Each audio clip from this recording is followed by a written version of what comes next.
going for 8 hours.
Fuck Donald Trump.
It's on Yahoo. I mean, yeah, it's on YouTube. Fuck Donald Trump! Fuck Donald Trump! Fuck Donald Trump! No, you're good. Okay, now, if you want to stand there, I'll do a slow check as people do.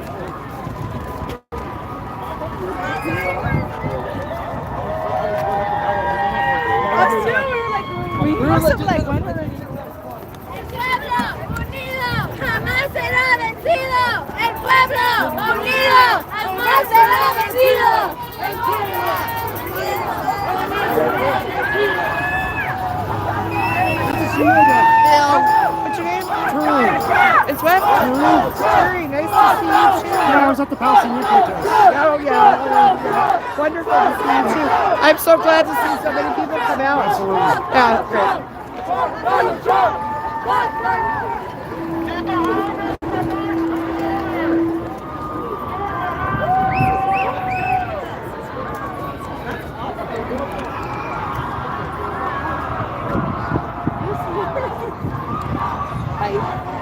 What's your name? Are you a community organizer? I am. It's in Colorado, yeah. Oh, okay, great, wonderful. So this is my name is Carol Funk. Hi, We're on the YouTube channel, so Oh, yeah, wonderful. so That's awesome. yeah, so what? You guys are amazing. Yes, it is amazing. So thanks for being here. Yeah, you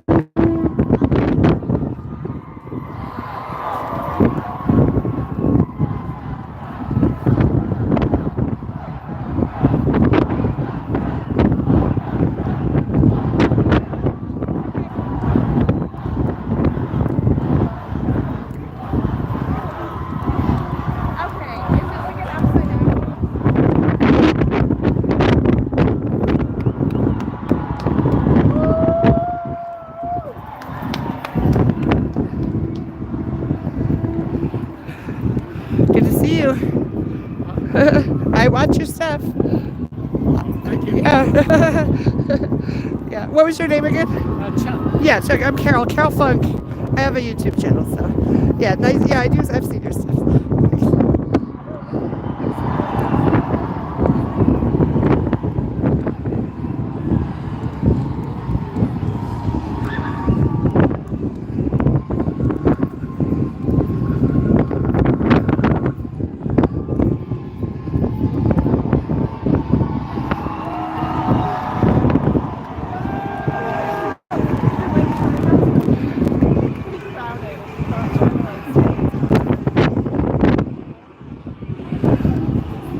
Excuse me.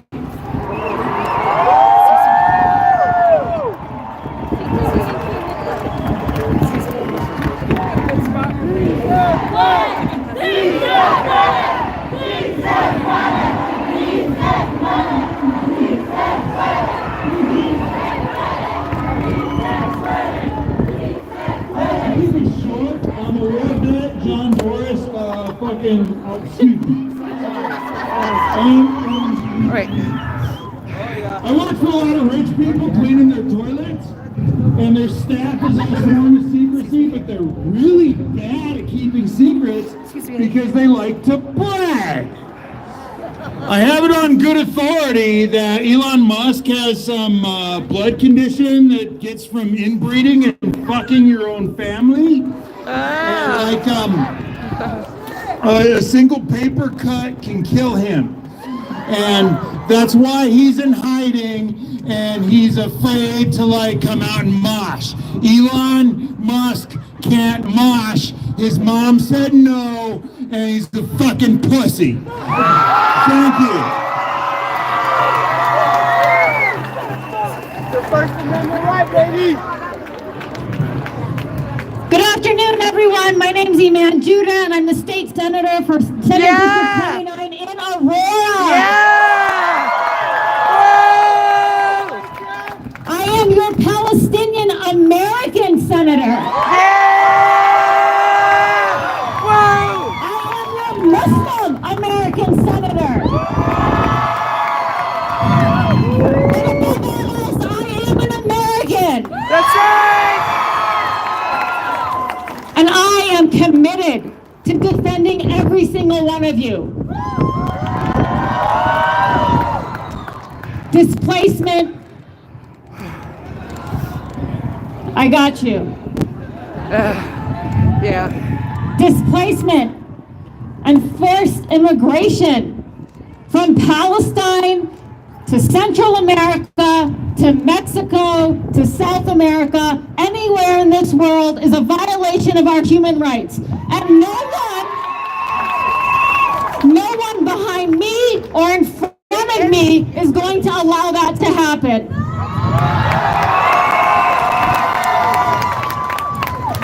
I want you to know that my community, whether they're Arab or Muslim, Mexican, European, no matter where you come from, you have basic human rights.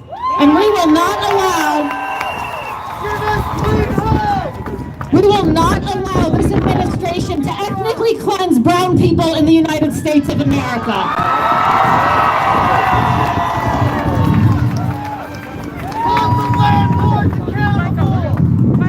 From Palestine to America, I stand with you, I'm committed for you, and please know that all the electeds behind me, that are Democrats, are also committed to protecting you. Thank you so much.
Stay safe.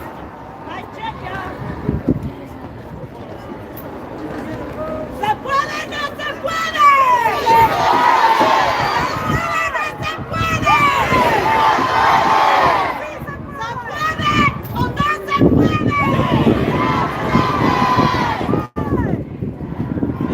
¡Sí se puede! ¡Sí se puede! ¡Sí se puede! ¡Sí se puede!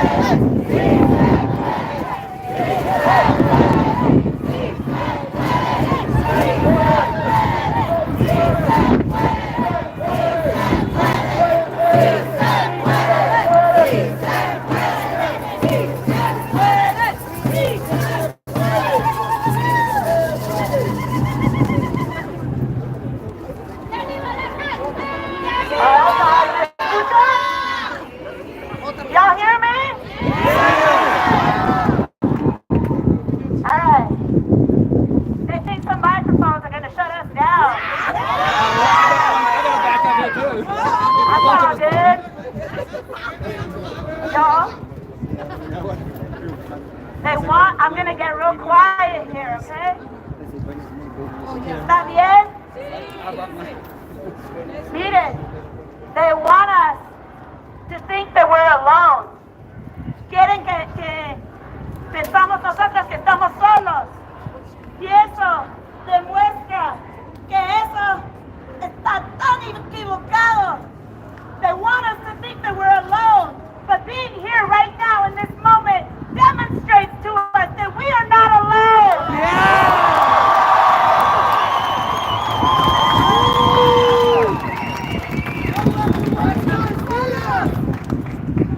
They want us to be afraid. They want us to be afraid. They want us to turn on one another. They want us to be afraid of each other. But we know that the antidote to fear is organizing. That the antidote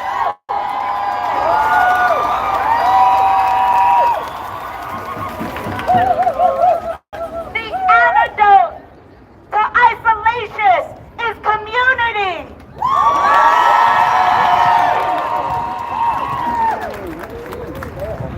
Y'all, young people are taking to the streets in a way that we have not seen in a generation.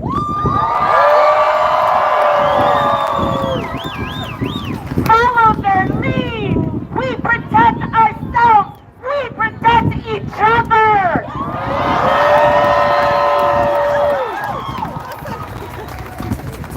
Para los jóvenes que están saliendo a las calles de esta ciudad, de este estado, de este país, protéjanlos, síganlos, ayúdenlos.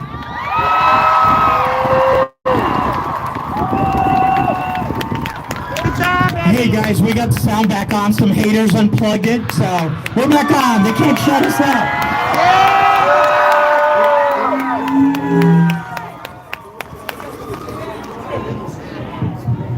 Ahora me escuchan. The people United will never be divided. People united will never be divided. The people united will never be defeated. The people united will never be defeated.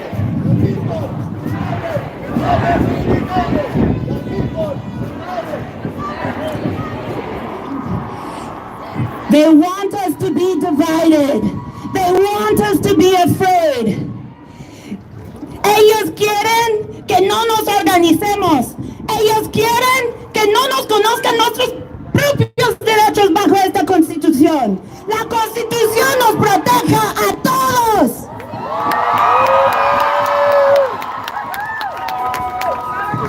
The Constitution protects us all. You have the constitutional right to remain silent. You have the constitutional right to ask an ICE official for a real warrant, not for a wannabe warrant.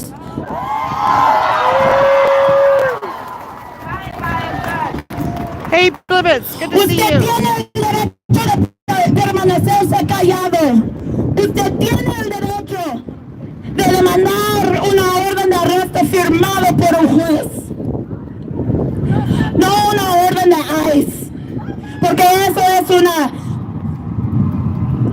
no es una orden de cateo, no es una orden de arresto, sino es firmado por un juez. Tal vez, Donald Trump, a él no le importa la Constitución, pero a nosotros sí. Maybe Donald Trump doesn't care about the Constitution, but we do.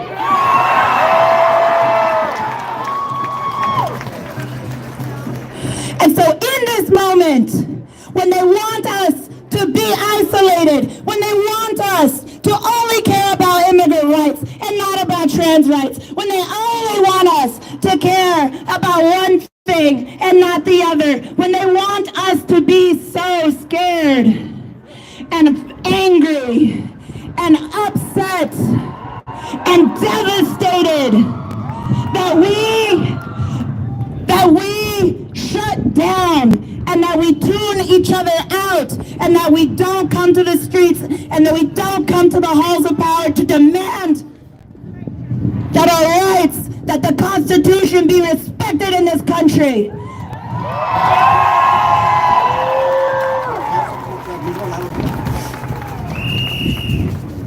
Us being here is resistance. Us being here is the antidote to the fear. And I want for us all to know. We want people to know that there are 17-year-old high school students que ahorita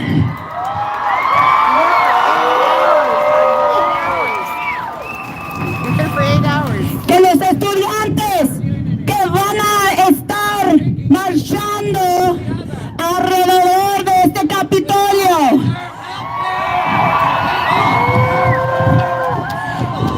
The young people who are here, 14, 15, 16, 17-year-olds, are going to march across around this Capitol. Are we going to follow the leads of our young people? Are we going to protect each other? And are we going to stand together in solidarity hasta la victoria?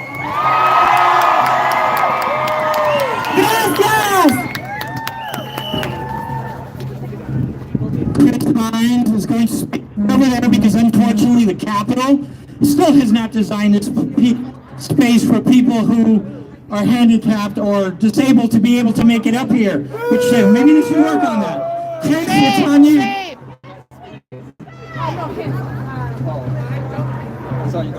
Hello everyone, can you hear me? Is this thing on? I'm Chris Hines, I serve on Denver City Council representing District 10. If you don't know where that is, you're in it. I like to call it District 10, but in the real world, our real world is not perfect.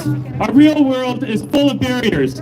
As an example, I can't get up on these steps because of barriers. We now have an administration that is providing barriers. I am so fortunate to be the first elected official to use a wheelchair to get around. In Denver's history, local, state, or federal, to use a wheelchair to get around. Thanks for joining us, bank robbers. Why are we here today? We are here to break the barriers that Donald Trump is giving to us today. When we fight, we win. So, when we fight, we win. So, let's hear it. When we fight, we win. When we fight, we win. When we fight, We win! yes, and so we are here together. Just as we have elected officials on the steps, we have elected officials here. We're all in the community. We are all united. We are fighting, and we will win. Thank you so much for being here. Thank you so much for giving me the opportunity to speak. We will fight, and we will win. Thank you. Okay, everybody, my name is Eddie Soto. I'm the guy who brought the sound system. I have a company called Ground Organizing, And honestly, I've been in this fight since I was young. I grew up in Mexico City. One thing that's very important in these days, we all need to raise our voices. If you guys need a sound equipment free of use for a protest, let us know. You can borrow our sound systems. If you guys need to do a podcast free of charge, give us a call. If you guys need to do a video cast free of cost, give us a call, because we need all your voices to drown out the hate.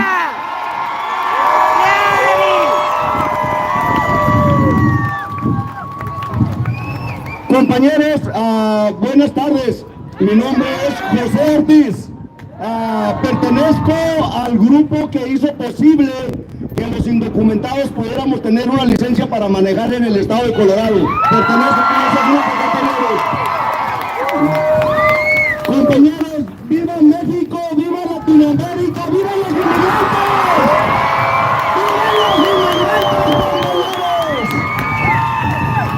Compañeros, quiero pedirles un favor muy grande a todos.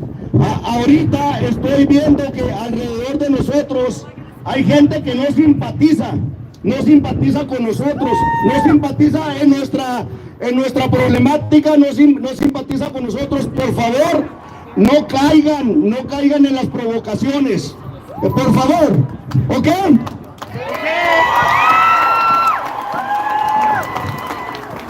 Compañeros, les doy las gracias a todos porque me hace esto muy, muy feliz. Que el gobierno sepa que somos muchos, que somos miles los que necesitamos paz. Somos muchos que necesitamos un estatus legal. Somos muchos los que estamos cooperando con esta economía para que la economía se mejore, para que la economía crezca. Nosotros los latinos, los inmigrantes, somos dueños de casas, estamos comprando automóviles. Tenemos muchos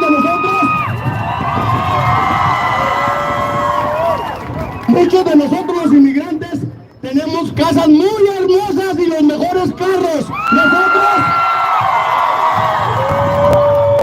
Nosotros los inmigrantes estamos cooperando con la economía, no porque hay 2 o 3 personas que son pues delincuentes o con problemas. Yo y muchos de nosotros estamos de acuerdo que si hay algún mexicano, que si hay un venezolano, que si hay un guatemalteco, que si hay un salvadoreño que ha cometido delitos, yo estoy de acuerdo que lo echen fuera, pero no era gente buena como somos la mayoría, compañeros. ¡Viva México! ¡Viva América! ¡Vivan los inmigrantes!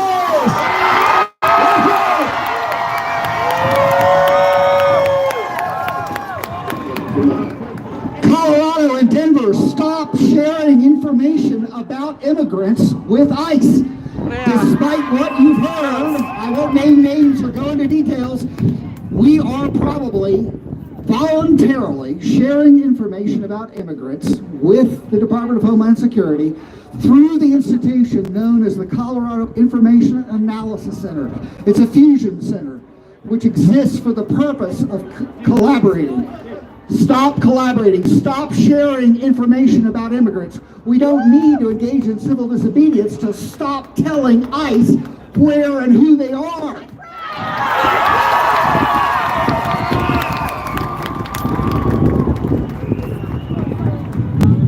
My name is Terrence Roberts. I'm a black man who loves all Chicanos, Latinos, Hispanics.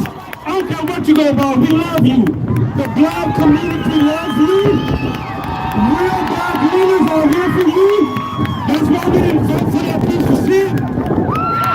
Hey, can we say a chant together? This land is stolen. This land is stolen. This land is stolen. This land is stolen. This land is stolen. This land is stolen. This land is stolen.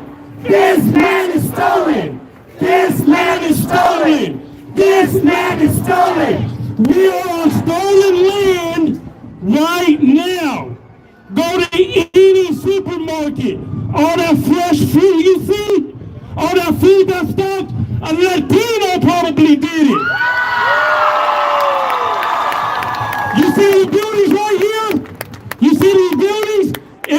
Africans didn't build it 400 years ago, so Latinos built it.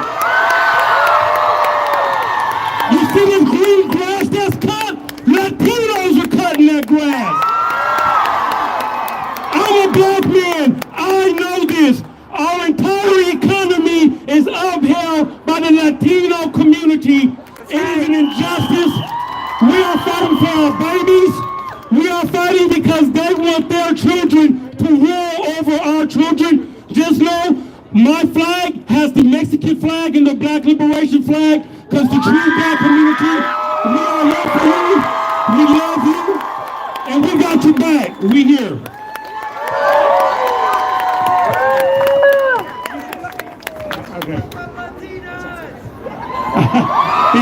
Thank you, everybody. We've got some wonderful speakers. As the afternoon progresses, if any of you has a burning desire to speak, like I said, we want to hear from you. We are the people, and we are the ones that are going to save us.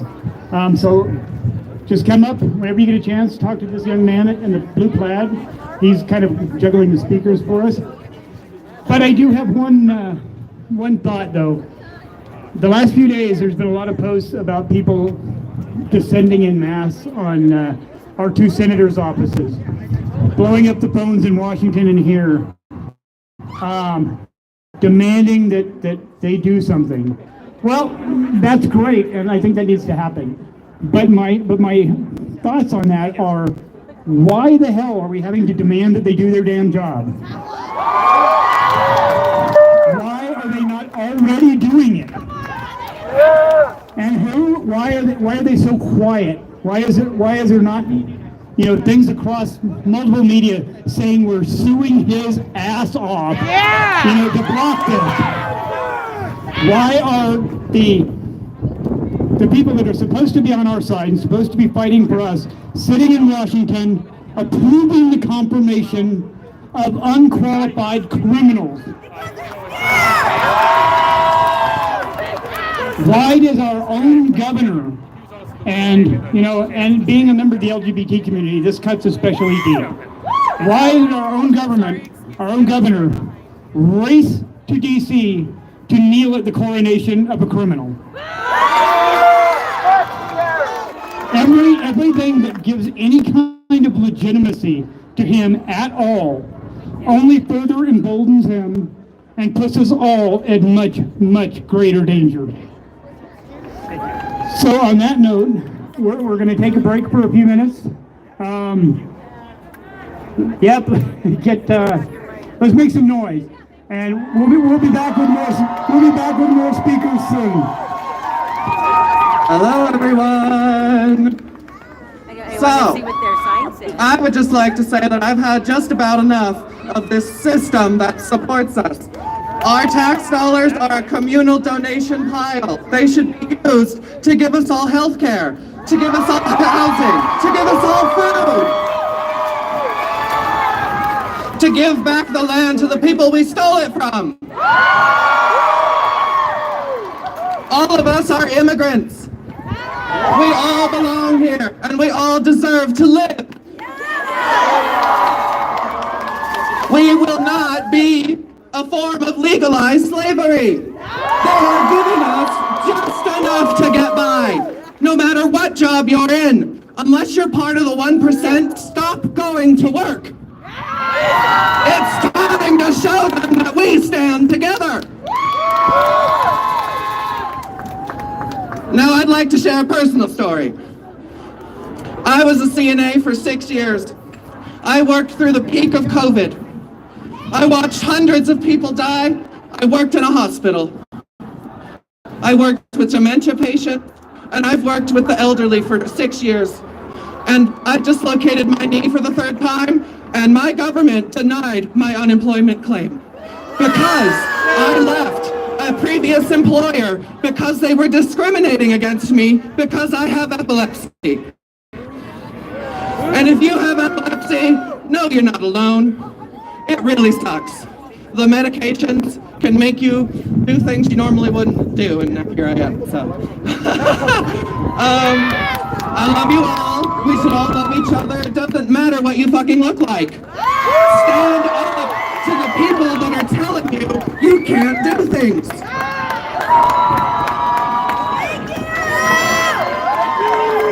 Hey guys, I would like a selfie of everybody telling Donald Trump what we think of him. So you guys ready?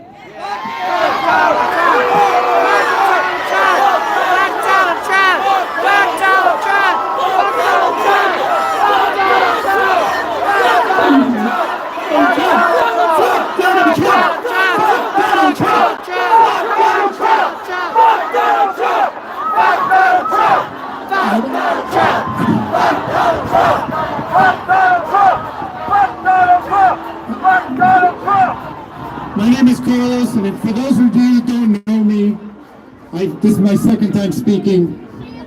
I invited, 8 days ago, I invited this nation to show up, and you guys all accepted that invitation, so thank you. And what I want to say is this. I'm starting to notice that some people are not here for the right reasons. Our power is our peace, our persistent and patient peace. Fascism is violence. Democracy is peace and love. So let's stand for peace.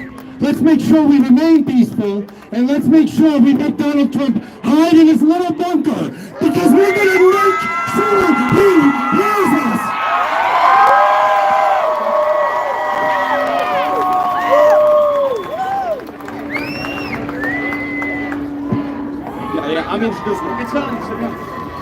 All right.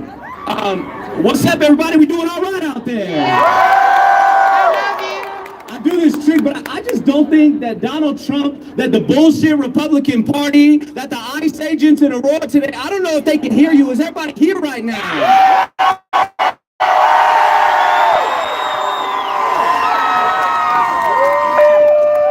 I want to make sure we're real clear about why we're here. I know folks got a lot of different intersections of why they are here, but I want to make sure I'm introducing one of our speakers.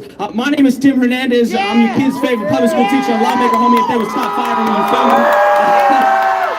And I want to make sure that we're real clear that one of the reasons that we're here, of the many, is to stand in solidarity with immigrants. To stand right side by side. And let me make a couple distinctions in case you haven't been keeping up. It doesn't matter if you're Mexican, it doesn't matter if you're Salvadorian, it doesn't matter if you're Hondureño. It is important.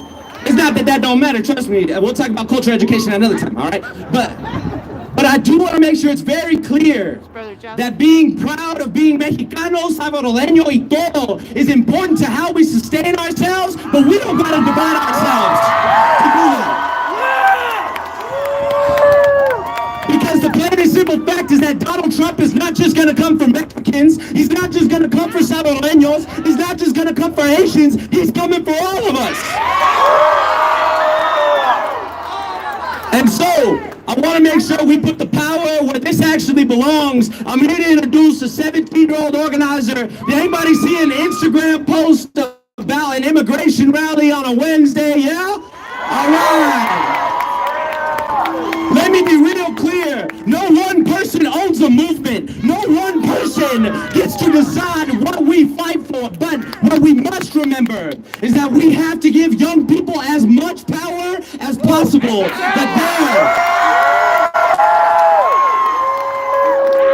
That is where our power lies. That is where we have to put it. A 17-year-old kid put a post on Instagram and thousands of people came to the Capitol. With that, I'm going to introduce you to Romeo as a reminder that there's a leader in all of us. Make some noise. Hello. Thanks for being here, Rob. I just want to first of all say thank you to everyone who came. I didn't expect this many people to come.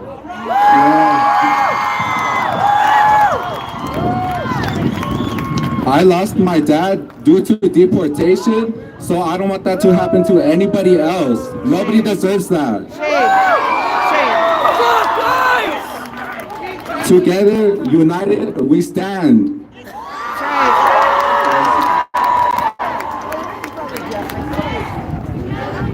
We're here to be the voice for the people who can't.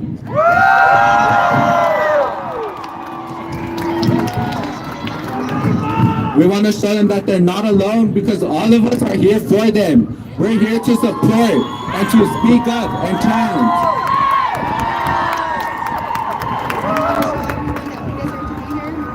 My mom would like to say something.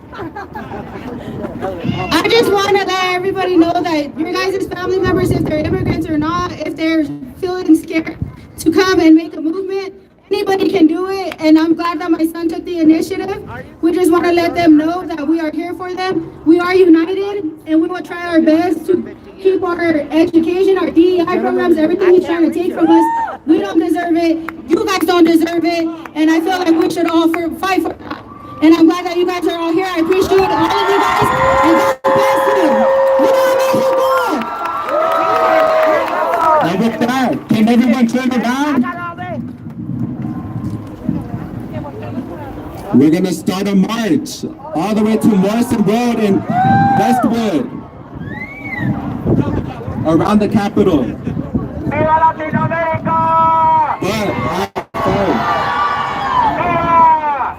After we go around the Capitol, we will come back here.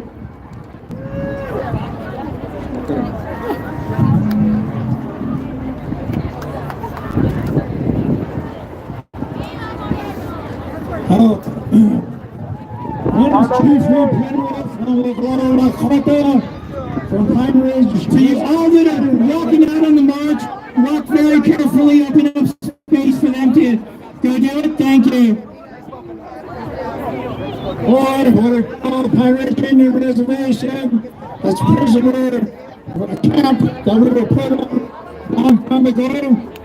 And I'm a full blood of Lakota, and we support one another. We're all indigenous from the North Pole all the way to South America. And we need to stick together as indigenous people. All need to come together because, like they said, it's not going to be over with until they put us all in prison. And we need to push the colonizers out of Washington, D.C. I want to thank all the young people for coming together, and we need to support them as much as possible. Because I was at Planning back in 2016, and they didn't want us to have, they didn't want the word to get out, but when it did get out, the world came together. All the young people, all our supporters, we all need to come together and to stand in solidarity. We need to support all these young people.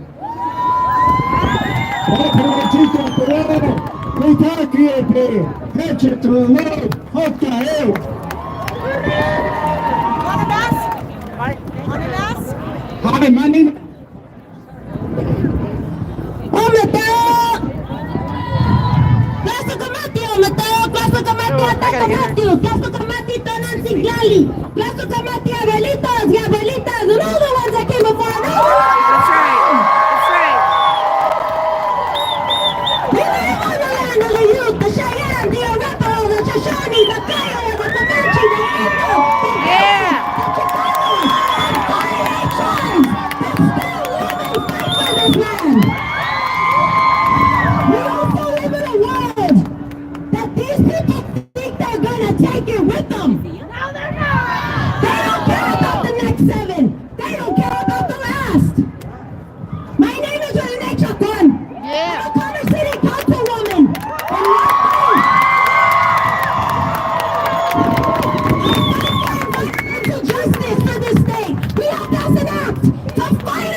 It wasn't but a generation. My own mother couldn't be born in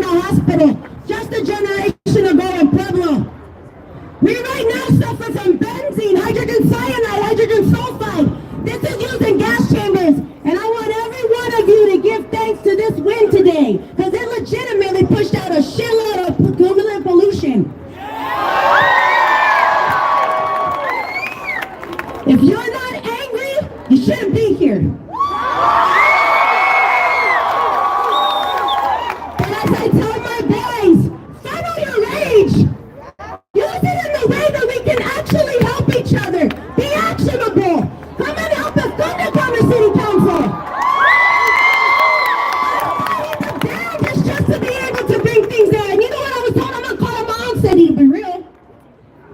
You know what I was told? They'd rather implement the federal regulations. You know what that still means? Deportations in Commerce City. We need y'all. If y'all can come here, come to those city councils all around Denver and everywhere there. That is also civic engagement, and you can't stop. It's relentless. I ask because I need help. I'm getting tired, y'all. I'm the third generation fighting for water rights. My child's already taken this up too. So when I ask you to fight for your next 7, it doesn't mean that you had to have kids yet. It means that if you care as a life bringer, you're here to care. You're here to fight.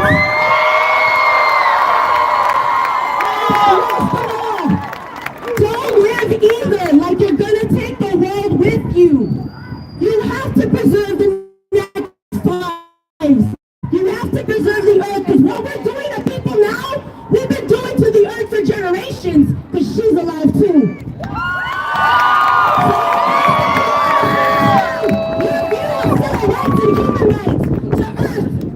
Nature, as everything we keep doing will be erased again and again and again. I say this with all my heart, and most of all, I say this because I love you. Love you too.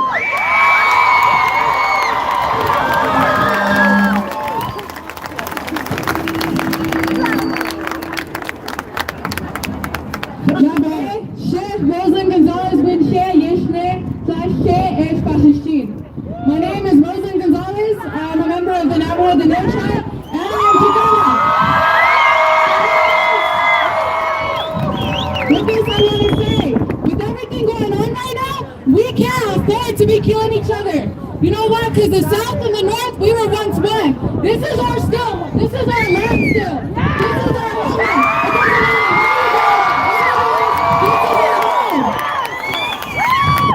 You are ICE. They're descendants of all those Europeans that came over to our land and conquered us. It wasn't a conflict. They brought genocide upon genocide and brought historical trauma among our people. For the youth that are here today, just you showing up is enough for our community. Just you showing that passion is enough for us to stand our ground. It ain't cool that I see elders, my aunties, my uncles in the crowd. They were on these same steps back in the 60s fighting for the same thing.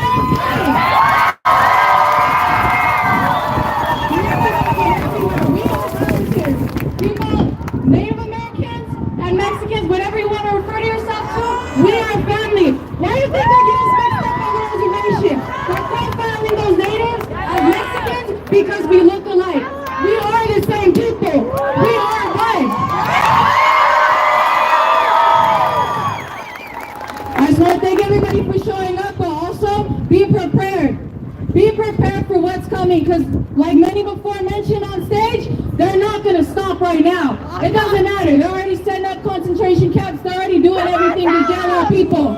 You need to be prepared, be vigilant, watch your surroundings, and all you can do is pray.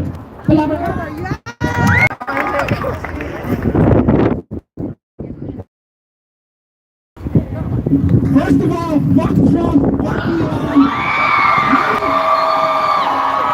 My name is Pedro Rosner. I'm a proud employer of over 400 immigrants in Colorado.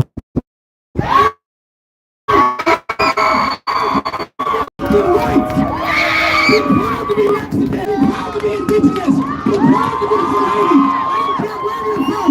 Stand up. Be proud and fuck ICE.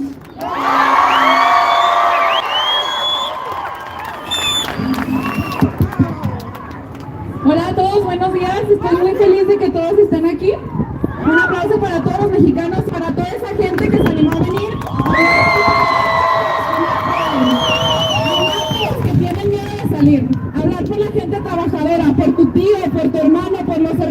con los flores, por toda esa gente que se chinga a diario para darle de comer a sus hijos. Quiero decir, orgullosamente soy hija de padres inmigrantes, como muchos de los jóvenes que están aquí hablando por ellos.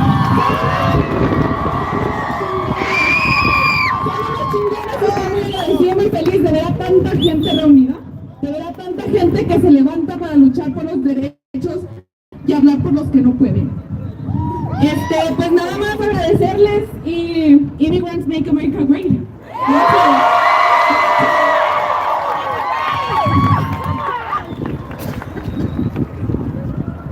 I'm a physician in this country, and we're all being played. But we built this country. Black people, brown people, women built this country. They cannot do it without us. We just have to stay united.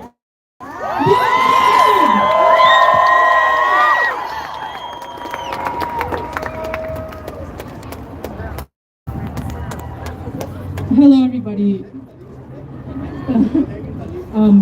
Hello. I didn't think I would be able to hear myself this much. Anyways, first of all, fuck Trump, fuck Elon, fuck Tesla, fuck them all.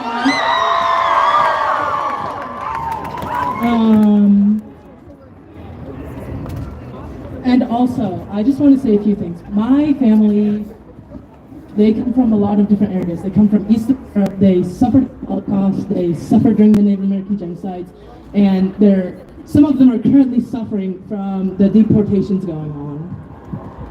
And I just want to say that this is unacceptable. We didn't do all of this just for my grandparents didn't do all of this just to face the exact same thing when they came here.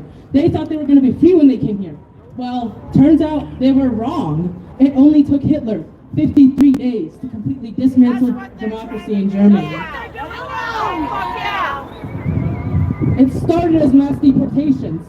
Their plan isn't to actually deport these people. Their plan is to lock them all up. Their plan is to do the exact same thing that Hitler and the Nazis did to everyone else.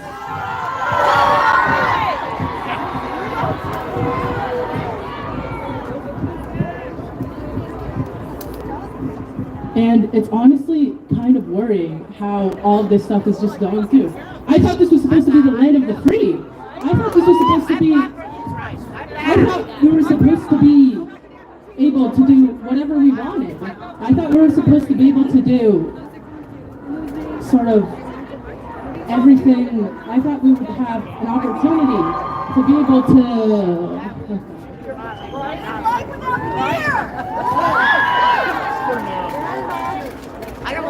And also, the healthcare system in this country is fucked up. Everything in this country is fucked up. Everything internationally is fucked up. What's going on in Ukraine? What's going on in Palestine? What's going on here? All of this. Are we really just going to stand and let this happen? No. Exactly. We, the people, have a voice. We, the people, are the ones who are in power. Numbers make power, and nothing else does. Thank you. Thank you. Brother Jeff, you're right in the way. We are here because of Project 2025 and being opposed to it. So do me a favor, when you get home, federal employees are under attack by this administration. They're being told they're going to get walk out or they're going to be fired. They need your love. Please call them and just say, you know what? We love you. Hang in there. You're the first line of defense.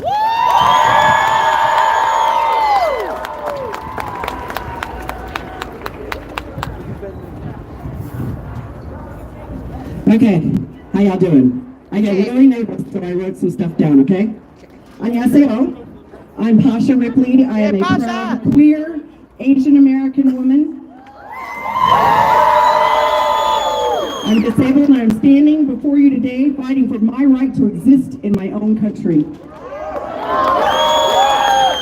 Trump in 2025 has shown that we are all under attack under attack. We are all in the crosshairs of Project 2025, a fascist manifesto disguised as policy designed to rip our rights away, to erase our communities, and to silence us with fear. I am a descendant of fierce freedom fighters. My Hadabaji, my grandfather, was imprisoned in North Korea for daring to be a preacher activist, daring to believe that something bigger than himself, inspiring people to work for social justice from his pulpit. My family fled in a packed Chinese fishing boat to find freedom so that I could stand here today and tell you I will not be silenced. We will not be erased. I was born in South Korea, but I was adopted in Muskogee, Oklahoma. I am an American, and yet under Project 2025, I could be snatched from my home, thrown into a camp, and deported to a country that isn't even mine. This is not just about me, this is about all of us. They say make America great again, but what they mean is make America white, straight, and male again. Not on a watch. That's right. I always say this. I want to make sure that they tell us that the model minority myth of Asians is supposed to uplift Asians. No. The model minority myth is designed to divide us and to pit us against our black and brown siblings. And I say this loud and clear, anti-black and brown.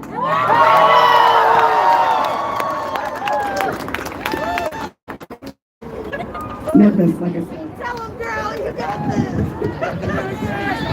I'm keeping this really short too.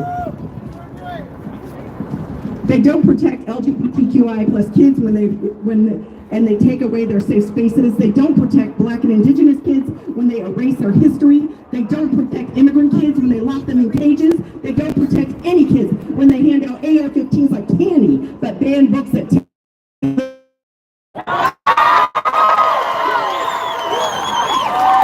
and don't talk to me about grooming when our molester-in-chief is still walking free. Where was their outrage when Next Benedict, a non-binary, two-spirit Cherokee student, was attacked and beaten in the bathroom they were forced into? Where was their outrage when Next Benedict took their own life the next day? I grew up 15 minutes away from Owasso High School, and when Eli, my co-founder of our nonprofit that we use to shield children from protesters at queer and BIPOC events, when we heard that Westboro Baptist Church was coming, Next Benedict to filth, we didn't even think twice. We packed up our car and drove. Let me tell you, Oklahoma showed up. 400 people, 400 Oklahomans stood together, marching in our streets, waving swastikas and AR-15s, the ones screaming Kyle at children in the park, the ones on YouTube pulling a handgun and literally attempting to shoot Eli. These the ones in our government writing our laws, deciding who gets to exist. Project 2025 is not a policy, it's a declaration of will. They will out transgender kids and their teachers, and they will erase two LGBTQI plus identities from schools. It will strip gender-affirming care for youth, for veterans, and all Medicare recipients, and life-saving treatments for those living with HIV. It will force women and girls to give birth against their will. 2025 will eliminate free meals, food for children, Head Start, and Medicaid for low-income kids. Their plan is clear. They want us gone. Yep. But guess what? We are still here. I can't. They think they can break us. They think they can make us afraid, but they have forgotten something. We are not afraid. Nope. We have fought before, and we have won before, and we will do it again. It is so amazing to see other activists out here. Special thanks to Resistance 5280 and Chris, and I even saw Brother Jack out here, and everyone. I think that y'all are amazing, but the best thing is to see you. This is not our passion, it's our race. We have to come together without division to stand against Trump, to stand against Project 2025. When they ban our books, we write our own stories. When they erase our history, we teach the truth. When they come for our rights, we fight back.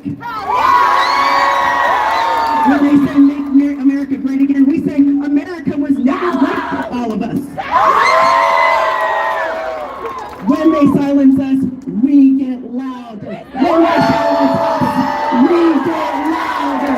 When they silence us, we get louder. When they silence us, we get louder. Why are you blocking the speakers? We are the real storm they never saw coming. We are the future they cannot stop. And we will fight like hell to protect every single person under attack by Trump and Project 2025. Because we are many, they are few. Because we are strong and they are weak. Because we are the ones who stand on the right side of history. Because we are never backing down. Louder than hate, stronger than fear, united in love. Now let's talk about that. Thank you, Sasha. Oh, Mateo! Where are my Meshikas at? Where are my natives? We're still here. We're going to take a minute to offer prayer. Con el permiso de los guardianes de este lugar, con el permiso de los indigenous people, our body recognizes these waters of this earth here. So I want us to feel into our heartbeat. My heart's racing right now. Blood is from the waters aquí de los Rocky Mountains de las Montañas. Feel her. Without the Nazi life is not possible. Remember what we are fighting for as indigenous people and a people who have been uprooted from earth-based traditions and earth-based knowledge. That is our pathway to healing with each other, with our community, and between all of us. That is what has been taken from us and what we are reclaiming. With these sacred elements, the fire here, I pray that we open the consciousness in between all of us, in our minds and our spirit, to decolonize and unlearn colonial ways. We have so much at stake for 7 generations, for 500 generations, for 1,000 generations. There's been a lot of change in the last 500 years, and 500 years we're going to do all of that, right?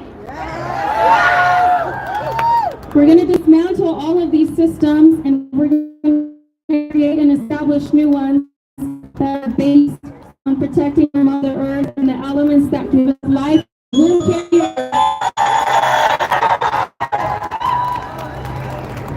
Remember that grander vision, decolonize, unlearn colonial ways, and support the people of these lands who are still here. We just had a Arapaho elder speak. That's what we need. That's what we go back to as Mexica people. That is what we are protecting. La Socamati, que siga la raza, que sigamos unidos. When we stand in unity, what are we standing for? La Socamati, yo Mateo.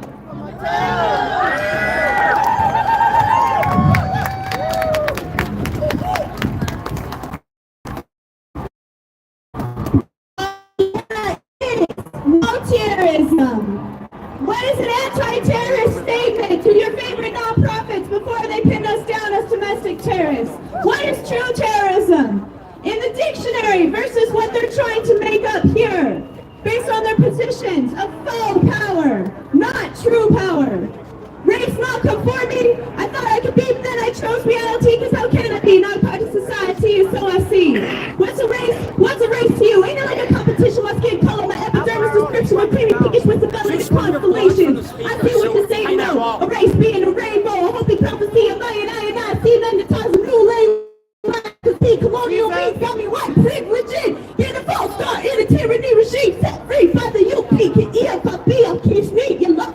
Political has little pole on me, it is what it seems. I ain't got a lot of turmeric, cinnamon, or cocoa in my cream. Paint a picture on me, told stars by stars and skin, wash it away and the life begin again. What's a safe person in an unfair race? What's language say? You just looking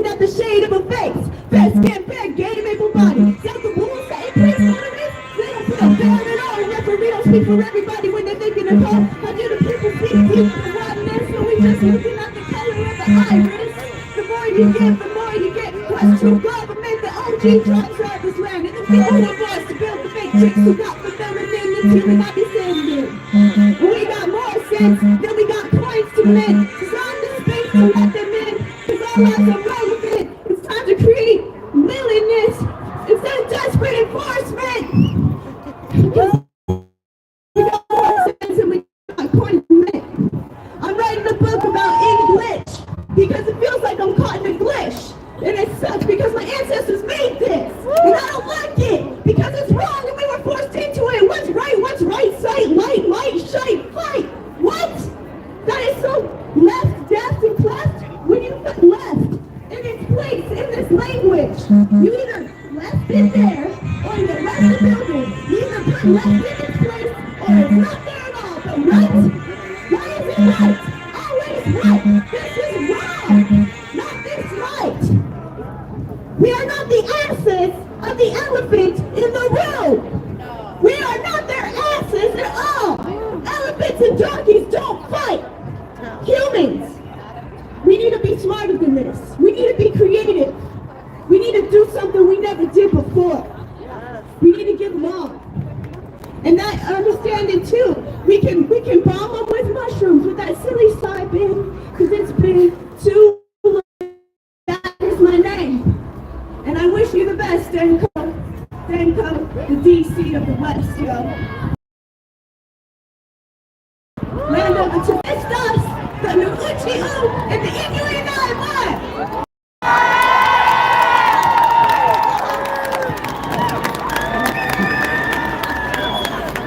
Hello everybody, I'm Tommy, I'm a student at CU Boulder. This is my first protest. It's here for everybody for the first time. And then, let's hear for everybody out here fighting the fight who's been out here before. Keep fighting for liberty. Let's go.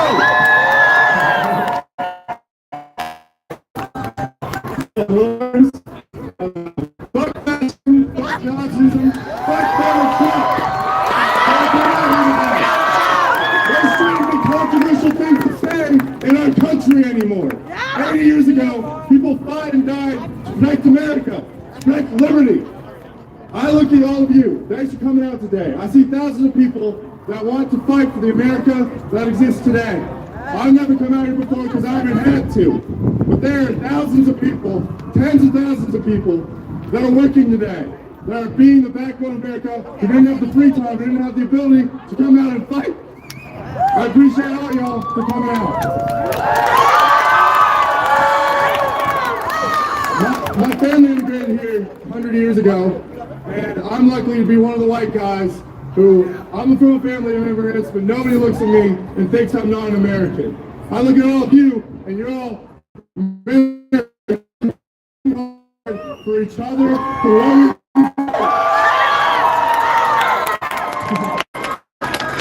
I just want to thank all. We've got thousands of people here today, and it's early. People are pissed off. I've been angry. I've been scared. Stay educated. They're taking away our information. They're deleting information on diseases, on LGBTQ communities, on immigration. We need to fight. Keep spreading information. Stay educated. Educate others. I started not thinking that I'm a leader. I never would have thought I'd be up here speaking in front of the microphone. I'm a little scared right now. Everybody else up here, we've been having random people speaking. It's beautiful to see. You are all leaders. Be leaders in your community. You're at school. You're at work. Talk to the people around you. We live in an era of social media. Don't let it die on the internet. Keep people out here. Experience the people out here. We've got 70 million people that disagree with Donald Trump. And we can get millions of people in the streets, they're going to start listening to us. All you representatives. And all the shit that's been happening, they're pushing anti-immigration. They're pushing anti-LGBTQ. They've already released a House bill for a federal abortion ban. I called this Senate office. You can talk to them. There should be an hour-long hold to speak to that senator right now. Call your representatives. It doesn't have to be the Colorado representatives. I believe they're fighting for us. Call representatives in other states. You know, we're fighting the good fight. Use your power. We still live in a democracy. Speak up. And hell yeah, let's go. Okay, Rusty is next to speak. Unfortunately, like I said earlier, the Capitol doesn't seem to understand that people who have different disabilities should be able to get up here and speak, and we should build a ramp for them. Okay, Rusty, take it on. Hello. Beautiful day today to be out in town. Hell no, we won't go back. 50 years at this Capitol, we've been fighting the KKK for over 100 years. Check it out. Look on Alec.com. I started with Reverend Milton Proby here. And I'm really proud because I fought for all your rights. My children. It was the youth of the civil rights that won the civil rights. It was the youth of Vietnam that won against war in Vietnam. And it's the youth of today that will save this country. Never stop. Together we rise.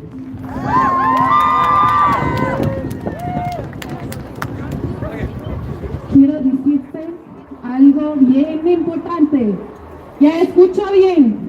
Madre Tierra, Pachamama, Unchimaka, Mama Kucha, Madre Tierra, Mother Earth, ella es de todos. Mother Earth is for everyone. The things that are happening today, they are not okay. You are not alone. Hay gente de Colorado que están con nuestros vecinos mexicanos, indígenas y todos. Todos somos juntos. También quiero decirte que este señor Donald Trump, this gentleman Donald Trump, nunca trabaja en una finca, nunca siembra las semillas, nunca trabaja en un restaurante cocinando por la gente. Él no sabe cuál es un americano. Por eso quiero decirte que ahora necesita los líderes que saben ser americano. Right now, what I'm here to tell you is that Donald Trump, he has never planted a potato in the middle of winter. He has never sown seeds on any farm in this state. He has never worked in a restaurant and served food to the people of this country. Donald Trump does not know what it means to be an American. And it is time to elect leaders who understand what it is to be a working American in this country. Ahora, unas palabras de mi amiga de Texas, María.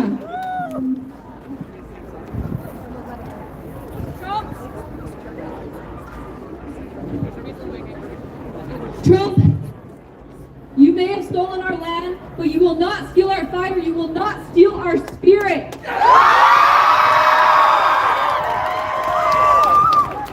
To the youth, get off your phones and open your eyes. Learn your history.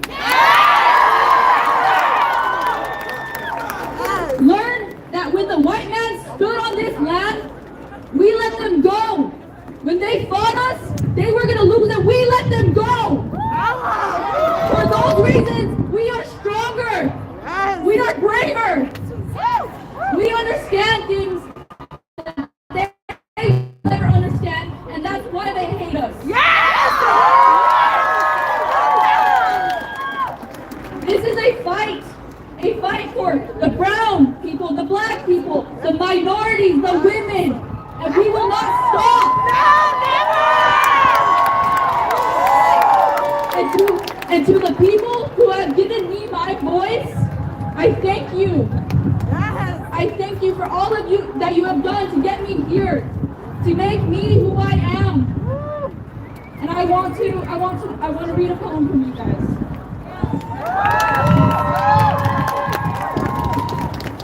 I hit a mouse yesterday, and it made me cry. I didn't feel his body push under my tires. I didn't feel his soul leave his body. I did not hear his screams, but most of all, I never met his family. It didn't make me cry for those reasons. But immediately after I saw him under my tires and not arrive at his destiny, I saw a raccoon. And unfortunately, that raccoon had the same future. I didn't cry because I hit him. I cried because I knew you wouldn't. I cried because the raccoon's body didn't mean anything. I cried because the body was representative of my grandmother's eyes as she watches a dead body pass by in her car on the road in Mexico. I cried because the raccoon gets the same reaction out of you that a person in Mexico has to react out of fear. Fear that they will be the next deer. Now I know that my words come together, and I know that we're not next to you. In our schools, the same was against our brothers and sisters because they wore the wrong blue or red and crossed the wrong street. The same gun used against you because you're the wrong person at the wrong place at the wrong time. The same gun used against my ancestors because they saw nature as something to worship and not something to abuse. But I cried when I hit that mouse. I cried because I knew that someday we will be the mouse who begs that one's blind eye. Thank you.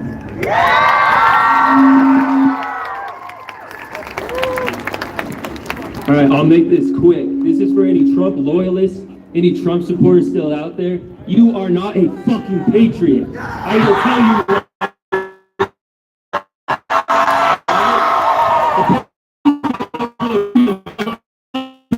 You are goddamn Nazis. Fuck off.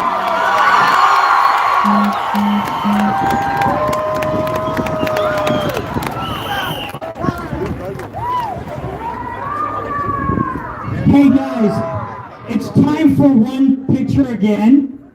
Last time we gave the finger, but this time I'm going to talk about our community. Can everybody do a heart over their head for a picture? Okay, let's see. Let's see.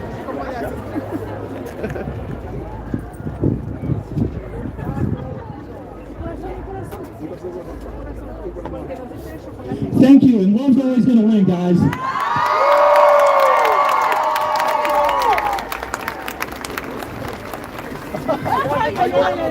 Before I say my piece, I want to give my thanks to Mother Earth, who has provided everything we have needed to be here today. I want to acknowledge that we stand here on stolen land. I haven't heard enough of that today. And no one is illegal on stolen land.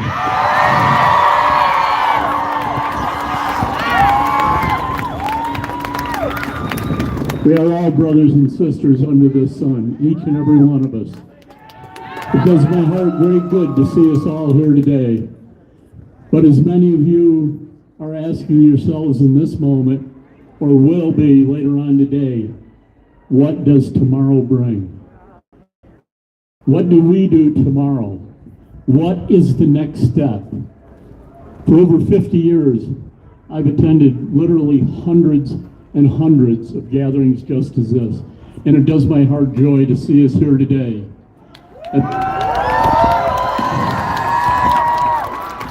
At the same time, it breaks my heart right to the very core, the reasons that have brought us here today. It's shameful that the person, a felon is sitting in the White House signing documents day in and day out to take the rights away from immigrants, from men, women, children, robbing us of our health care, robbing us of our freedoms, robbing us of our very democracy. There's a man sitting in the White House who belongs in jail, In the meantime, my brother Leonard Peltier has been in jail for over 50 freaking years. He's been pardoned, is still sitting in jail. And God damn it, I want to know why.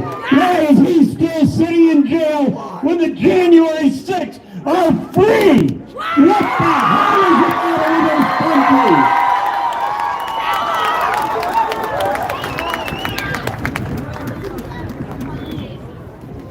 I want to leave you with a few final thoughts. I've been on the streets for over 50 years, since before Roe v. Wade came and then was stolen away from us. Since before women the credit card, before black people had the right to vote, before the Civil Rights Act. I've been in the streets and I've been in the streets to stop the Vietnam War draft, to stop the Vietnam War itself, to stop underground nuclear weapons testing, to stop spending so damn much money on warmongering and direct that money to you, the people, damn it!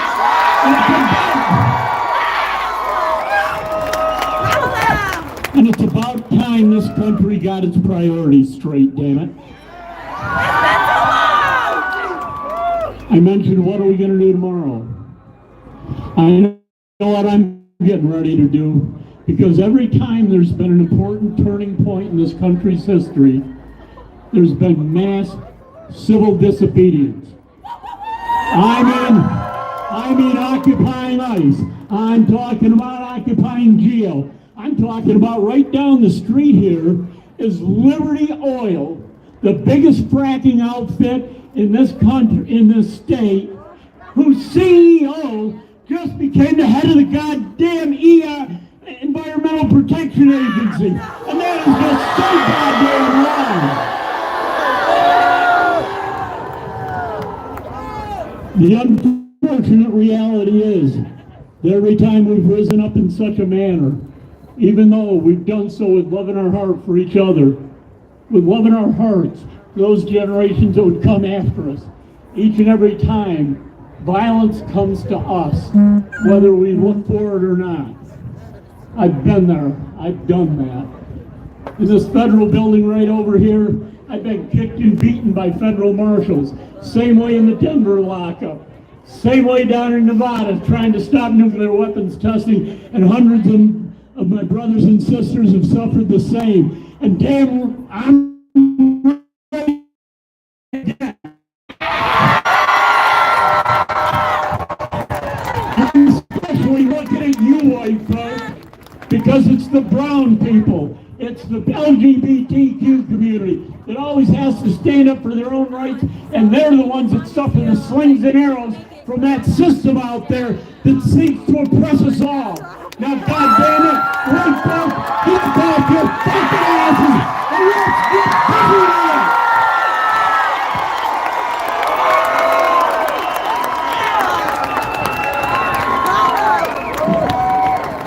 Hola, mi nombre es Anissa Valdez. I'm here today for standing for all of us. We're not here alone. Look around you. This is only some people and the people that can't be here. We're fighting and protesting for them.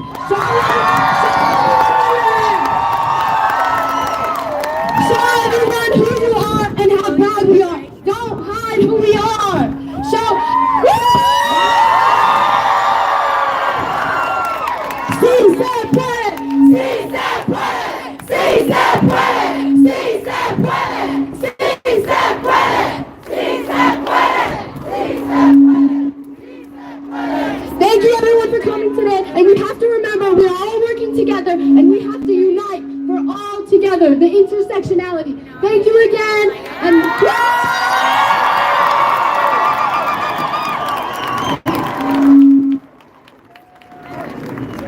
Thank you, Jazzy, for joining us. Hola, buenas tardes a todos. Primero quiero decir gracias Thank a you for Dios joining us.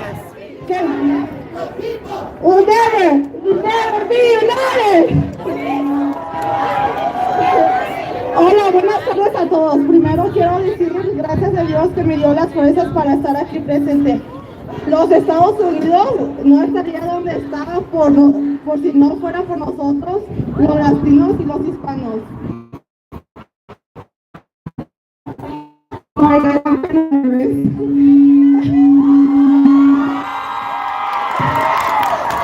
Estados Unidos no es nada si no estuviéramos aquí nosotros presentes.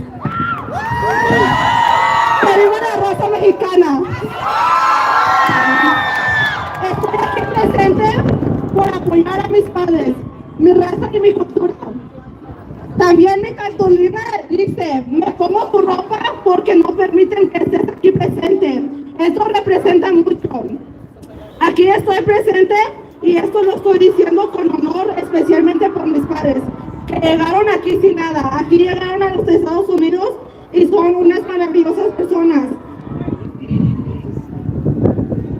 Y por toda esa gente que tiene miedo en hablar, por toda esa gente que se queda callada, principalmente por apoyar mi raza, por todas esas familias que están quedadas por miedo, que viva México y que chingue su madre Donald Trump.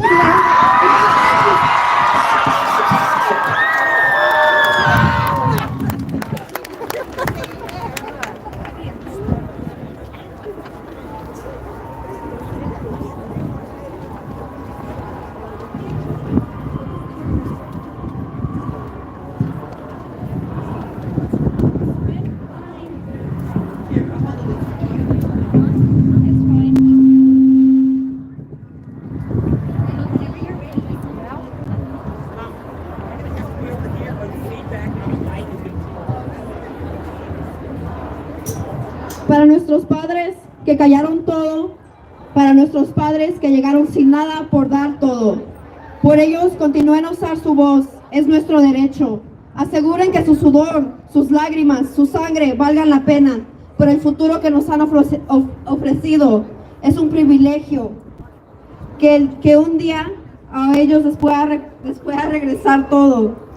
The American dream has become the shackles tying our parents down, our people down to the land of the free, afraid to step outside to earn a living. Our children afraid to earn an education, living in fear, not knowing if they'll ever be back home. I refuse to live in fear. Me rehuso a no usar mi voz. Pero mis padres han fallado todo por darme la oportunidad. We pick your fruits that you serve in the tables of your suburb home. Don't let your privilege allow you to turn a blind eye to the millions of families being ripped apart. To the kids in cages, this is the reality we live in and continue to live in. And to all the people who disagree, remember this country was built on the back of immigrants, years of slavery. Do not bite the hand that feeds you.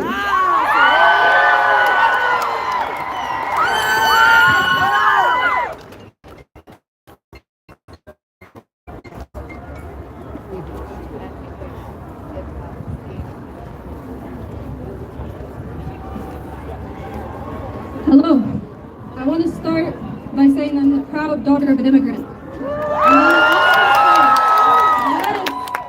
I also want to say I am the descendant of Jews, and looking at our country is scary. We should be scared and we should be angry. We should be fighting.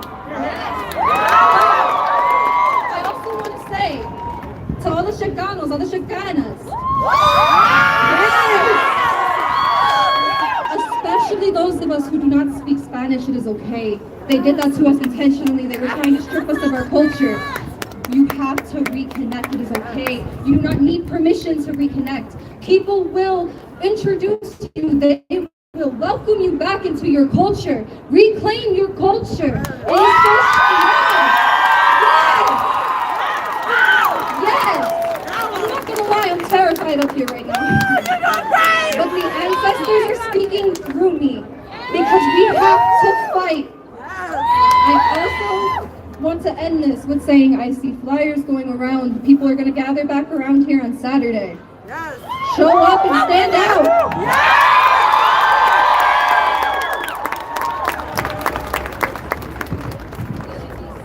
Hi everyone, my name is Octavia. I was born and raised in Colorado. And the question I've been hearing the most nowadays is what radicalized you? And I just want to read something that radicalized me. If you remember, you're more than welcome to say along. But we, the people of the United States, in order to form a more perfect union, establish justice, ensure domestic tranquility, provide for the common defense, promote the general welfare, and secure the blessings of liberty to ourselves and our posterity, to ordain and establish the Constitution of the United States of America. We, the people of the United States of America, stand here to fight for that same Constitution. We, the people of the United States of America, stand here to fight the degradation of our people here and across the seas, of our people in Mexico, of our ancestors, of the slaves who built this country, of the immigrants who feed and take care of our country. We are the people of the United States, and we determine our Constitution.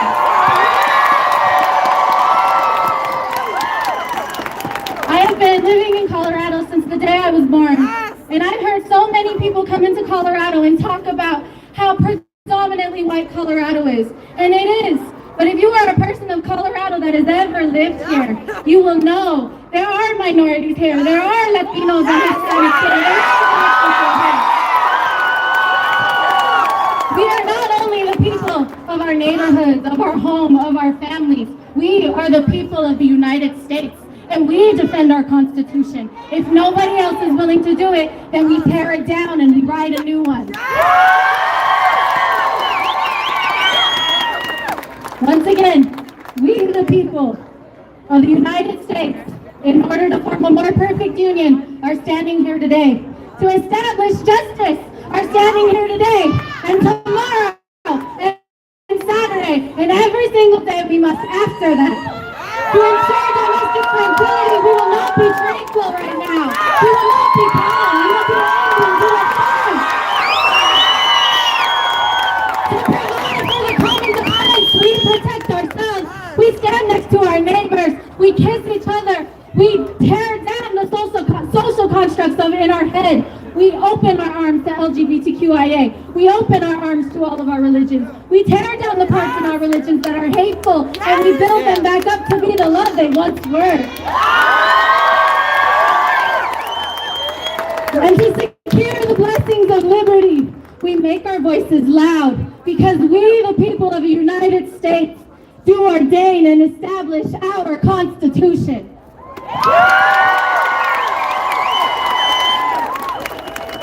Hi, I have a boring message, but boring is really, really fucking important. You need to be volunteering, taking action at least 1 to 3 hours every month. Show up for a march, but also show up to vote in every single election. Primary, city council, school board. Show up. Volunteer with your local Dems. If you hate the Dems, become a precinct organizer and choose better candidates. Volunteer with the Working Families Party. Look at local organizations that are helping out with LGBTQ rights, with immigrant rights. Volunteer. Get involved. If you don't like what you're volunteering with, if that's not your job, next month, try something different. But you have to be committing action every single month at least. Not everyone's going to be a massive organizer. Not everyone's going to do the complicated stuff. But you can phone bank, you can text bank, you can vote, you can stand at a booth, you can do the work. But we need all of you. Because money is not being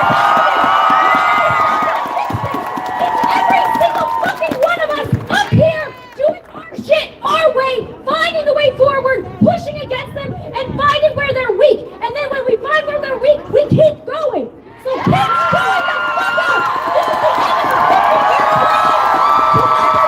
the democracy by billionaires and the rich to ruin our country. Show the fuck up. Thank you. Show up every month. Have I said anything?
Hey guys,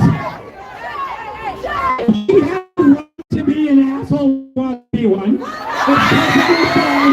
Leave America after all.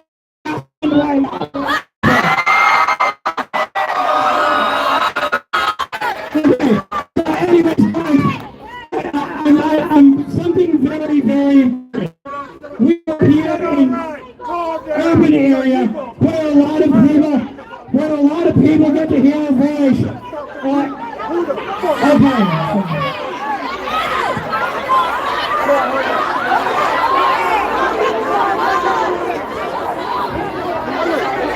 So anyways, as I was saying, there is a lot of LGBT, a lot of immigrant people in the middle of the rural areas where they do not get to hear this love and everything else. So make sure you share your voice with all those people that are in areas where they don't have rallies like this because they're scared. They need to know that we support them too, especially the people that are not anti-return.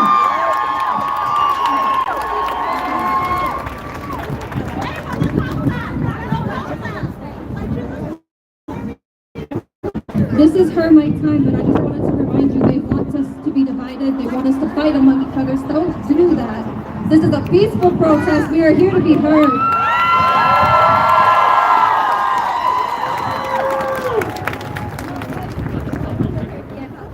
First of all, we want to say that we are both very proud to be daughters of immigrants.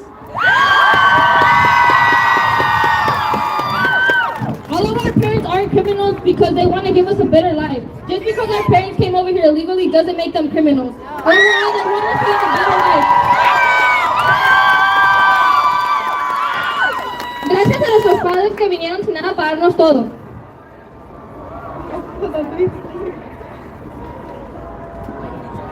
Like she said, we're both proud to be daughters of immigrants. We're here to speak for those who can. And I just want to say, I'm really proud of her. I'm really proud to represent my roots.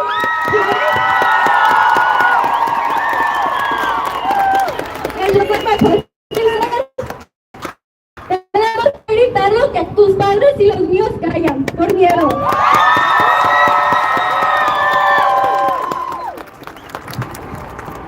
Us that we can't speak for our parents, we should, because our parents stay silent because of they're scared. They're scared. So we have to stick up for our parents and those who deserve the right, because thanks to us, these lands are built.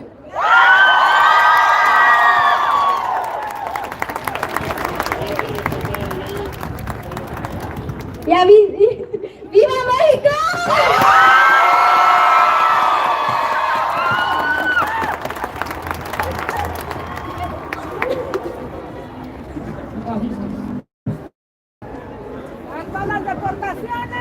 Before I do anything, I want to say, Elon Musk, salute this!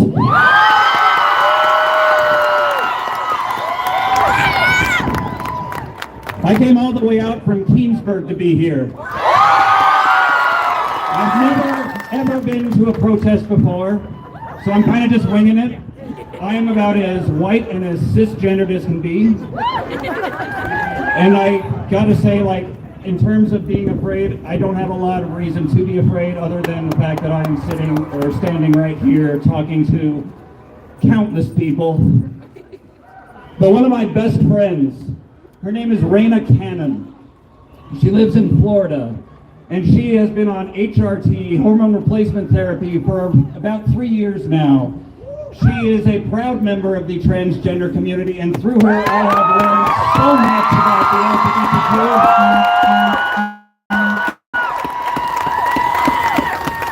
LGBTQ. She has been nervous, afraid.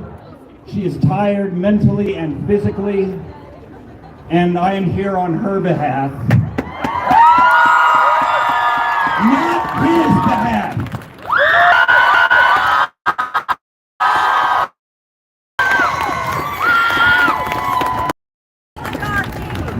There really isn't too much more I have to say. It truly does go out to you guys in the best possible way. Fuck Donald Trump. Fuck Elon Musk.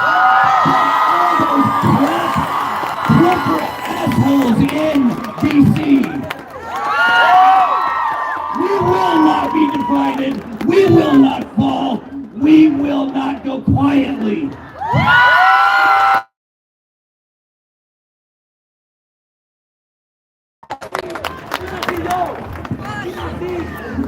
So first, what we need to remember is that Trump is a symptom as much as a disease.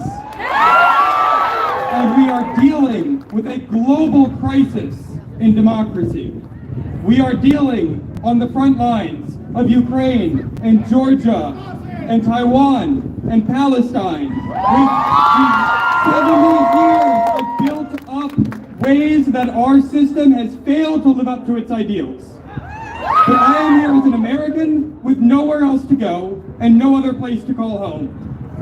And we need to rebuild a society we have never known. I'm the heir of the legacy of Frederick Douglass, of Thomas Paine, of Franklin Delano Roosevelt and Martin Luther King, of every single one of the federal angels of American history. And we all need to remember that what the fundamental cause is a disconnect in our society, in my opinion, brought on by the internet, that has led us to have a smaller view of ourselves and a smaller view of our place in the world. As we talk to fewer people, as we're lonelier, as we date later in life and are more disconnected from our work and our school and our church and our community. So the number one thing I believe we need to do is to reconnect, to rebuild a world we have never known, to rebuild a society we have never known, and to reclaim our identity as Americans and as anything else that we want to be. Because that is what made our country great, and that is what will make us great after Trump.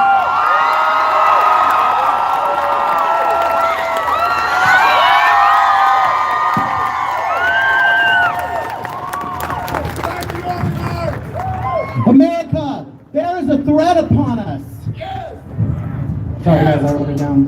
A threat to dismantle the fundamental freedoms of our great nation. A threat to demean the will of the American people. And a threat to expunge the United States of America. But the people of the United States of America will no longer tolerate the nefarious behavior of the right. We, the people, we are more determined than ever to move forward. And though the symbolic war we face each day rages on across our nation, we are more determined than ever to hold our enemies accountable, whether they be foreign or domestic. And while we must accept defeat today, we will not accept tyranny tomorrow. We, the people, are more determined than ever to preserve the fundamental foundations of our freedom. We, the people, are more determined than ever to preserve the will of our brothers and sisters. And we, the people, are more determined than ever to preserve the Constitution of the United States of America. So hear me when I cry. Though the sky is dark and the heart of America seems hollow, we shall bask in the bright light of the sun on our day of victory, and all across the land of the free, Americans will jubilate, for we will have overcome the greatest threat to America since those of Gettysburg and those on the beaches of Normandy, since those who stormed our capital all those years ago and discredited the historic walls it represents. And now we stand on the precipice of American history. The choice is once again up to the American people. I call upon those in Congress and those who stand by the enemy and their endless crusade to dismantle the belief of the greatest nation in the world. Stand down!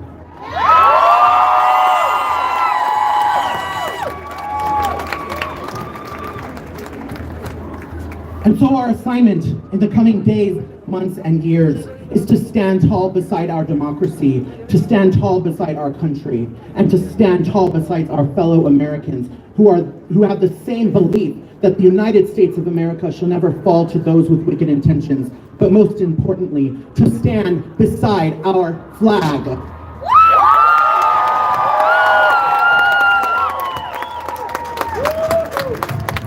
Okay, I came from 3 hours away. And I used to be someone who would never be at something like this. A 60-year-old white male, privileged life, born in 1965 when the Civil Rights Act and the Voting Rights Acts and those leaders tried to change this country to be more just. And we are going away from that. But I am humbled when I look out, and I'm grateful to all of you for allowing me to share my voice, because to spread this wave of humanity, of civil disobedience from the Pacific Coast to Washington, D.C.,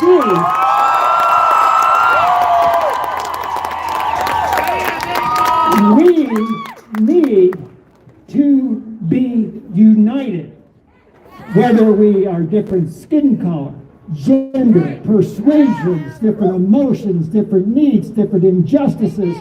When you turn, and right now, if you will, turn and look at somebody next to you and know that they love you and you love them, and love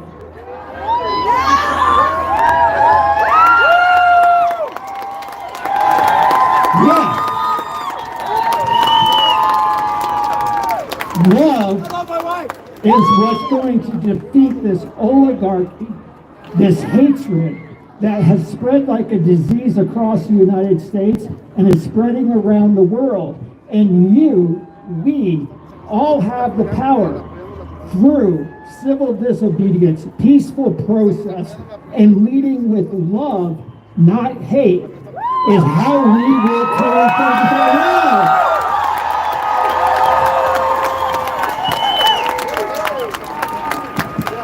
Hi there, sorry, I'm a little nervous. Okay, my name is Finn. I am 17 years old and I'm a transgender male. I know I should be in school right now. I'm actually supposed to be in my gym class right now, but I would much rather be fighting fascism. If you didn't know, Trump signed an executive order titled Protecting Children from Chemical and Surgical Mutilation, which, crazy name, and it bans hormone replacement for anyone under 19 years old. I woke up this morning to check my email and saw that the True Center, which is the one gender clinic for minors in the Rocky Mountain region, will no longer provide the medicine I need, but instead just provide mental health services. This is life-saving medication for so many trans youth. I will have to stop my medication I just started a month ago after 4 years of doctor's visits and therapist visits and psychiatrists. Anyone who tells you that you can just walk into a doctor's office and get HRT is so extremely wrong. It is such a long process. I am a transgender person. To deny healthcare to trans youth is to deny happiness, to deny life-saving medication. If you are transgender, go talk to the Trevor Project. They have a life care line. Talk to your primary care provider if you're already on HRT. Transgender people have always existed. They cannot take our life. Call your representative about this act. Call the True Center to see if anything can be done. They cannot take away our ability to find community and joy. We will always be here.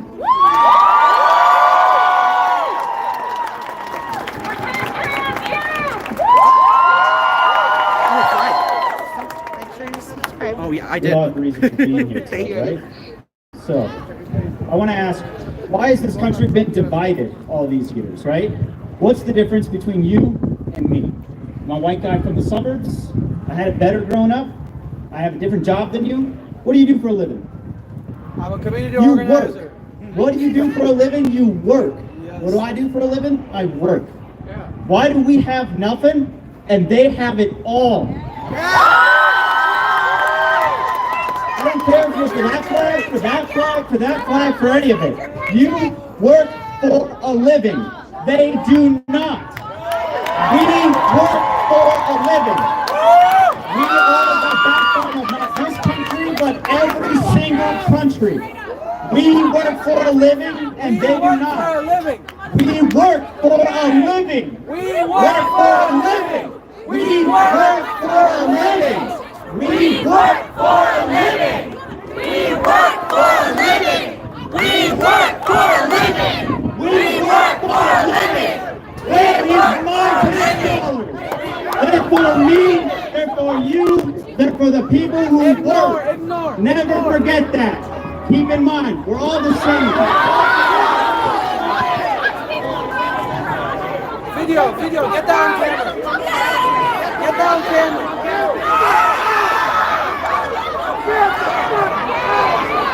Get out!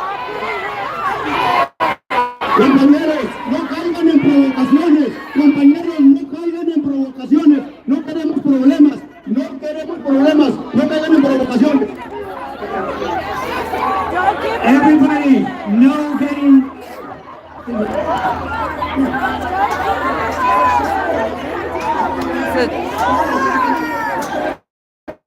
Jody Gates! Jody Gates! Thank you. Please stay away from her. Keep filing.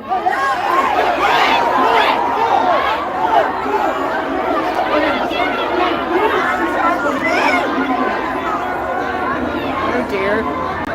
Oh dear. Hey, get away from her. Unfortunately, we're going to have law enforcement get intervened to get her off the property. Hey guys, just stay away from her. Law enforcement, it's on its way.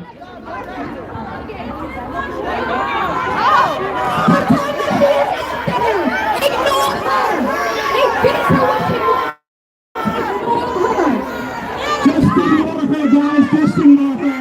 Somebody's gonna be over there. Hey guys, let's listen to the speakers that actually have something productive to say. That's right. Ignore her. Ignore her. Ignore her. Ignore her. Ignore her. Ignore her. Let's get the next speaker. We're listening. Yeah, go ahead. We're all ears. The Nazis are back. Let's go. They're in the office. We have to stand and fight. Our society is rotten to the core. I'm talking about the farmers standing fight. Fuck Donald Trump. Fuck Donald Trump. Fuck Donald Trump. Oh, I'm sorry. I'm sorry. My camera is blurry. It's not my phone. It's my service.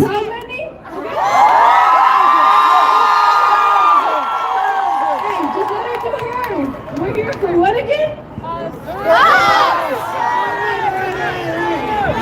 Fuck Donald Trump. Fuck Donald Trump. Fuck Donald Trump. Fuck Donald Trump. Fuck Donald Trump. Fuck Donald Trump.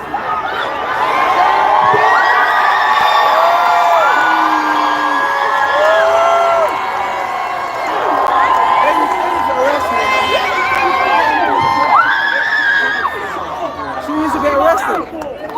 I hope they do that. A todos los mexicanos, gracias por estar aquí.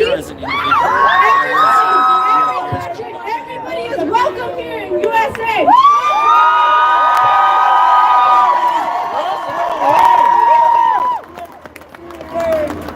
Aquí nací yo. Aquí nací. Aquí nací. The Nazis are back. They're in our office. Our society is rotten to the core. And I'm talking to all the fine upstanding folks got their welfare cut and jobs pulled out from under them. Healthcare cut and friends and family deported. We gotta stand and fight. We are here today and I appreciate every single one of you.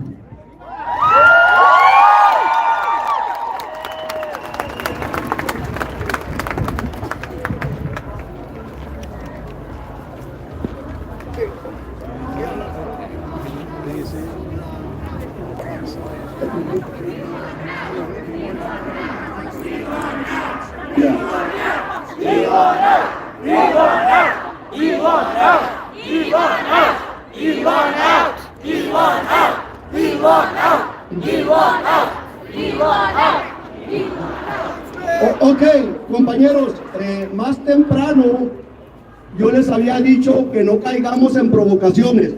He had said earlier that we should not fall into provocations.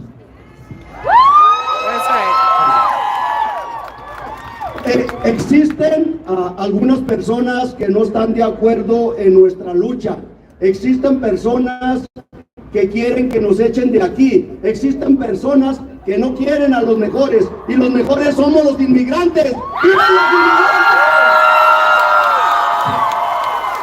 He's saying there are people here that do not want us here, that they want to throw us out, that they want to get rid of us. But we are the immigrants. We are the best of America.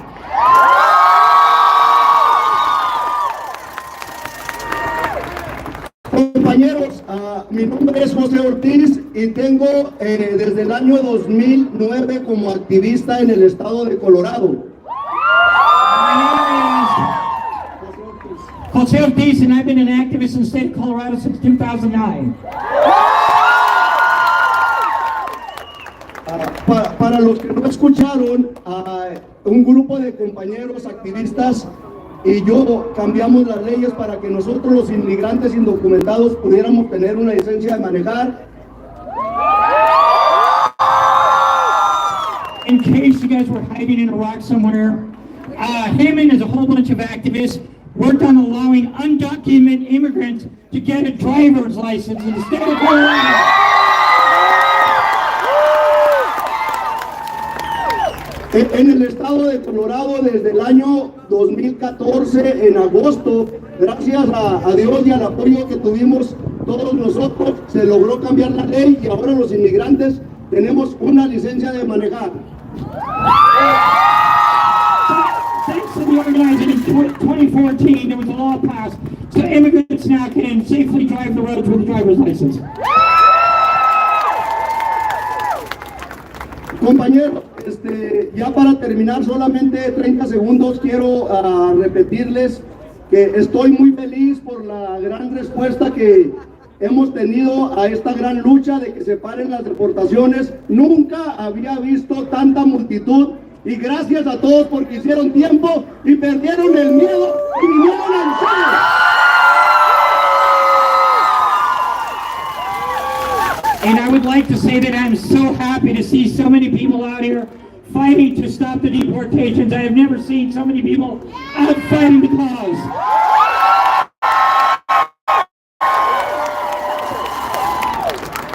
Compañeros, para recordarles que tenemos otra cita el día sábado, este próximo sábado a las 2 de la tarde, salgamos a manifestarnos, vengamos aquí a demostrar nuestro descontento, que paren las deportaciones el próximo sábado, recuérdenlo, tenemos una cita más aquí, apoyen, inviten a familiares, amigos, a todos los que puedan venir, porque recuerden que unidos hacemos la diferencia, que unidos vamos a parar las deportaciones. Unidos vamos a terminar con este gran problema porque nuestros padres son indocumentados, nuestros hijos son indocumentados y tenemos miedo, algunos tenemos miedo que a nuestros padres, a nuestros hijos los deporten. Entonces vamos a parar las deportaciones. ¡El pueblo unido jamás será vencido! ¡El pueblo unido jamás será vencido! ¡El pueblo unido jamás será vencido! The fight is nowhere near over. Saturday at 2 o'clock, there's going to be another rally to defend people from hopefully not getting families separated, defending our children that are undocumented, our parents are undocumented, and everybody else. So remember, this fight is going to be a long fight. And remember, the people united will never be divided. The people united will never be divided. The people united will never be divided.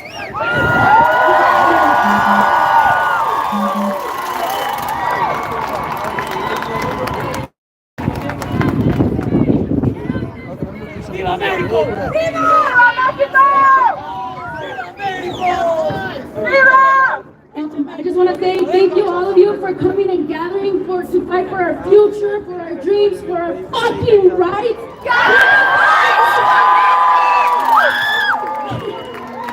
This is my ever first protest. The reason I came here is to fight for my parents who are immigrants and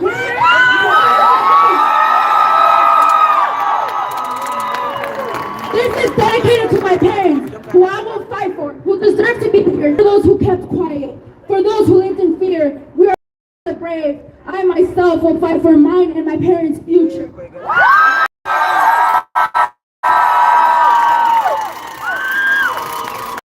Somos luchadores. Es nuestro derecho de estar aquí. Esta es una tierra que nos han robado. Eso no está bien. Es nuestro derecho de siempre quedarnos aquí, porque por aquí pertenecemos.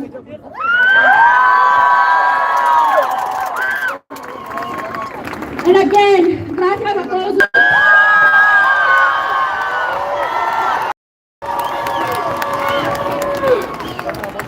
All I want to say is, ¡viva la raza!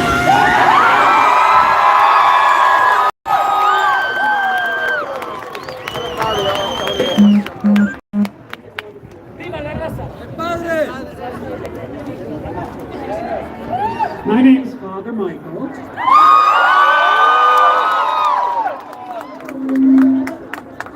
A gay, married Catholic priest.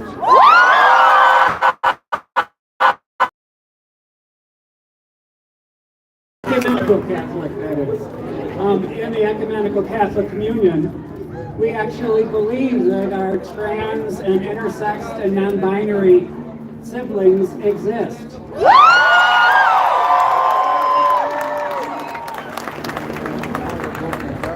Tomorrow in the chambers just behind me is the annual lobby day for prevention of gun violence.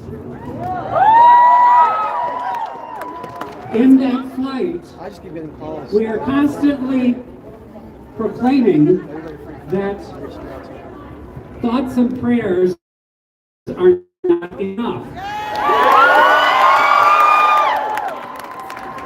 I want to thank you all for showing up to be here with action and not with thoughts and prayers. That said, I believe in the power of prayer. And back in my early days, in the 50s and 60s, growing up as a Catholic little boy, we were encouraged to be saying prayers and rosaries for the conversion of Russia. Today, we should be praying for the conversion of our country and the exorcism of our government. So I encourage every one of you, in whatever faith tradition you belong to pray every single day. And if you're not a believing person, send that good energy. Because prayer is vital right now. Because of the information silos, the people that need to hear all of you aren't getting the news about the shit that's going on. So pray that hearts and minds and eyes and ears are opened in our country.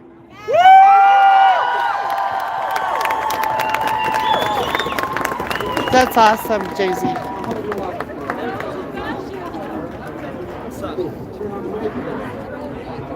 Mi gente! I am here on behalf to speak for those who cannot speak, including my mother.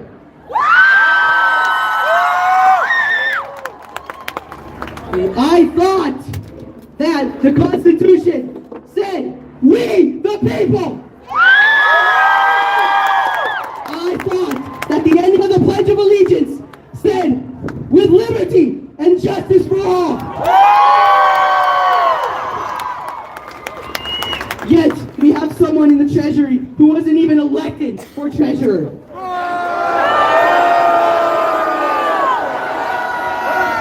Here I stand at my age at 16, because if I do not speak, there will be no one left to speak for me.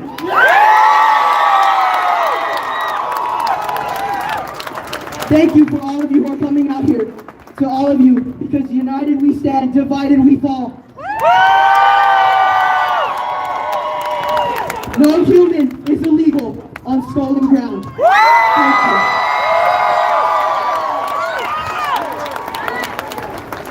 Thank you for joining us.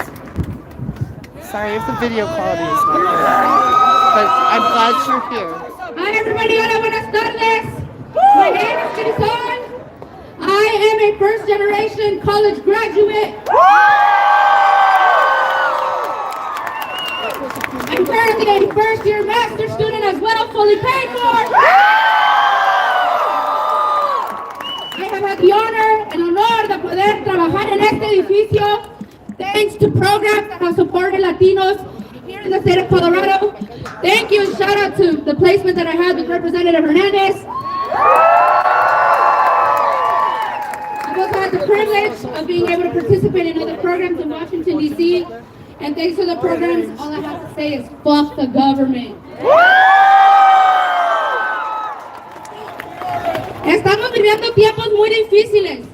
Y yo desde que me acuerdo he sido una activista en todo lo que hago. Cuando yo veo que algo no está bien, no me gusta y voy a hacer que la gente sepa que no me gusta. Yo siempre voy a usar mi voz, algunos ya me conocen, pero para los que no, yo vengo de una familia de inmigrantes, soy una hija de inmigrantes, soy la primera en mi familia de graduarse de la universidad.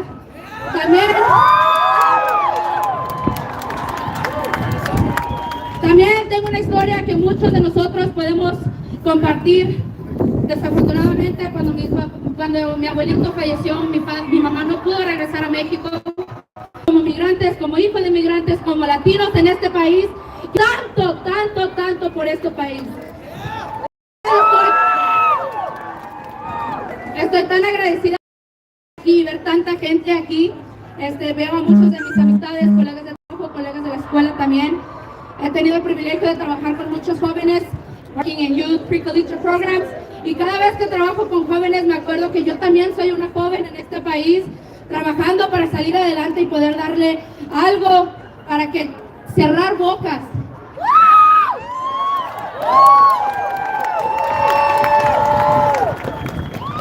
Nomás les quiero decir que no paren de usar su voz, no paren de informarse, de educarse, de seguir compartiendo la información que ven, pero por favor también asegúrense que es información correcta, porque también no sé si me miedo a las personas, pero estoy tan agradecida de ver tanta gente aquí. Es un honor estar aquí parada con tanta gente que representa nuestras comunidades tan diversas en el estado de Colorado.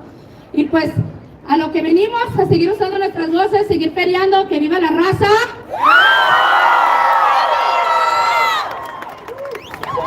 Y lo digo una vez más, fuck the government, fuck Donald Trump.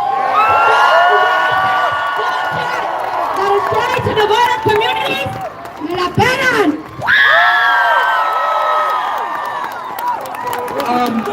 One thing, this fight is about keeping families together. LGBT families, immigrant families, everything.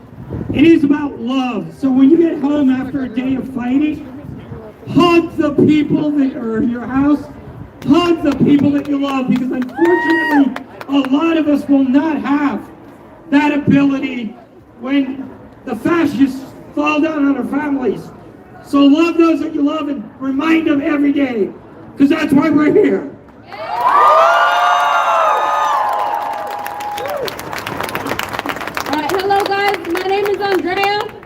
19 years old, and I'm very glad that he touched up on that topic because that is what I was going to talk about.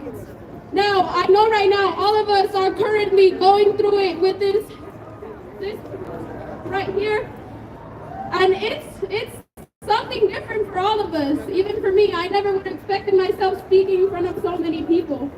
But because of the courage and the confidence and the love that God gave me, He gave me that power to be able to speak for the people that can't speak, and for my people.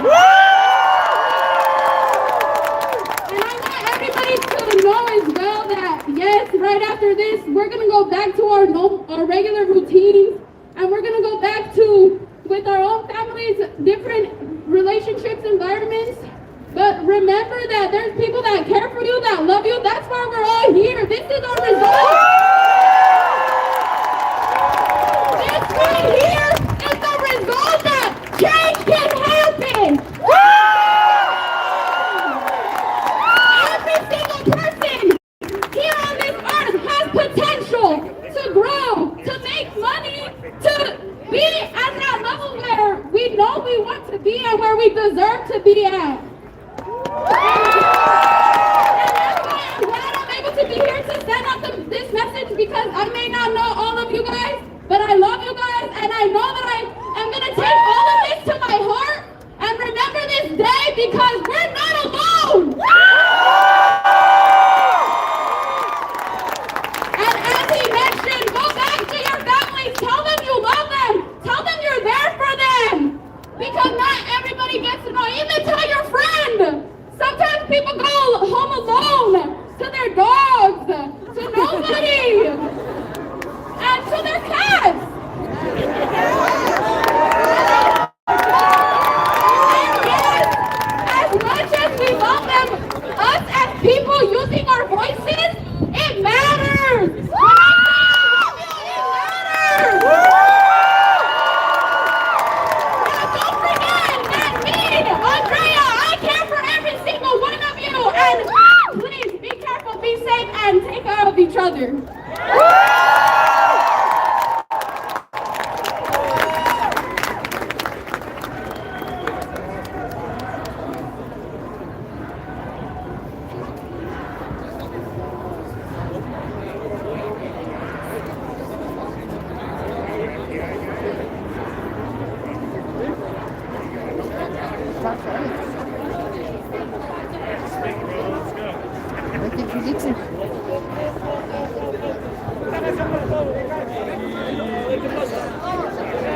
Alright. I just want to start off by saying, this is beautiful. I mean, we got people from Mexico, we got people from the LGBTQ+, we got people from Venezuela, we got people from El Salvador, Puerto Rico.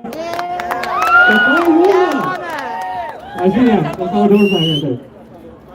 And when we get together, I mean, anything's possible, you know? Men, women, everybody. Yes, sir. Strengthen the numbers. And I'm not just here fighting for my immigrant parents or for myself. I'm here fighting for everybody, for women, for LGBTQ. And if we're together, anything is possible. This is for everyone. This is for the working class. This is for the people that fucking live paycheck to paycheck and are struggling. Down with the rich. It's us, you know? Everybody united, we're fucking unstoppable. Yes, anything can be done. If we put our differences aside, I mean, look at this. Look around you, like, it's beautiful. And I love you guys, you know? That's all I came here to say. Let's keep fighting!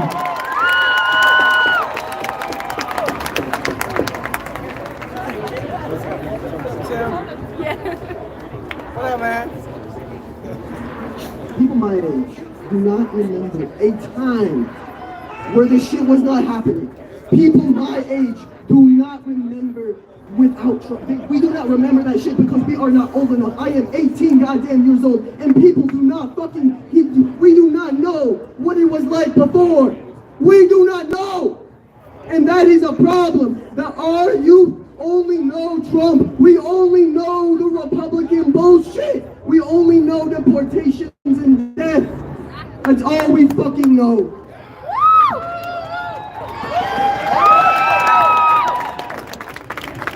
Hi everybody, I want you to just look around at the people by you. Those are everybody that is here to keep us safe today.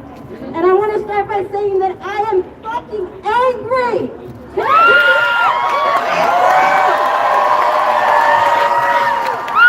I am a teacher and I am angry. I am together and I am angry because they took my language and my culture 2 generations ago. They fucking took everything and now they want to call us illegal and tell us that we need to leave. Can I hear if you're a teacher and you're angry? Can I hear you if you're Latino or Chicana and you're angry?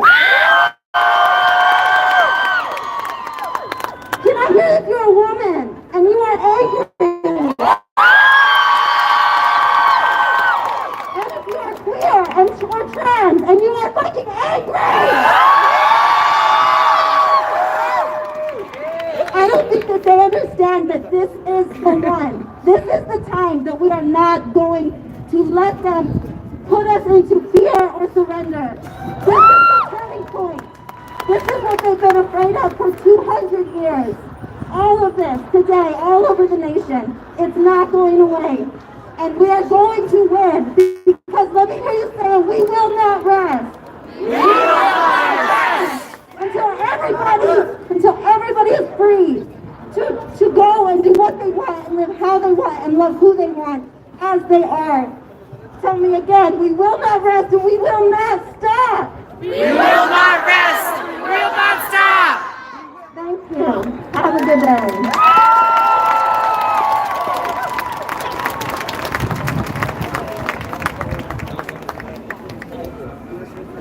All right. I'm here for one reason. My girlfriend's Guatemalan. I grew up in Spain when I was a kid. Yo viví en España cuando era niño. Mi novia es guatemalteca, ¿sabes?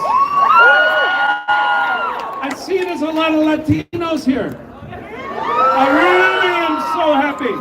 And a lot of young people. Hay muchos jóvenes. Muy bien. We have a constitutional crisis. We have a foreigner, Elon Musk, who, by the way, speaks Afrikaans, who is cutting aid from all of aid recipients worldwide. Interestingly, this aid helps fight AIDS. This aid helps deliver clean water to Africa. But one thing many people aren't talking about, a lot of aid goes to Ukraine as they're in their fight for their lives against Putin and the evil Russia. Now, what we know is Don the Con, for sure, is now Putin's pawn. Putin is very happy to see what's happening to our country. The scary thing is, we only have a very radical right-wing Supreme Court between Trump being a fascist and us losing our democracy. Yes! The only wall left are the blue states and the people in these blue states. The Republican Congress will do nothing to stop fascism. The Republican courts will help him create fascist state. Traitor! What Hitler did when he got into power, he put Goring in charge of the police force. What is Trump doing right now with the FBI, firing all the agents who were doing their duty to defend our country? One more outrageous thing to think about. My girlfriend was born 6 weeks after her parents arrived in America. She was born in Cleveland. She's a Cleveland Browns fan. You're gonna tell her she's not an American, Donald? Good fucking luck.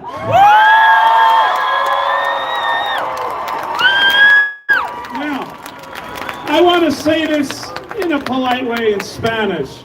Elian y Donnie, me cago en tu puta madre, ¿sabes?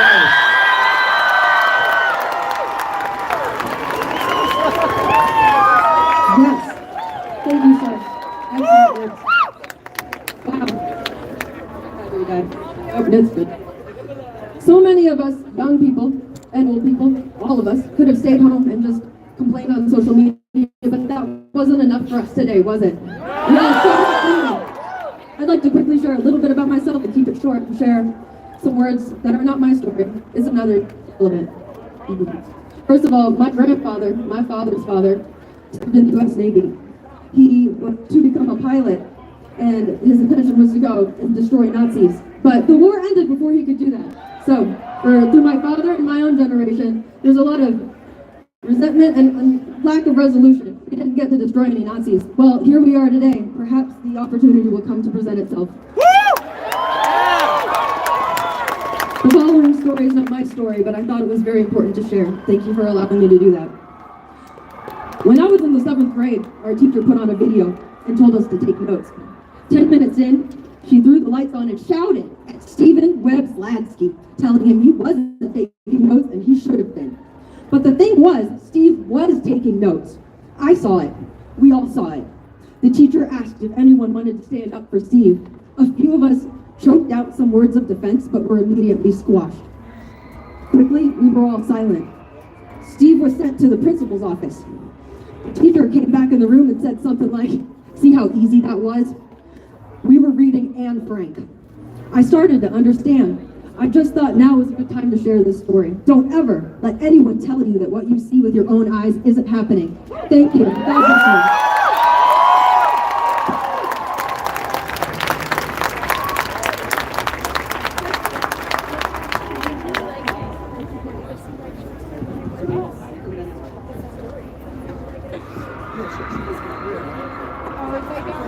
Flip it, flip it.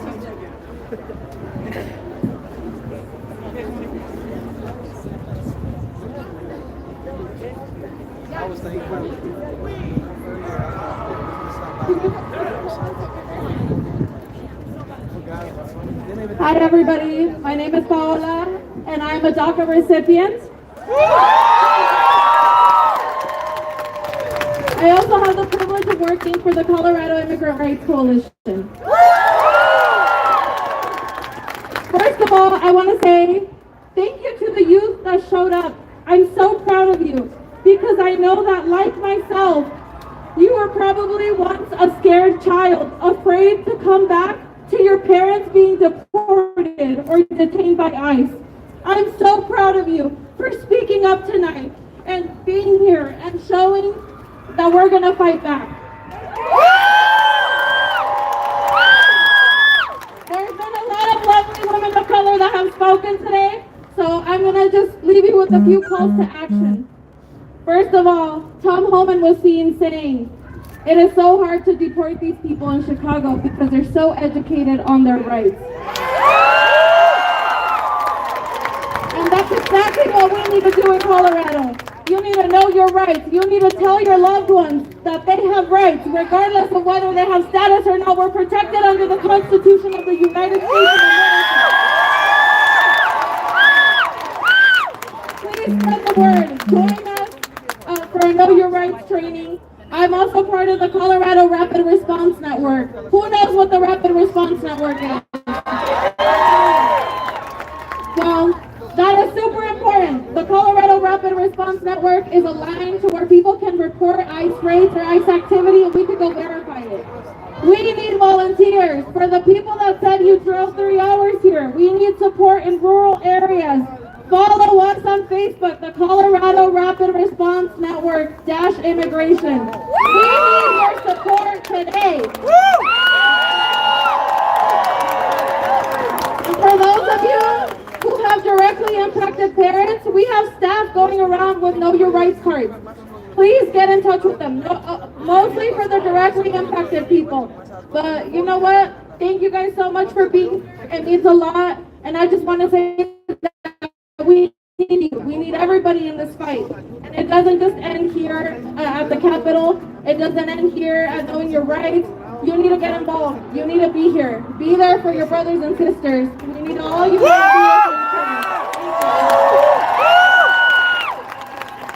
Let me add a quick comment to that. If you are privileged enough to have a damn document that says you're okay, if the police ask you a question, we should all say, I choose to remain silent. Am I being detained? Always, I want to speak to a lawyer. Law enforcement is not going to be your friends in this war, so we do not need to answer any questions for them. Because we need to make sure that they can't tell the difference amongst us. We all need to say, I am not cooperating.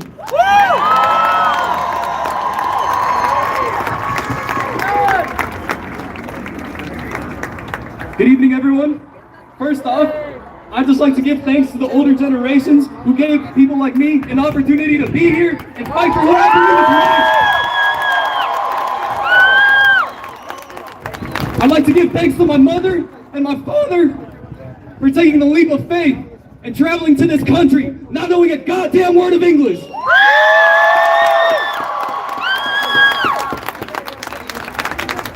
And I'd like to give thanks to all these parents for allowing people like me, allowing all our first generation students to have an opportunity to learn.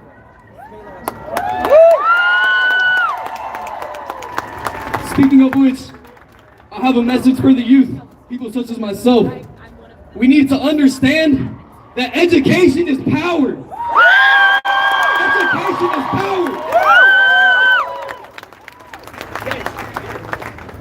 I'm currently attending university. And my heart is broken because we're being forced to erase DEI from our school.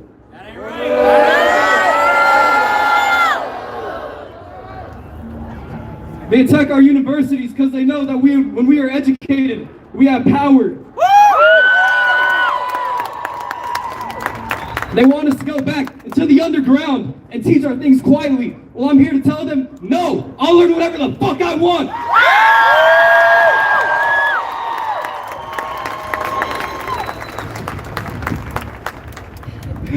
Sorry. I'd just like to say, education can be seen in many different shapes and forms. It can look like going to school. It can look like learning about the past, learning about those who died for us, such as Los Seis de Boulder. They were murdered in cold blood. They were bombed, blown up, and their families were forced to identify their bodies at the scene. We cannot let something like that ever happen again.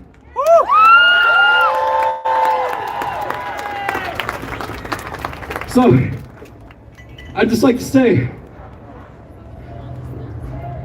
together, we're powerful.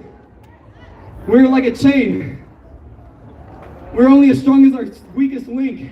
So we must look after our indigenous communities, our trans communities, our disabled communities. Free Palestine. Together, we are one. Together, we are powerful.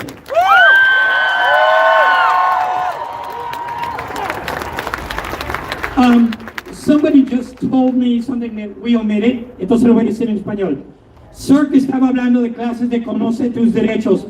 Es muy importante que si ustedes son inmigrantes, a que no sean inmigrantes y hablen español, vayan a las clases de Conoce tus derechos. Toda la comunidad tiene que saber cómo conocer sus derechos. Entonces la primera cosa es de que le preguntan si llega la migra o la policía, no tienen el derecho de preguntarte lo que sea. Tu ciudadanía no tiene nada que ver con tus derechos. Ok, entonces si la policía te pregunta algo, pregunta que si estás libre de irte, y si dicen que sí, vete. Si dicen que no, entonces ahí empiezan a aplicar sus derechos y les preguntas que si te están deteniendo. Y más importante, nunca contesten una pregunta de la policía. ¿Ok? Y no dejen que chequen su casa. Si uno tiene una orden de arresto, de cateo, que tenga el nombre de la persona o la dirección, no los dejen que entren a la casa. Porque lo que pasa, ya la de esa de Trump dijo de que no les gusta lo que está pasando en Chicago, porque 80% de las puertas que están tocando no le están abriendo porque conocen sus derechos. Entonces aprendan de los derechos.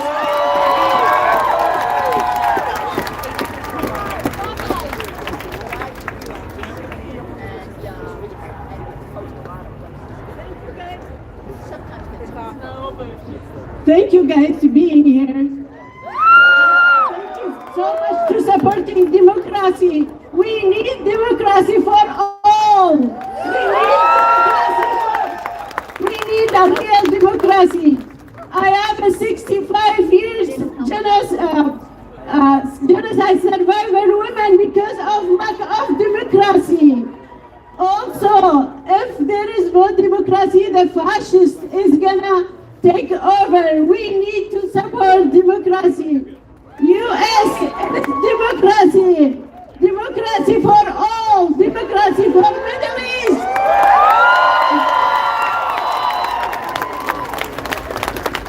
Democracy to take out all the fascists. Democracy to free presidents for 25 years is in prison in Turkey because of the Erdogan is a good friend of Trump. They put him for 25 years in prison because he asked democracy for all world on the Middle East. Democracy, let's all support democracy in US. Democracy in US. Thank you guys for being here, supporting each other.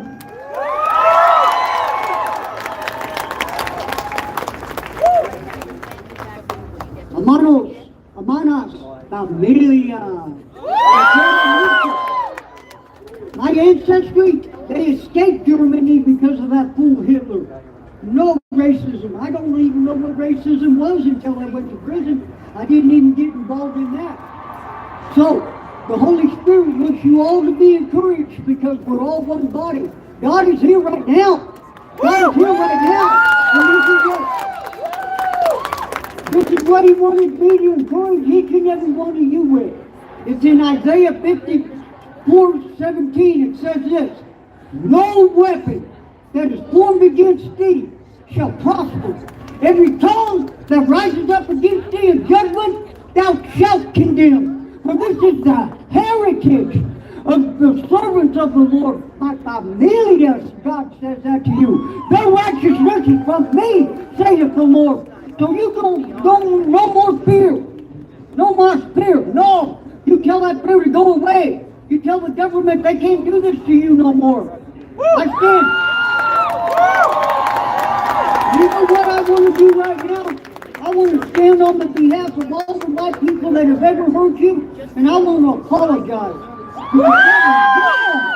That was wrong. They don't have the right to do that to you.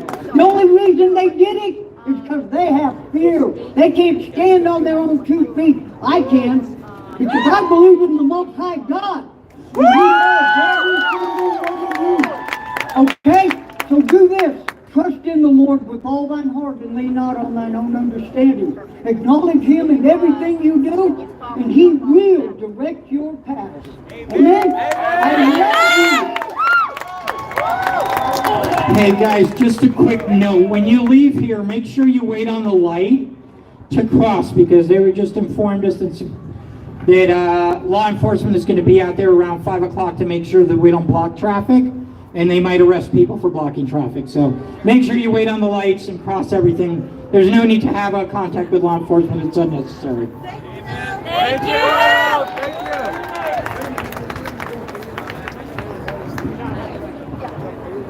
Thanks, everyone. I'm a white woman who was raised in a MAGA family. They don't like me anymore. They don't stand.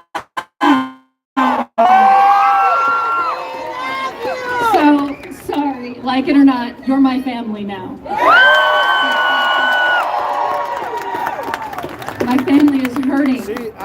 My family is losing their jobs. They're losing their scholarships. They're losing their lives. They're losing their freedom. And so I want to make a pledge to you. It's going to be a little different than the pledge you've heard. I pledge allegiance to the people of the United States of America. And to the republic for which we stand, one nation under no one, with liberty and justice for all.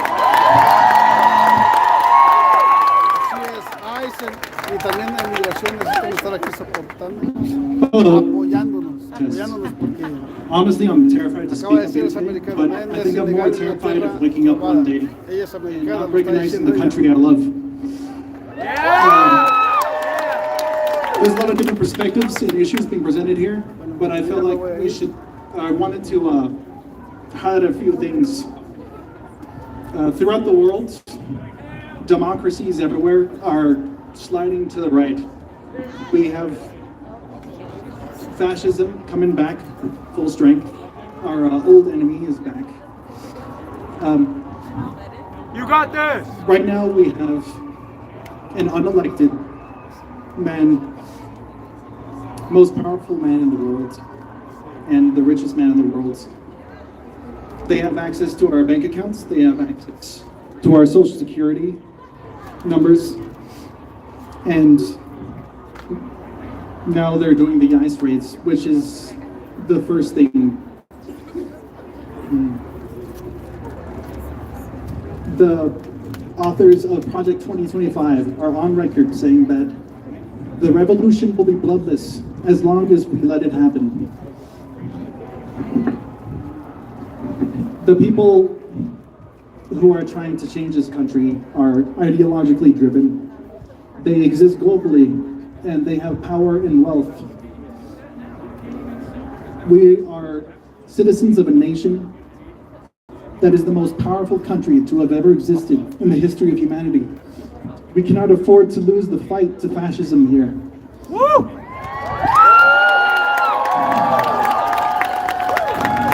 Donate, protest, vote, fight back.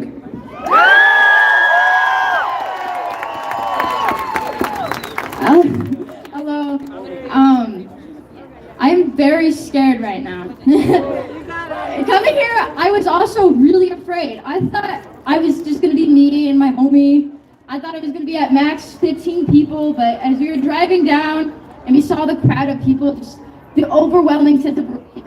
I am so happy to see just how many people came out. Thank you all for fighting. That's the one thing we can do. And I want to tell everyone that it's okay to be afraid. I think we all are. The very fabric of our world is falling apart, but that just serves as a reminder that we are the foundation, and we must stay strong with each other and remain the foundation. Thank you.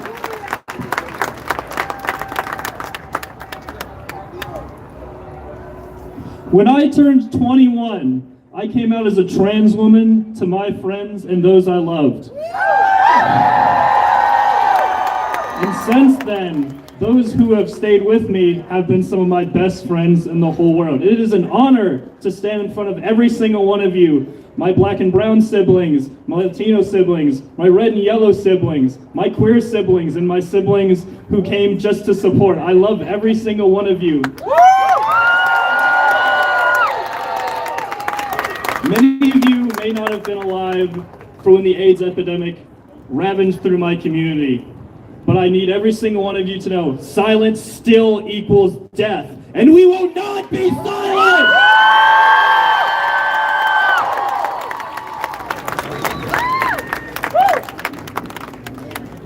How's it going, everybody? My name is Alejandro, and I'm part of the DACA community. Thank you so much for coming out. You guys are citizens. We see you. Thank you so much for being out here supporting the community. You guys give us hope. When I think of America, I think of you. People willing to stand up for people's rights. Thank you. Like this great man said, inform your families, inform your friends. If ICE shows up at your door, tell them that to not open it because they have no right without a warrant. And they only give warrants to criminals. So your families, your friends, they should not have the right to open the door.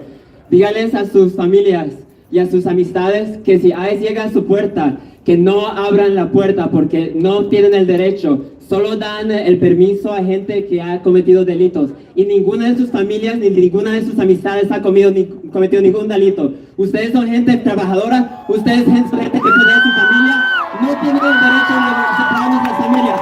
They don't have to separate our families. Our families families have come here to give our families a better life, they don't deserve that. The last thing I want to say, or the last two things. One, our Latino brothers and sisters, you guys have ancestors indigenous to this land. We will not let other people tell us that we cannot live here. Our families, our friends deserve to be in this land, to work, to live, to take care of each other. Our families deserve to be here. And to our white allies, to the white people, to the black community, to the LGBT community, to the trans community, thank you for coming out. We see you, we love you. Thank you for everything you do. Viva la raza, viva LGBT community, viva women's rights, viva Palestine. Thank you. Black Lives Matter.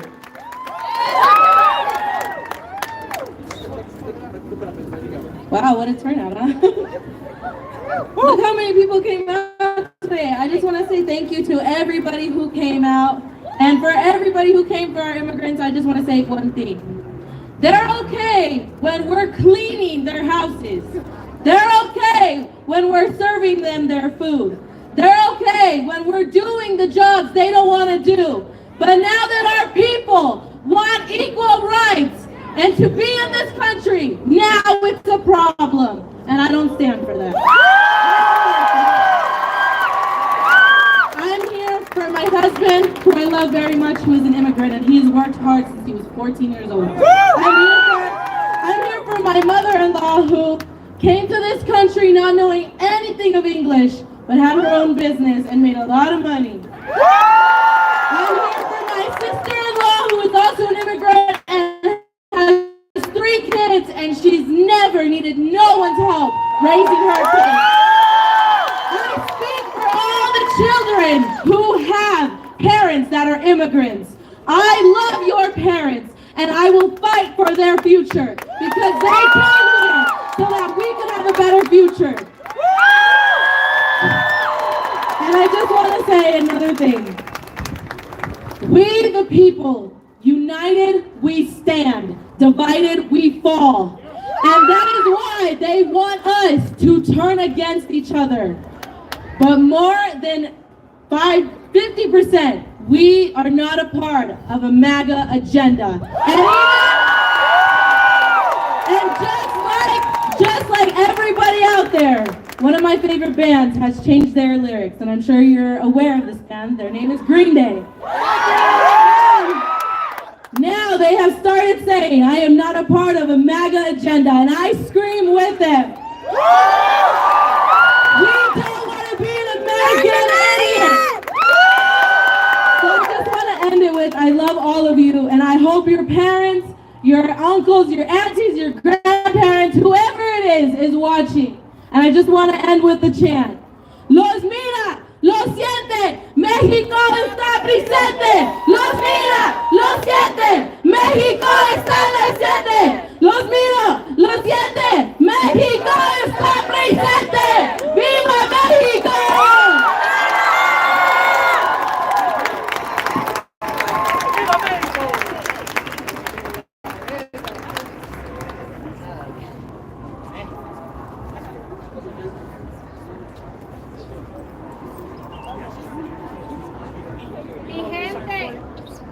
Hermanas, hermanos, yo soy boricua, para que tú lo sepas. My name is June, and I am a Puerto Rican U.S. citizen. I was a teacher, I was an educator for over 12 years, and I worked with the Head Start families. Almost all my families were undocumented citizens, and I would never turn in my families over to illegal fascist regimes. If the government trains teachers to be willing to catch bullets for our students and protect them from an active shooter, why would we turn them over to officials? Children are not criminals. Children have rights. Children deserve to feel safe in America. This is stolen indigenous land. So everyone here at some point was illegal because this was stolen land. Okay?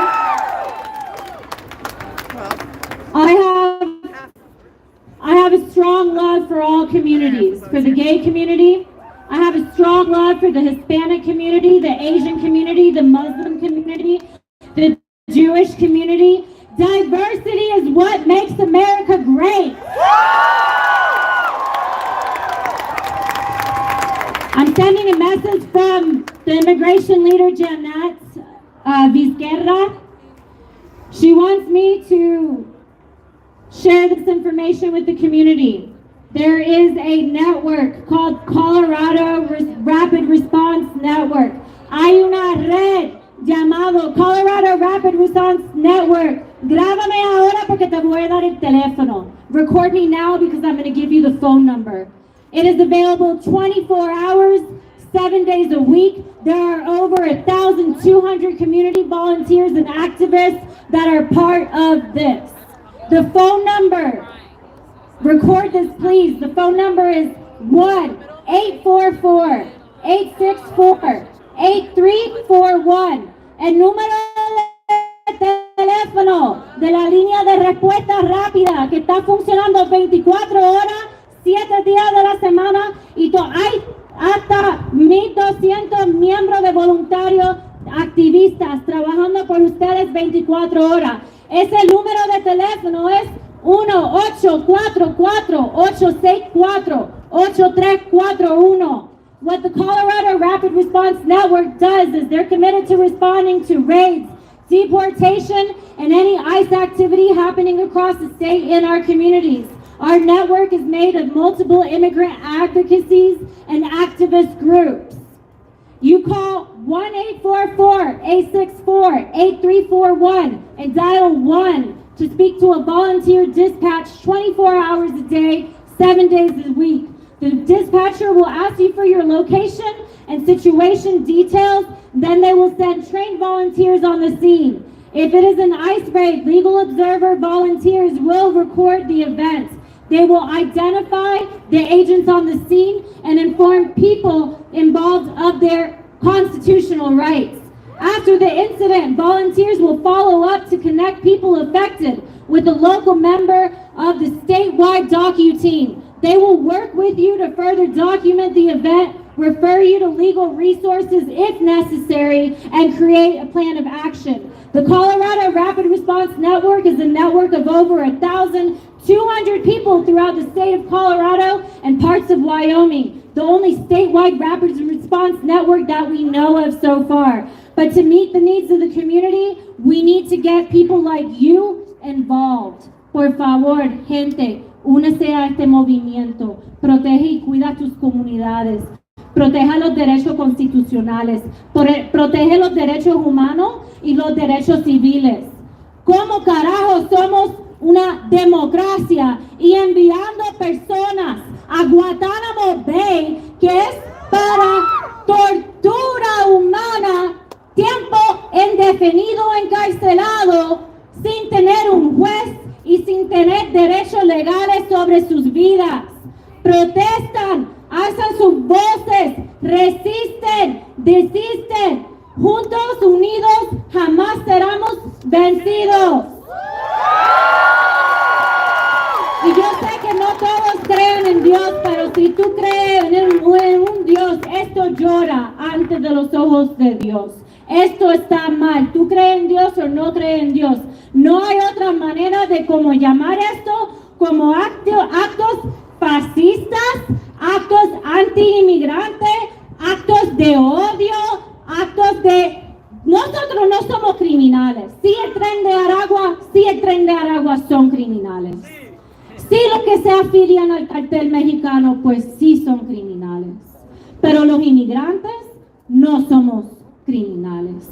Y por hablar español, y por ser arrestados por hablar español en lugares públicos, fuck you al fascismo, y no voy a parar de resistir.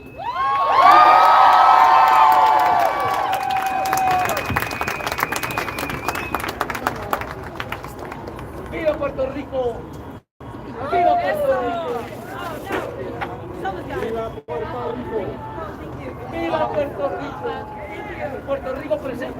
Hello. I am not as well prepared as everybody else because I like to write, so I write all of my thoughts down. I am my family's first person in our family ever to get a bachelor's degree, and thank you. And we got summa cum laude, if you know what that means, of highest honor. Thank you. Here's something I wrote for you all. This is our stories and our stand. They tried to rewrite our history, erase the struggles and the triumphs of Black souls, of Latinx hearts, of LGBTQI warriors, and every color that paints the mosaic of resistance. They whisper, "It doesn't affect me." But silence is the enemy's ally. We are the voices that refuse to be muted, the radiant chorus of countless stories that refuse to fade into a footnote. Our past is a tapestry woven with pain. Our resilience, love, and the fierce fight for dignity in every stolen moment, in every unjust, erased line. Do not fall for the lie of indifference. For when they tear at the fabric of our history, they unweave the future of us all. This is a call for every soul to rise. Whether you walk in queer brilliance, carry the legacy of Latinx revolution, stand on the shoulders of Black giants, or live the truth in any form, we are entwined by the same roots of resistance.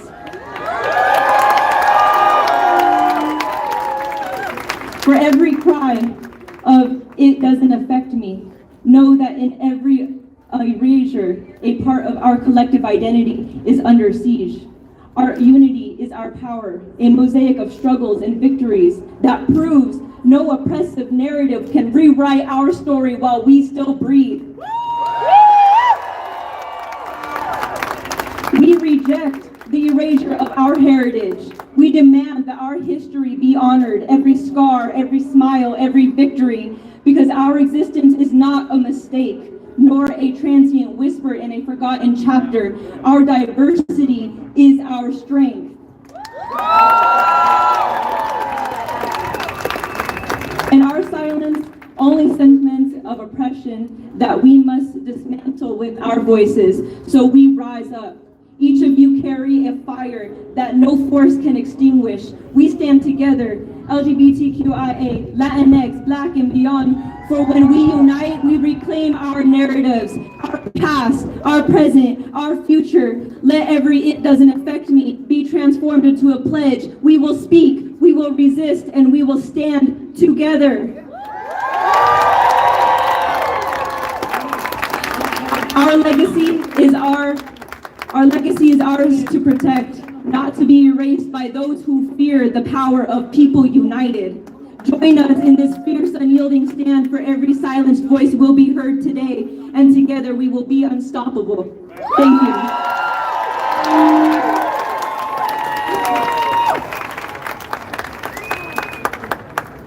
Hello everyone. I'm a little nervous, but that's understandable when you're looking at all these beautiful people. My name is Robert. I live here in the community. I've lived here for 10 years, and I'm from the state of Tennessee.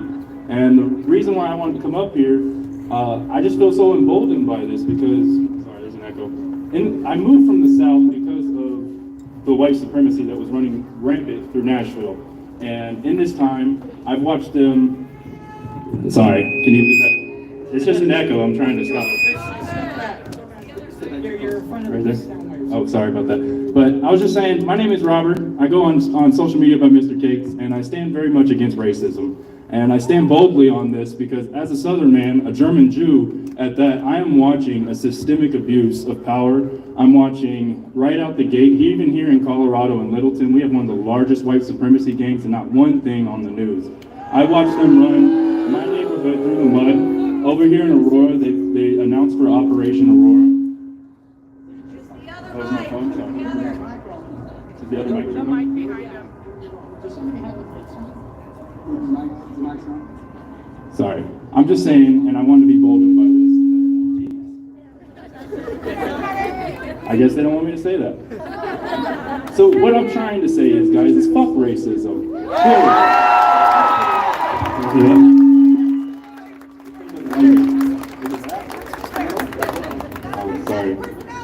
must be the microphone. I'm trying to work with this echo here.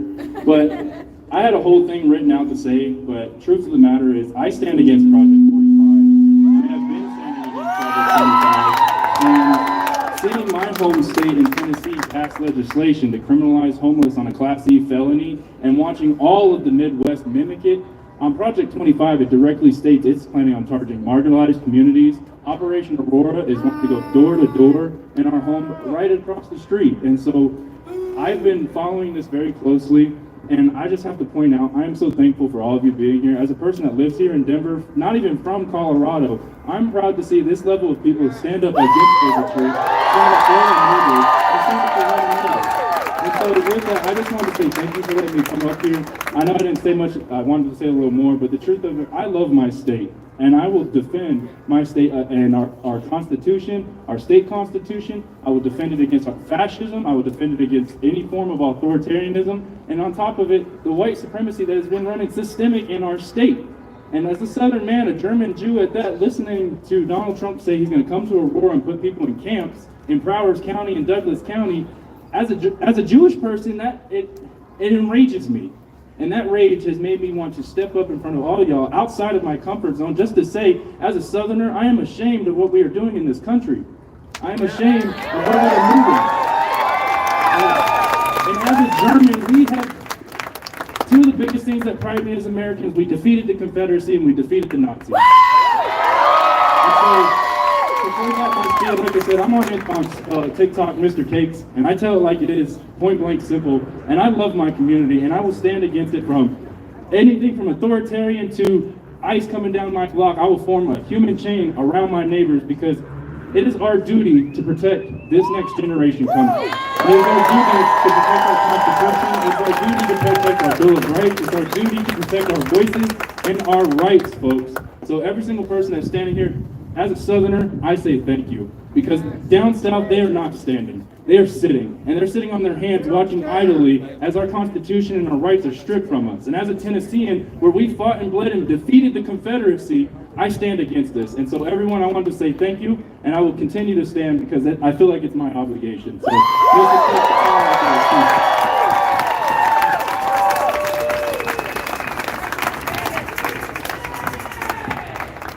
Hi, everyone. You guys are all so fucking beautiful. I am so fucking happy to be here today, but also super fucking pissed. I'm here today as a child of immigrants and as a healthcare. Thank you. They're real ones for sure. And as a healthcare provider in our community.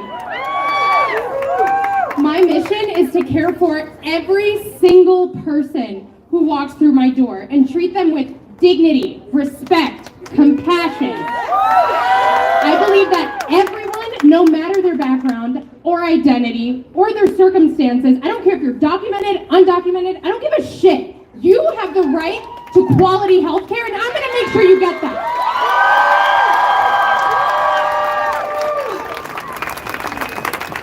Health is a human right, and my role is to help people heal, to feel seen, to be heard in the clinics, in the hospitals.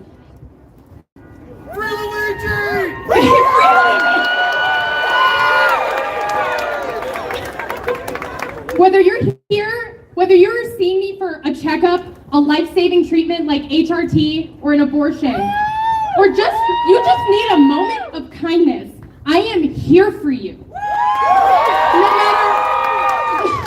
No matter who you are, where you come from, my goal is to give you the care and support you deserve. Because we are all human, and we all have a right to quality health care. If you know someone whose response to this is, doesn't affect me, we're all gonna die, this whole world is so fucked up, let them know there is blood on their hands.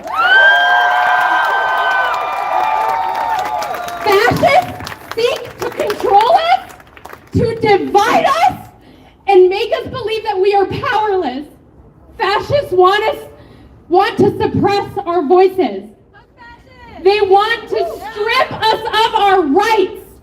and dismantle our democracy, our Department of Justice, our Department of Health and Human Services, the Department of Education, to remove the fucking critical race theory, the truth. They want to erase the truth. This country was built on the whipped backs of my ancestors. And I'm not gonna let them fucking forget them. I'm not gonna let them fucking forget their transgressions. We are not powerless.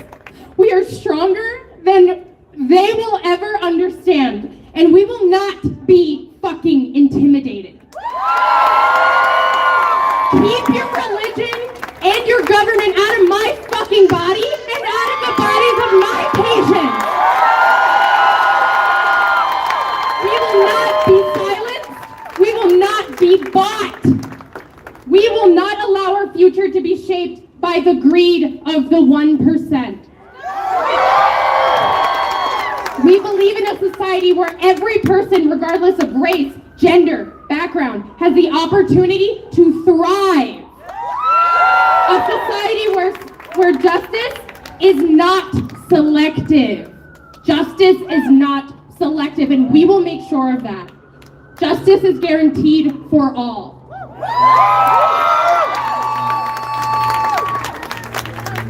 This is our fight. We stand together in the face of fear and oppression, not as victims, but as warriors for justice, equality, and freedom. We will defend our democracy. We will reject those who seek to profit from the division. And we will build a future where every voice is heard.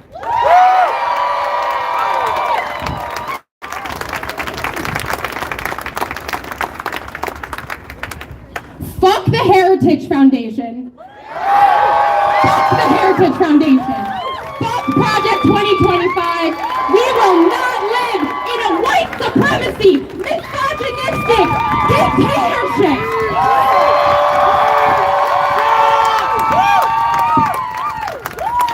It's not their constitution. It is our constitution.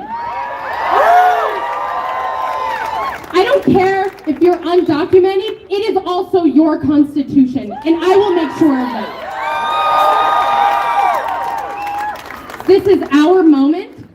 Relish in it. I'm so proud of every single one of you. This is our movement, and together we will rise!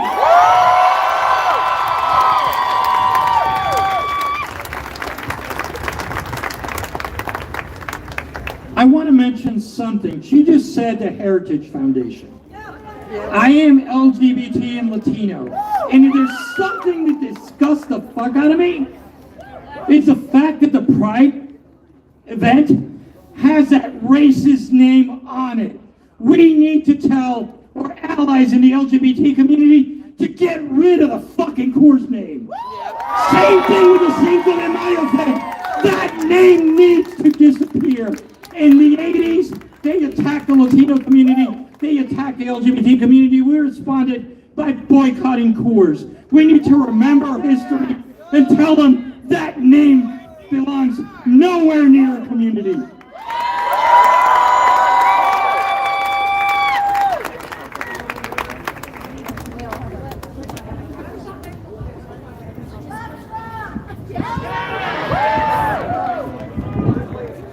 Fuck Donald Trump!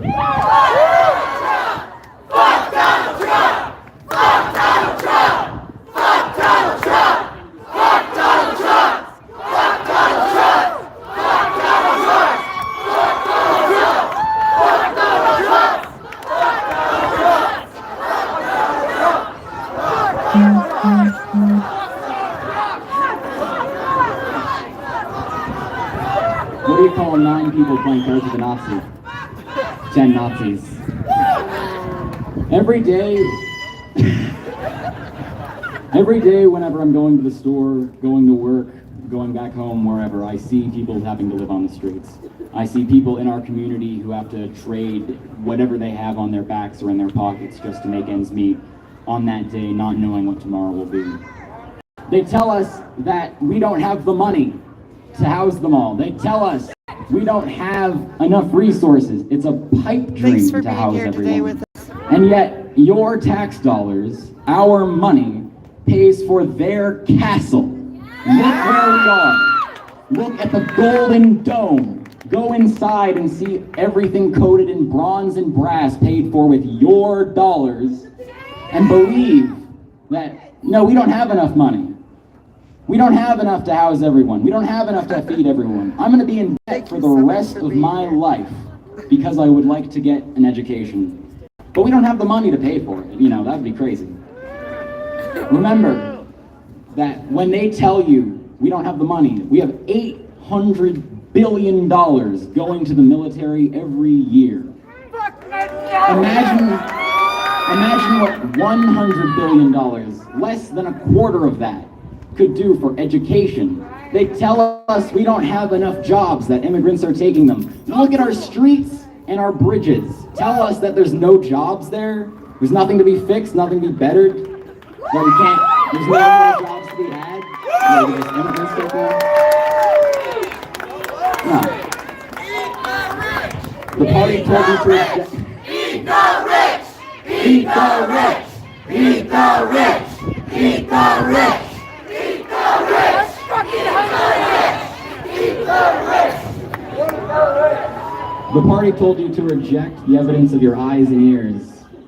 They told us that he was just throwing his heart out, that, oh, he's just autistic. I'm autistic. I've never done that.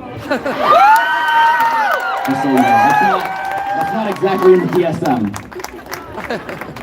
But yeah, trust your eyes, trust your... I'm so sorry. I'm so sorry to take the fucking mic from you. But they just told me I couldn't speak because there's a line of people that have the words. I have a line of people I have to speak behind. I'm sorry. Shame! Shame! Shame! Shame! Shame! Shame! Shame! Get in line! Wait for your turn! They've been there for fucking hours! They have been there for fucking hours! Get the fucking line! Get the fucking line! Get the fucking line! Get the fucking line! Get the fucking line! Get the fucking line! Get the fucking line! You're the instigator! These are the people standing for you! Is it working? Testing. This is why we can't have nice things. We all waited in line, it's fair. I had to wait in line, we all have to wait in line. And so with that, thinking about the people who are waiting in line, thank you all for your time and have a great day.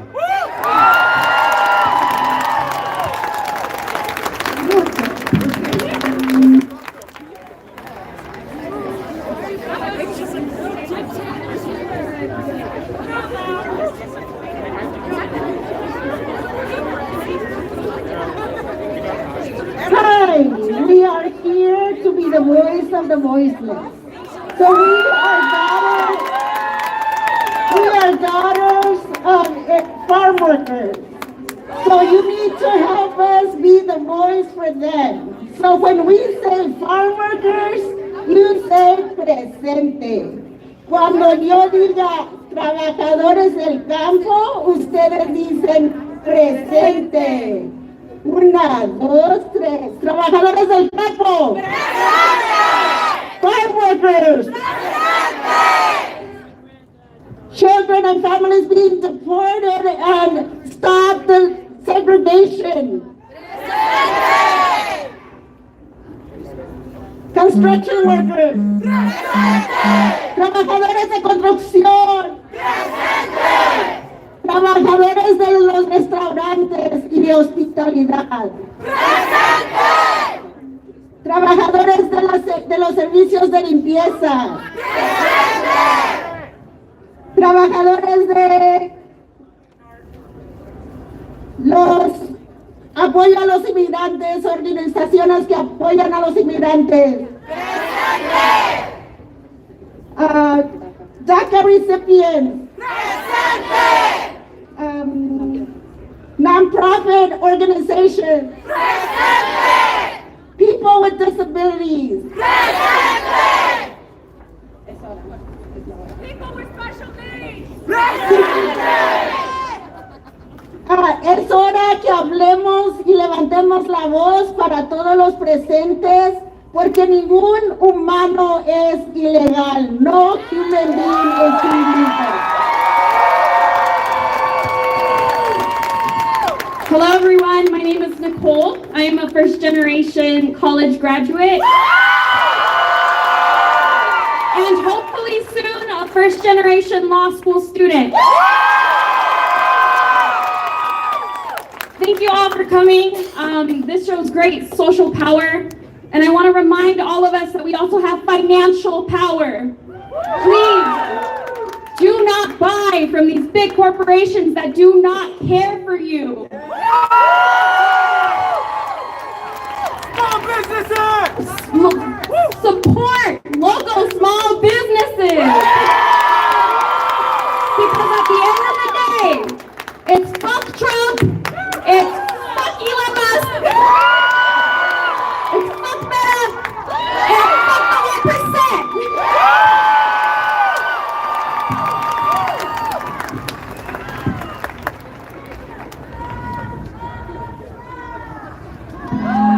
Hi everyone. Hi everyone. I'm a childless cat lady and I vote.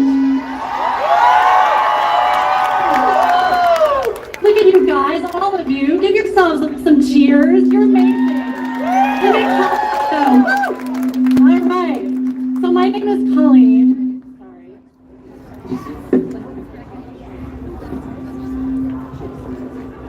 Sorry guys. Hey everyone, my name is Colleen. I run a social media platform for reproductive rights and justice.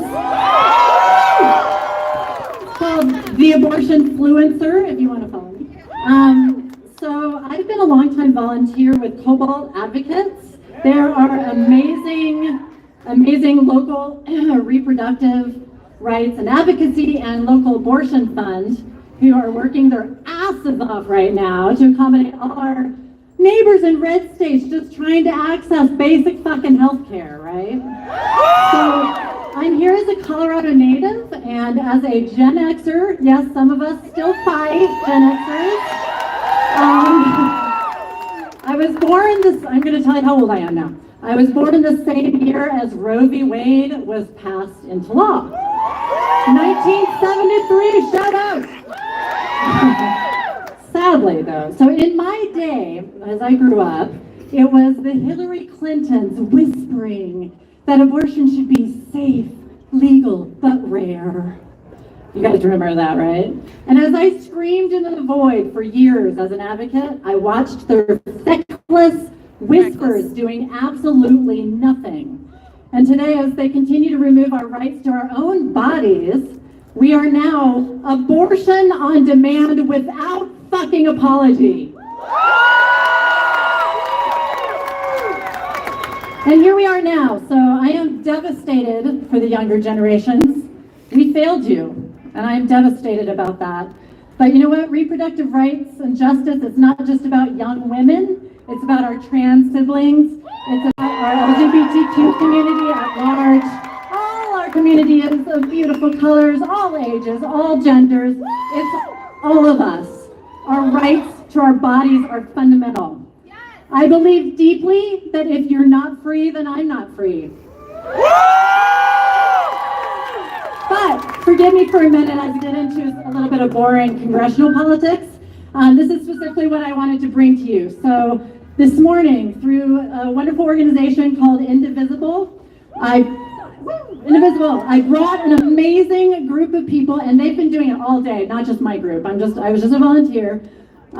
We did a direct action through this organization to visit the offices of Senators Hickenlooper and Bennett to tell their staff, because they're obviously in Washington right now, our demands in person and ask what in the hell are they doing right now. So get Elon the fuck out of the Treasury. What the fuck, people? vote no on Trump's Project 2025 appointments. They voted, shut the Senate down. So I'm just going to wait here for a second. Bear with me. Our experiences. First we went to Hickenlooper's office. The security, like 5 of them, were standing out front. Like, no, we're not letting you in. We couldn't go into our own fucking building. It's our house, right? Nope. So they stopped us. Now, understandably, there was this little, riot in Washington a while back, so I understand they're a little nervous.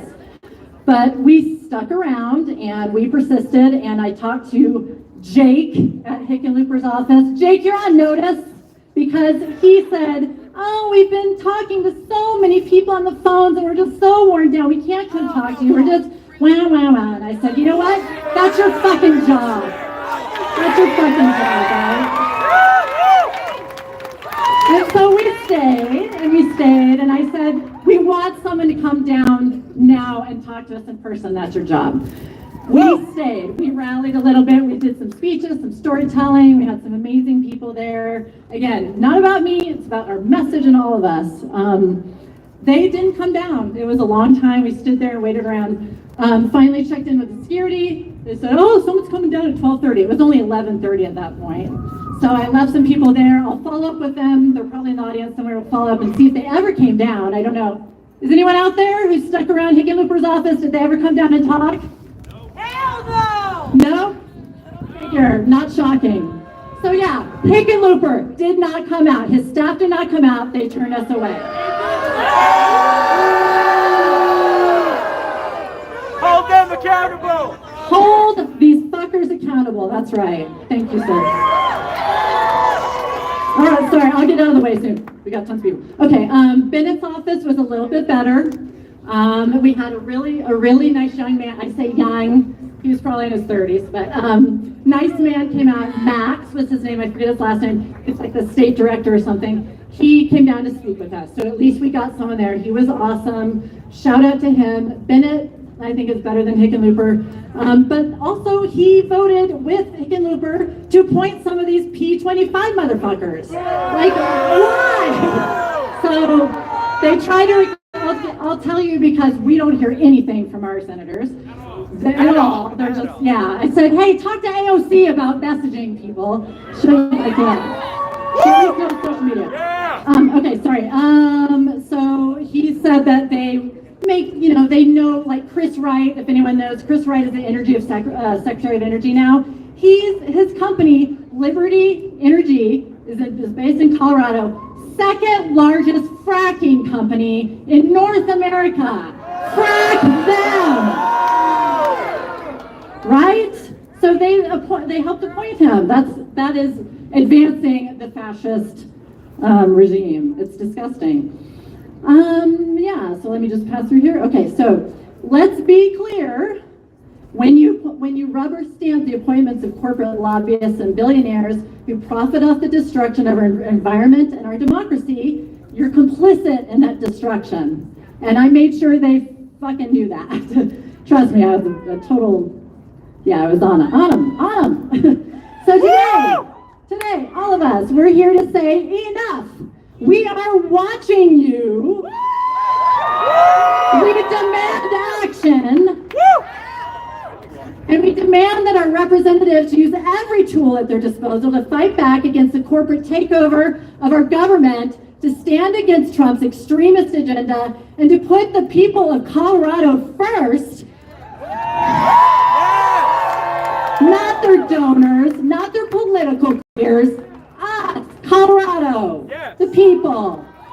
So we will follow up with them. I'm going to hold their fucking feet to the fire. I want an answer directly from them. And follow the abortion influencer. I'll try to keep out the information. Colleen, look for me there. Free Luigi.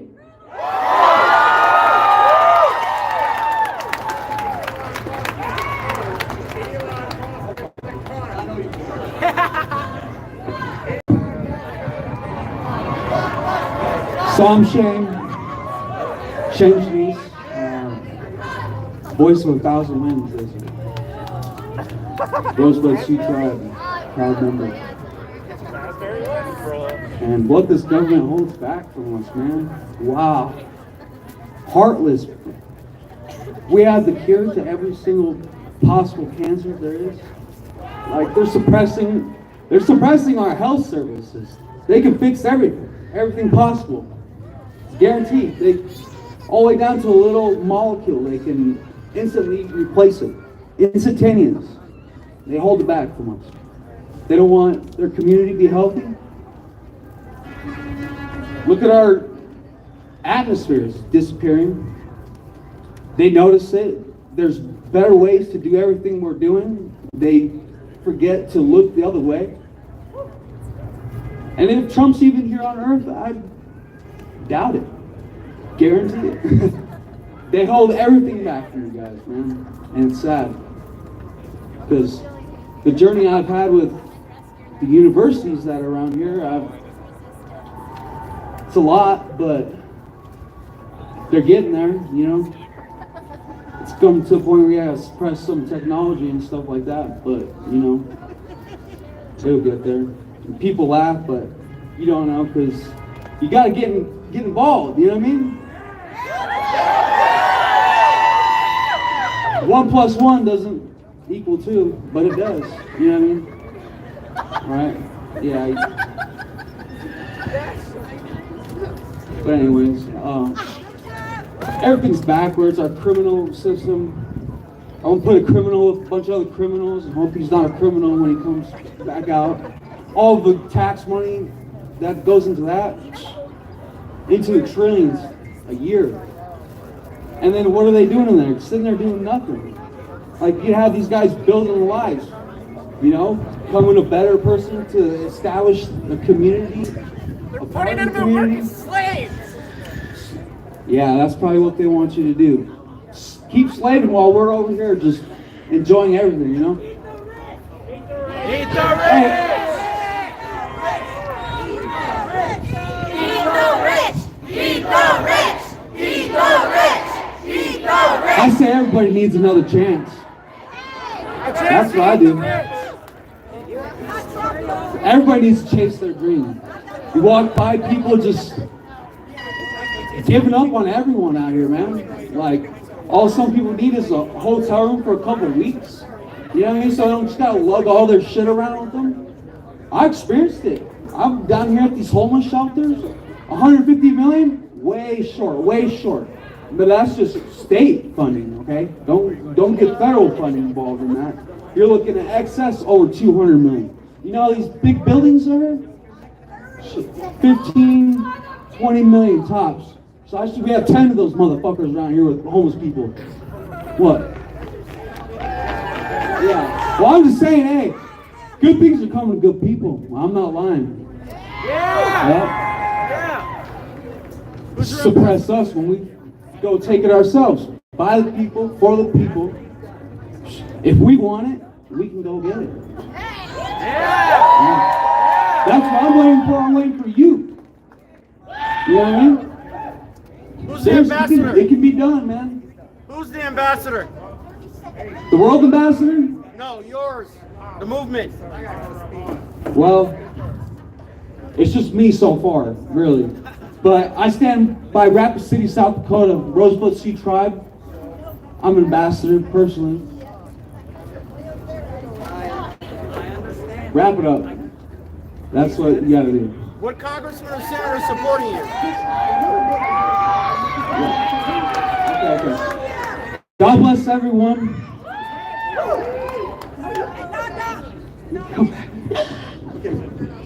I'm Karen Nielsen from Highlands United Methodist Church, and they are I never could get that right. LTV.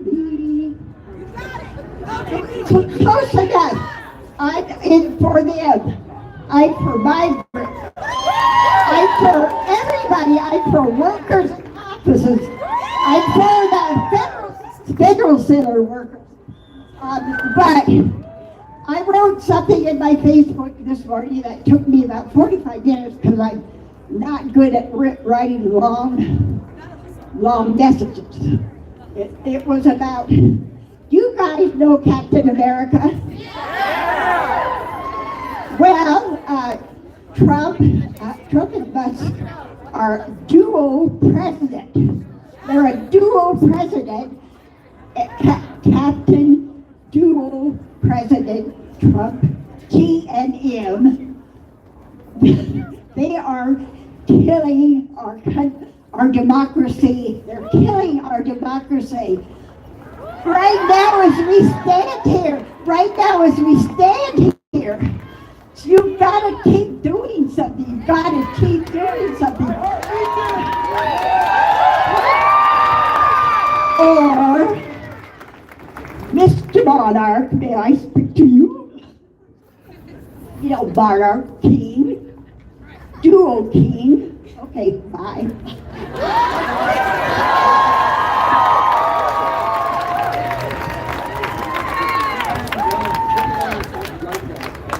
Hello, good afternoon, everybody. I would just like to shout out everybody that's came up and talked throughout the day. Everybody had the courage to come up and say something. It's a little nerve-wracking coming up here, seeing all these people. I've never done anything this big, so it's exciting. I'm glad to see everybody out here. And I would like to talk, I'm a first-generation American, so both my parents are immigrants. And I would like to ask the question, what defines an American? Because this is supposedly a country that was built on immigrants. I mean, you look at the railroad system, you look at all this infrastructure. This is a country that is built on immigrants. So what defines an American? Who are these Americans telling us immigrants who built this country that we're not allowed to be here? Who's allowed to tell us that we're not allowed to be here when we built this country? I'm not going to keep it too long though, so shout out to everybody that came, and make sure everybody keep it safe or else our message won't mean anything. So keep it peaceful, everybody. Viva Mexico!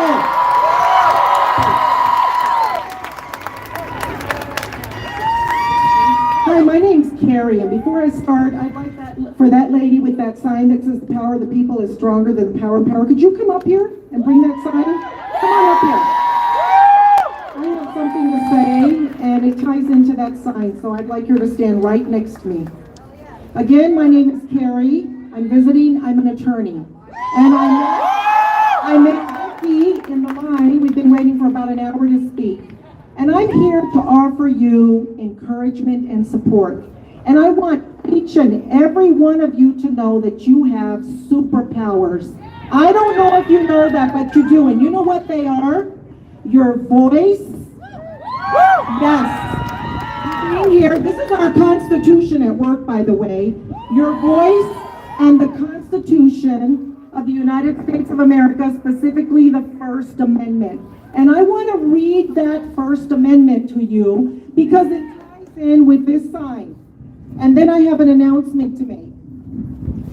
Congress shall make no law respecting an establishment of religion or prohibiting the free exercise thereof, or abridging the freedom of speech, or the press, or the right of the people to peacefully assemble, right?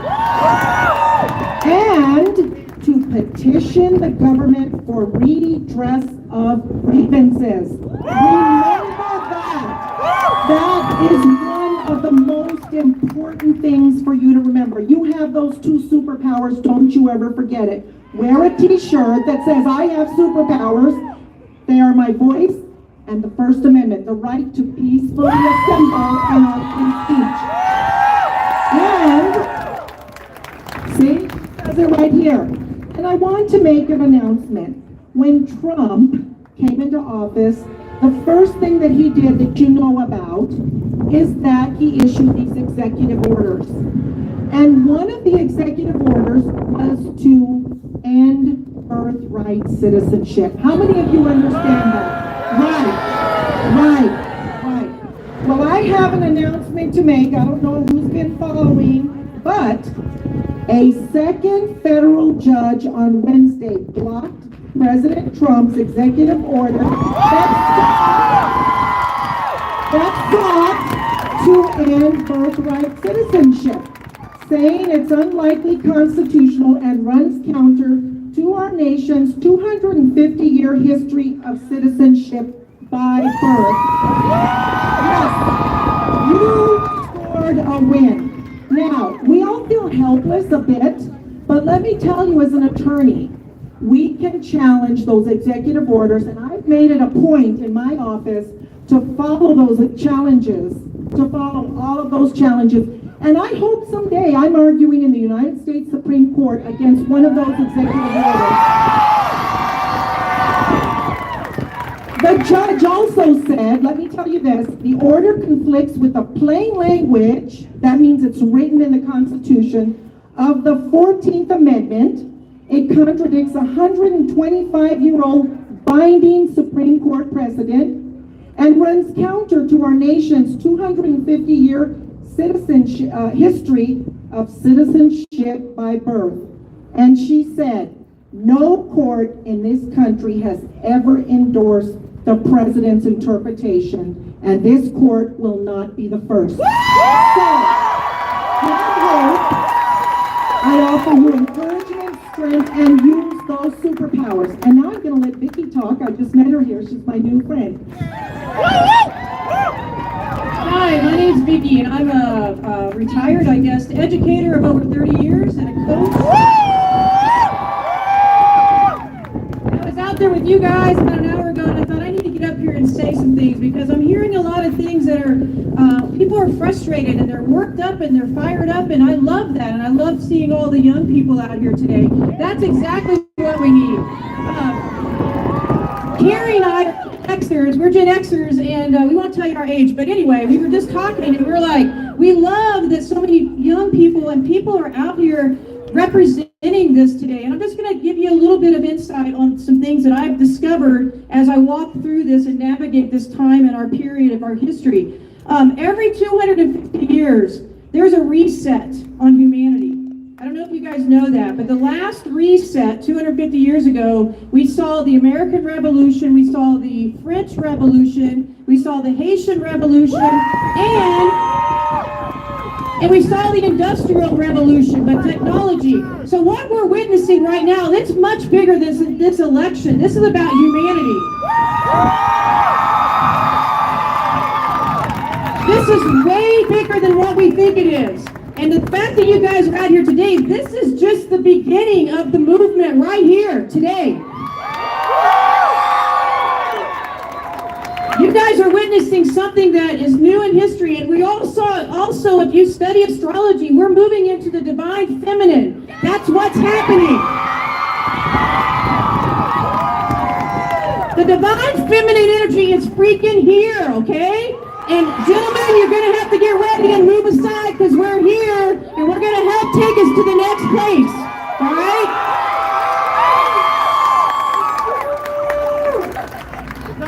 Now, listen, just because you're getting all this news on the news channels and MSNBC and CNN and all these channels, they're not covering this stuff beneath the surface, and they're being told not to do that. My favorite, Rachel Maddow, I love her to death, but she's not covering this stuff. And so you got to get your news somewhere else. If you don't, my platform right now, I cannot believe I'm saying this as an educator, but my platform is TikTok, all right? And I'm finding all sorts of things out, and I'm hearing all sorts of stories from people that are going through this with us. And that's our platform right now. And guys, you got to stand up to people in your neighborhood and people on the platform, all right? You have a voice and you need to stand up to MAGA. Listen, there's a sign over here that says we have more than them. I'm going to tell you right now, there are way more progressives and Democrats than there are MAGA. That is a falsity. They have presented that to us, and that is not true.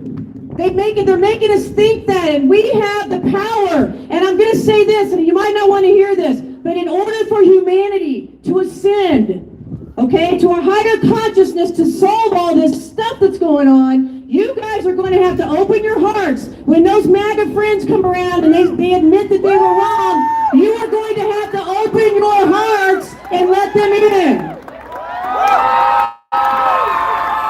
The only way we can ascend as a nation and ascend as humanity is if we join forces and we all become purple, not red, not blue. And I know this in my heart. I feel this in my heart. I I have awakened, I have an awakening going on, and I bet many of you have had it too. The stuff you're seeing on the mainstream media is not the truth. Do not be frightened by it. My new mantra is this: observe, do not absorb. Observe, do not absorb. Be calm. Be calm, but be active and be loud. But do not fight this fight with aggression and a bunch of F words and all this stuff. You have got to be calm and be educated and know what's going on. So thank you so much.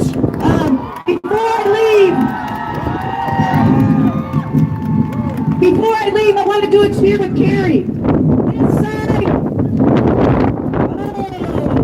that is the Hecate. Hecate is here. The female goddess is here. She is pissed. Hey, this side over here, you're going to say people, and you're going to say power. Are you ready? We're going to go 5 times. Are you ready? People! Power! People! Power! People! Power! People! Power! People! Power! God bless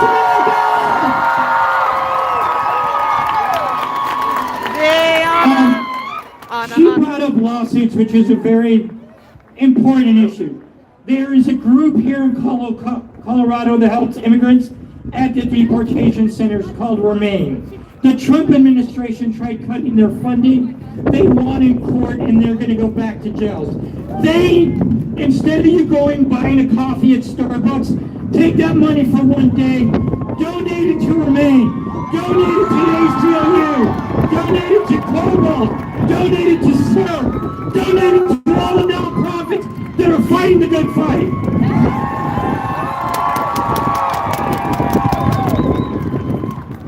Buenas tardes, mi gente. Qué bonito es ver todos aquí unidos. I'm going to switch to English now since it's easier for everyone. But I've been here 3 hours and I was walking through the cloud just trying to find another one of me, and I couldn't. But I know I'm not standing alone.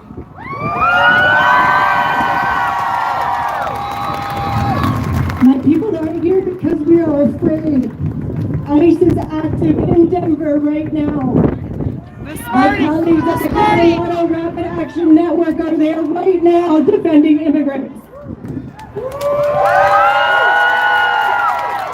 I'm here because I have the privilege of American citizenship.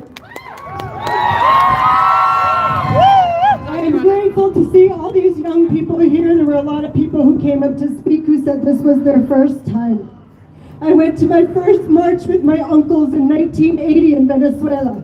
I'm still here.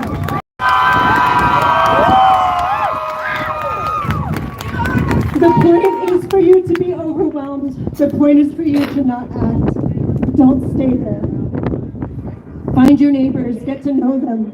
Which one of them can't go to the store and buy groceries? Go get it. Which one needs help with their kids? Help them. It's not just about voting and about lawsuits. Everybody here has some kind of privilege that they can leverage. Stand up to that person at the bank. Buy that homeless person a coffee. We are all in this together. They may have come for trans people first. They may have come for immigrants, but they are coming for all of us.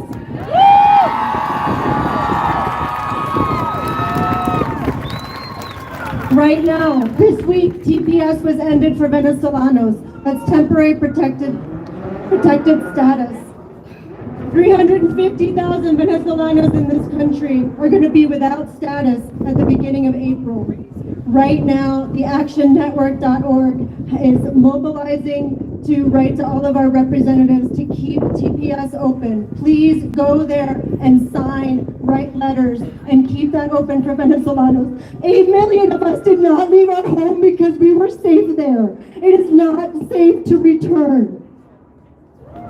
These are families, these are children.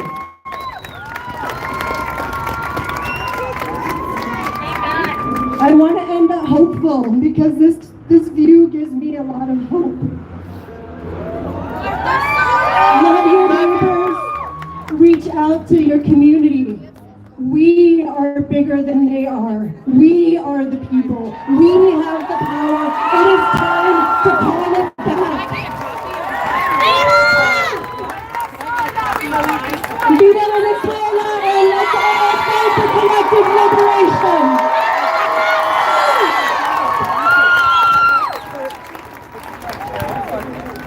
Hello. I grew up Christian, and I was always taught to love my neighbor. I grew up on the story of the Good Samaritan. The government is preaching that they're Christian, yet they turn their backs on the people on the street, the people that are freezing in the cold. They turn their backs on them. The 1%, the billionaires, they don't give a shit about any of us. The fact that we're all gathered here today means that we have power. Wildlife Wanda. It gives me hope. It gives me So hope. good to see you. Very Eat the rich! Eat the rich! Eat the rich! Eat the rich! Thank you! Ready to go. Thank you for being here.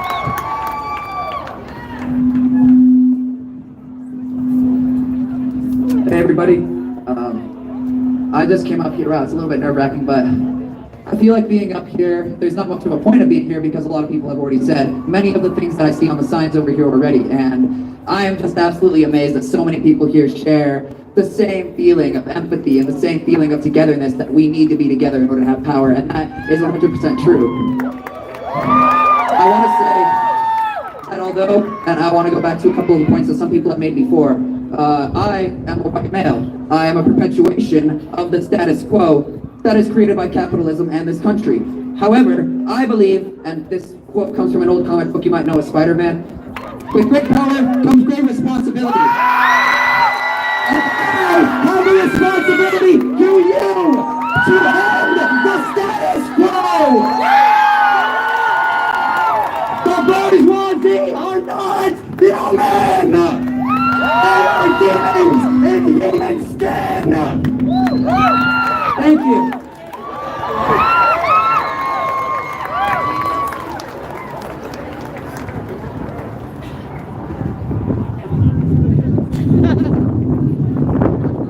First of all, I want to thank the patience of all these people that waited in line to speak their truth, and everybody that had the privilege to wait in this line. Because every single story, every single news that they've shared with us is important.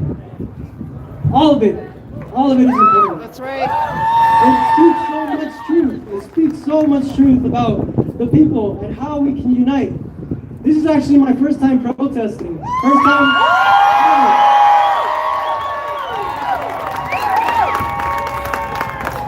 I used to think that this doesn't make any change, or the government has divided it so much that it won't work.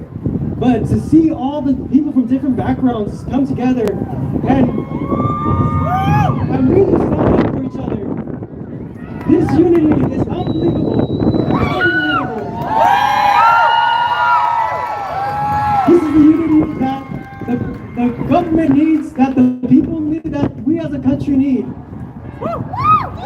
And I want to keep this short, but I just want to appreciate everybody that came from different backgrounds. Me, myself, my parents came from Mexico at the age of 13. And because of that, my little brother got a full ride to scholarship to an Ivy League school in New York, at Columbia University. $80,000 a year for free, and now, God bless him, he's over there in Spain studying abroad. Me, I was able to get the privilege of being a property owner here in the United States as well.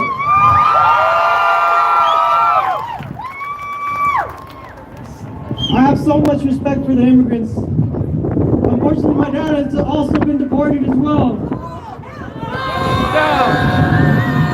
A multi-company owner He did everything, landscaping, he did detailing, he did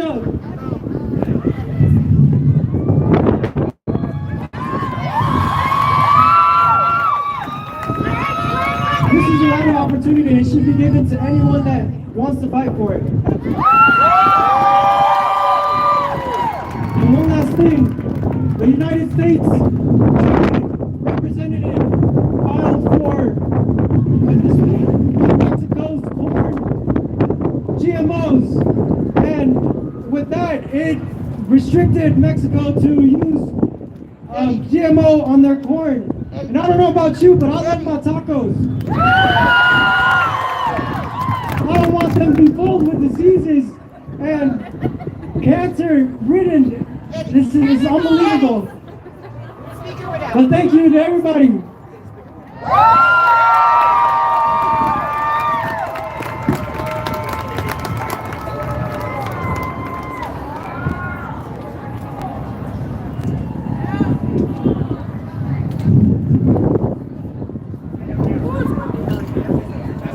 Test. Test. Yes, of course. My name is Emily Vandenberg, and I'm a proud transgender American.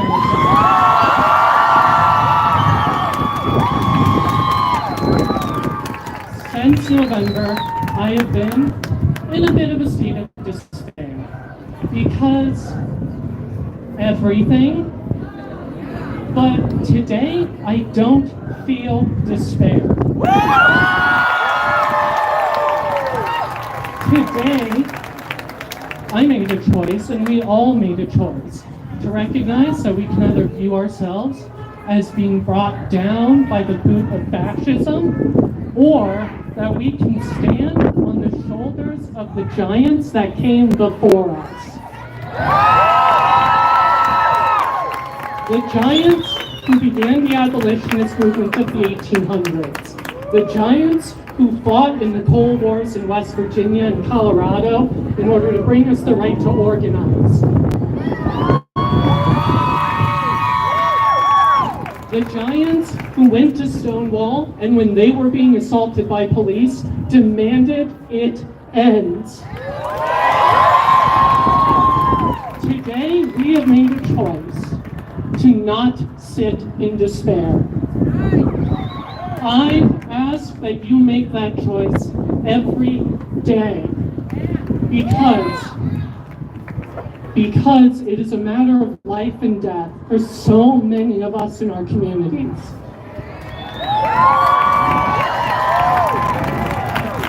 And I will tell you that I refuse to stand in despair again because they can take my passport, they can take my gender markers, they can take my access to bathrooms, they can take my right to dress how I want, but they will never take my pride.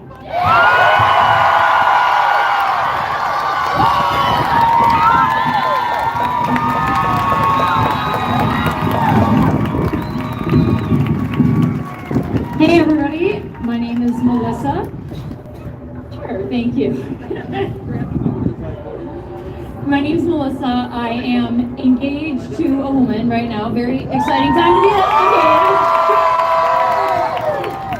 I am also a person in active and sustained recovery. In layman's term, I'm an ex-drug addict, but I am over 2 years sober.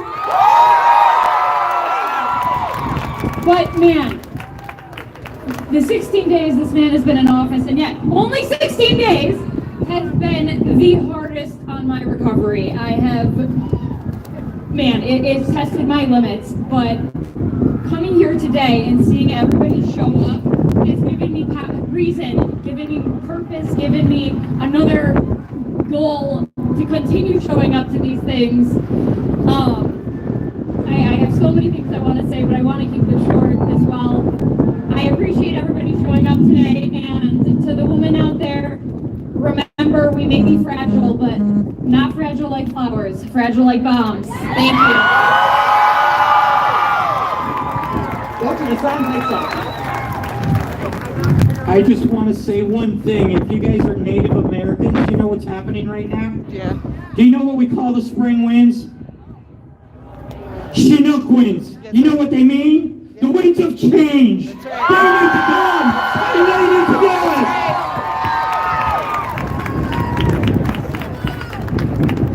Hello, everyone. I'm really nervous right now. I'm 17 years old.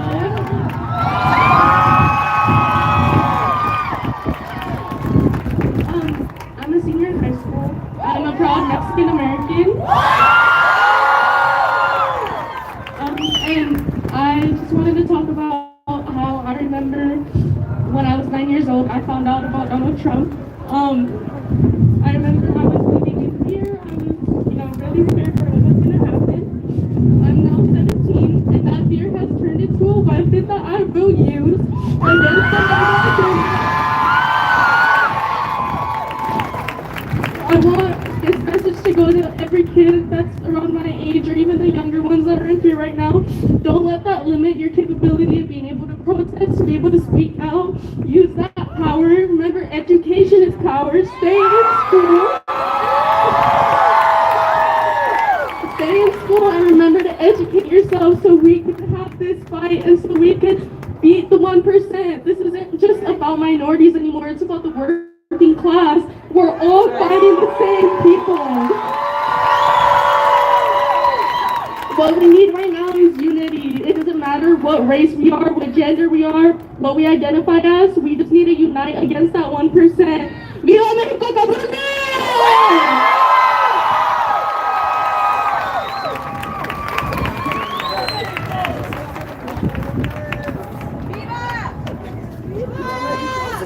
Hello. There's three things that I want to talk to you about as a queer scientist in this city. I want to talk about healthcare, I want to talk about science, and I want to talk about DEI. For healthcare, I want you to know that your healthcare is being held hostage right now by this administration. Your funding to your local healthcare is being removed, and it's going to be harder to get access. You need to talk to your physicians about joining a union. The only way that physicians can get against these insurance companies is by joining unions and getting bargaining power. And I know that is a privileged place to be, to see a physician, to speak to them, really, speak to them about it when you can. The CDC for science is removing information about you from existence. It's removing queer people, trans people, people that are not white men that have been studied before in science are being removed from treatments, from being removed from the future of development of medications for you. We need to make sure that you are taking this information and cataloging it. It's going to be taken away from you. Talk to librarians, talk to your community, get books that might be banned and save them. Save them for each other. And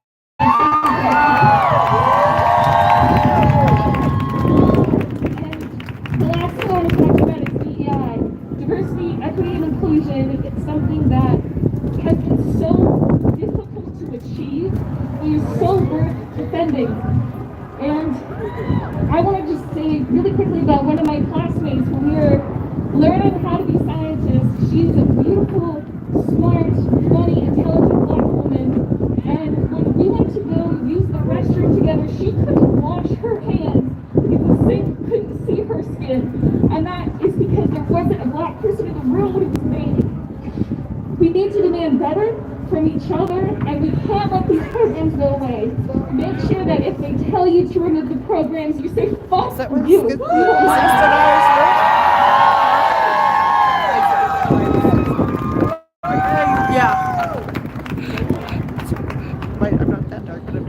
Hi there. My name is Jack. I'm 25 years old. I'm transgender. This is not my first protest. I came out a whopping 13 years ago at the age of 12. I was the transgender children that they are worried about today. This is not my first protest, and this is not the first time that I've fought for my rights. It won't be the first time I've fought for my rights, your rights, or anyone else's. And it won't be the last time. We today stand on the precipice of a change for our country. We are the beginnings of a change for a different, better, more inclusive country. But I want to talk to you about what I wish I knew before I started protesting. I've had the privilege today to hear a lot of first-time protesters with their first experience here, and I remember doing that when I was probably about 13 years old. And it's scary, and it's exciting, and it's a whole new world. And I want you to know that it is so important to be fighting, to be out on the streets, to be in your communities, and it is equally important to take care of yourself and your families. Do not let yourself burn out on this, because this is not our only fight. Do not let us be divided by the things that they want to divide us from. Our race doesn't matter. Our gender doesn't matter. Our status doesn't matter. What matters is that we are here to fight for our rights. Don't let them divide you. Do not let them bring us down from the inside. We are so powerful together. More powerful than you could even understand. And if we can keep our momentum in the next coming years, we will achieve what we are looking for. We are going to make a better country for all of us.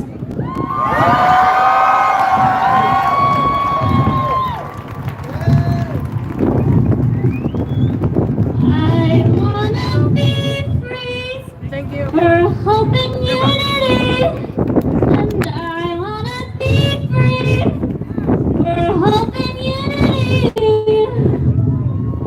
The main thing that I think everybody here needs to understand is that they will do anything they can to scare you, to intimidate you, to bully you, to try to put you down. And it's your choice to get back up and to stop.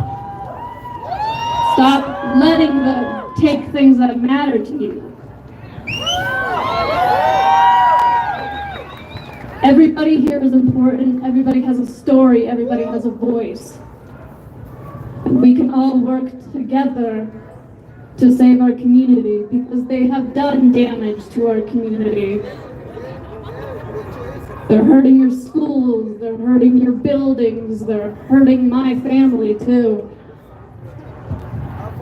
Do not let them. You're all here today, together and powerful.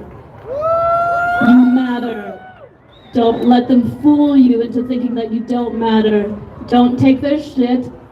Stand back up. Stand back up! I love you all.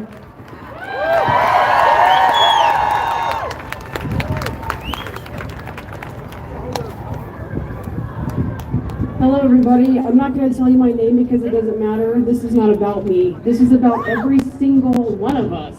This is about the entirety of the working class.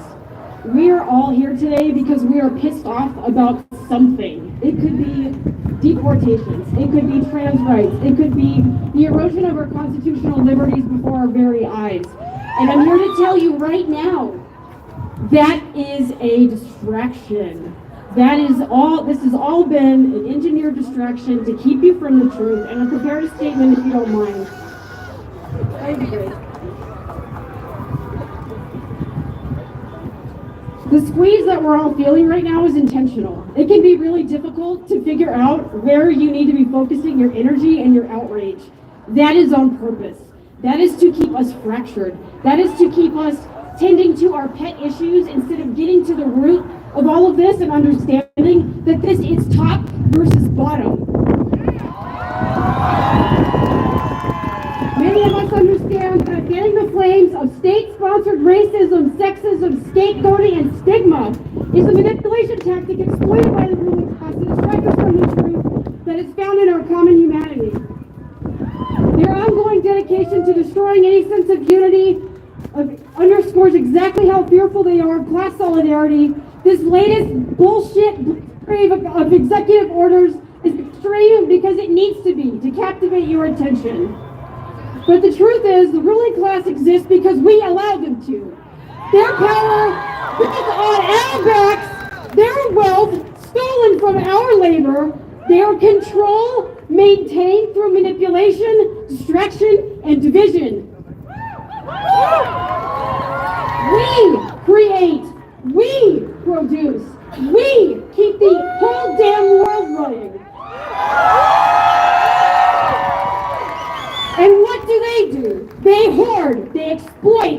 They siphon every last drop of energy, time, and resources from working people. Then convince us it's just the way things are. But it's not. It was designed this way, and the way it was designed can be dismantled. Just like they are currently trying to dismantle OSHA and labor protections, among many other things, we can return the favor. Billionaires do not exist without workers. They do not exist without us. Every factory, every warehouse, every delivery truck, every service, every single cog in the global machine runs because of us.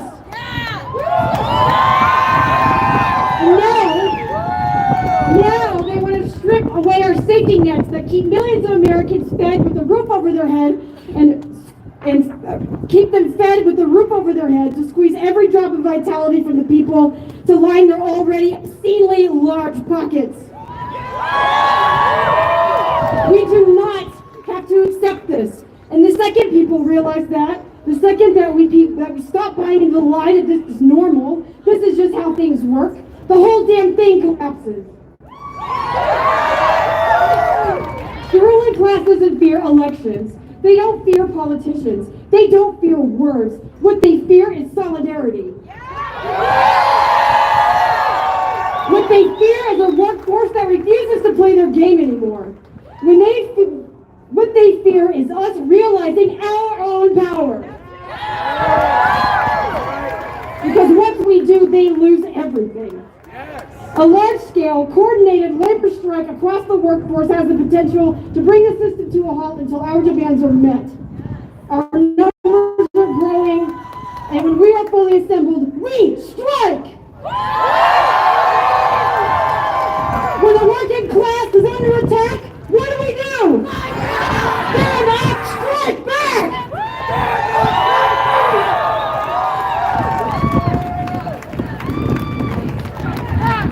We strike back!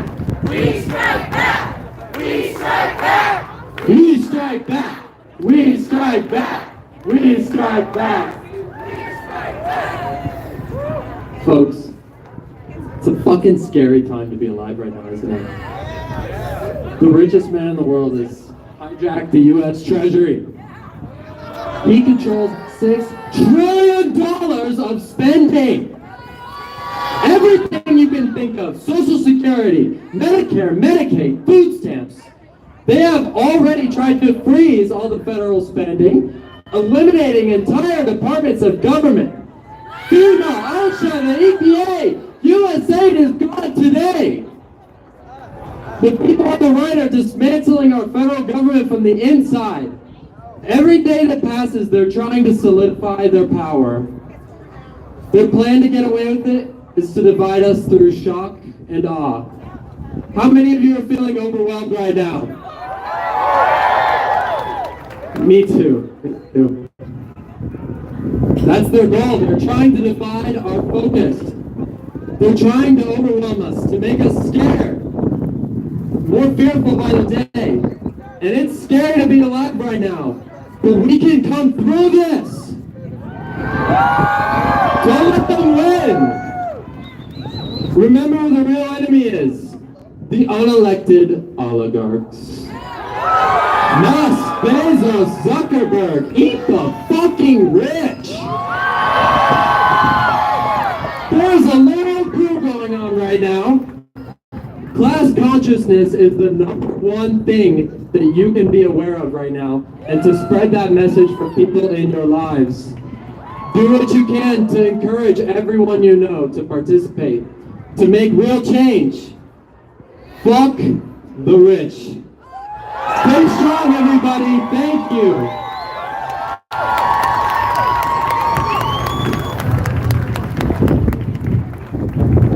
Hi, everybody. I've been an educator since I was old enough to be one. I'm Gen Z. I'm white, and I grew up in a middle-class bubble of people who looked and talked just like me. One day, I fell in love with a Mexican man, a DACA recipient, and we are now married and working towards his green card. That shit is expensive, and it takes a long fucking time, and it's hard. Should be easier. He just texted me within the hour that he was sobbing at his job as his parents' neighborhood was being canvassed by ICE just this last hour. Nobody should have to live with fear of losing their homes and families.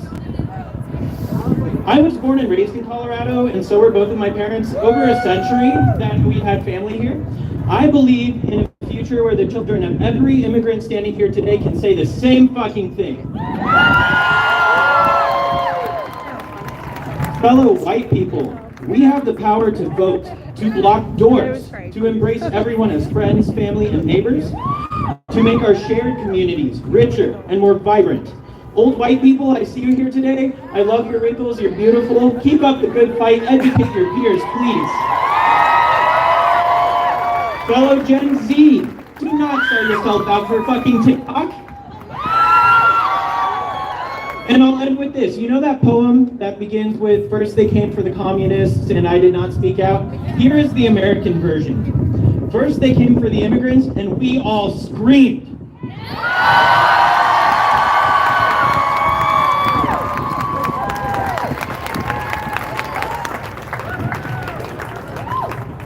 All right, I always thought of myself as a lover and not a fighter. But right now, I'm gonna fight for those that I love. And every single fucking one of you are all lovers and fighters. And we're gonna fight. Ask yourself, what is the price you are willing to pay for freedom? When I sit there and ask myself, I'm not trying to pay for my integrity. I am not going to turn a blind eye while the ones that I love are taken from me. Trump is building a wall. It's not just a wall, it's a fucking cage. We are trapped in that cage, and the ones we love are trapped outside the cage. I don't want to be trapped in that cage. I don't want to be sitting here in this country full of hate while my loved ones are separated from me. We're all frogs in a pot of water. Lukewarm water, and Trump is slowly turning the heat up. And by the time it's too late, if we don't fight now, we're gonna realize we're boiling.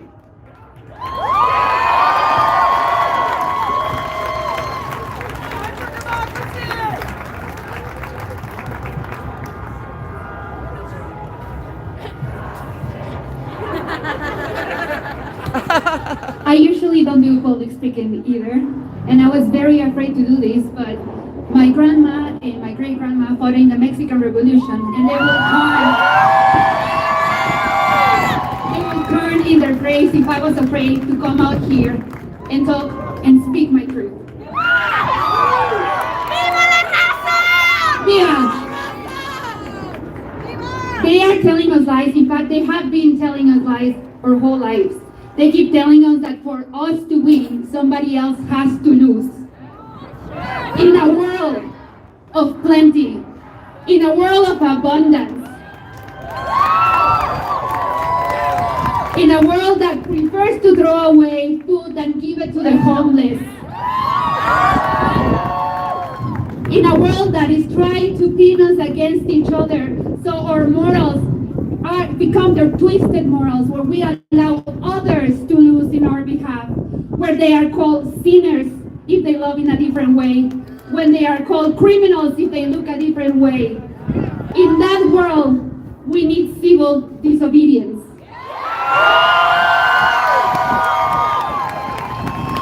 We need to win the war in our minds before we win the war out here. We need to stop believing what they want us to believe. Because when I see around here, all I see is human beings. This world is going through multiple genocides. What they're doing with us is just a distraction so we don't turn and see what is going on around us. Yesterday, they announced that they plan to conduct another invasion, another genocide in Gaza. And just like they did with the Mexicans, they want to take their territory and call them criminals when they stay. We cannot let that happen. We need to turn to each other and see each other with love. Let me tell you, control is an illusion. We spend years fighting for control, wanting to control what we can. Control is a fucking illusion, but power is real. And we have the power to unite. Their fucking demise will be the love that we have for each other.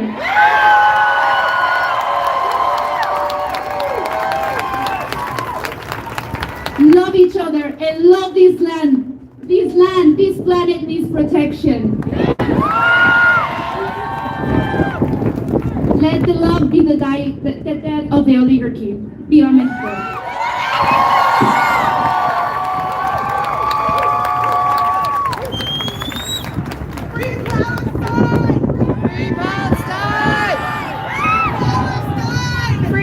Free Palestine. I know I'm not someone that a lot of you want to see right now in this country with a collar on. And I'm sorry for that. But this is not a Christian country. And it never will be.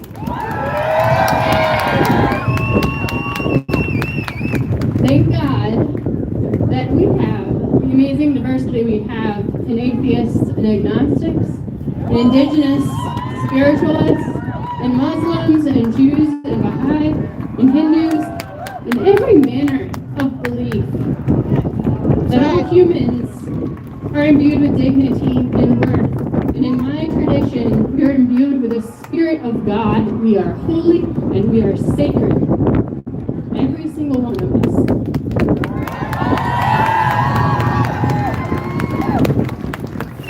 I want you to know from someone in a collar that there are people and there are churches that are organizing and have been that are protecting trans lives,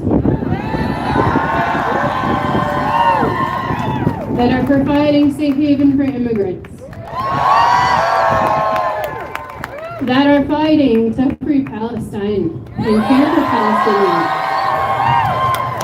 and the homeless, and every manner of person that this society says is not good enough, because fuck that shit. I'm joined here with other clergy from the United Church of Christ. We've been here all day. I'm Reverend Dr. Jenny Witcher. I'm a minister at Juniper Formation United Church of Christ. And I don't need to repeat what others have said today because there is brilliance beyond measure here. But if you will allow me to offer a blessing, and I know that's not normal, these spaces. Do it! May you each have the courage that supersedes your fear in your worst hour. May we protect each other's children. May we love beyond measure. And may that love save all of us in this democracy. Blessings to you all.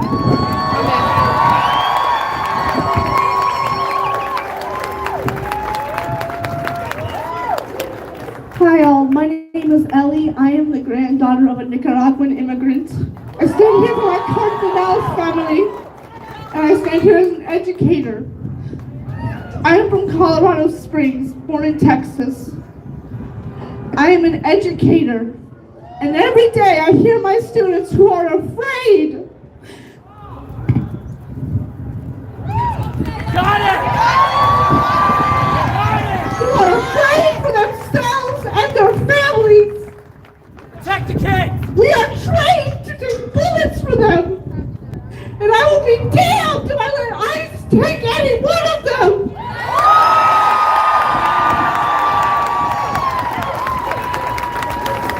And I know I don't look Nicaraguan enough to stand here, but I love every one of y'all. And I want y'all to know that we are strong together. Together we protect each other. Together we are a family, and they cannot destroy that.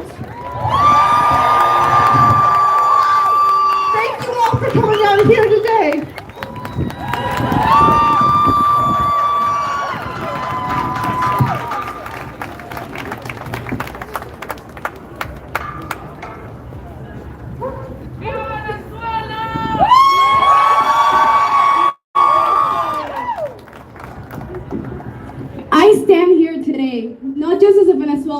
immigrant, but as someone who got lucky. Lucky enough to have received political asylum. Lucky enough to have found safety. But luck should never be what determines who gets to live and who gets sent back to die. Thousands are left in fear and uncertainty, and thousands more are deported to a country where speaking out can get you killed. Yes, people have gotten killed for doing exactly what I'm doing now. Thank you for joining us, Rebecca. We are not criminals. We are hardworking people who gave up everything, not for a dream, but to survive.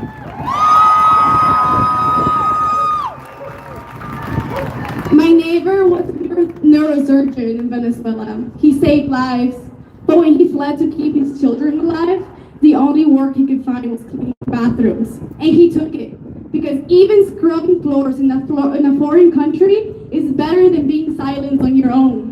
When there are no jobs, we create them. We sell water on the streets. We clean windshields. We sleep out in the cold before we even consider going back to the dictatorship that we escaped.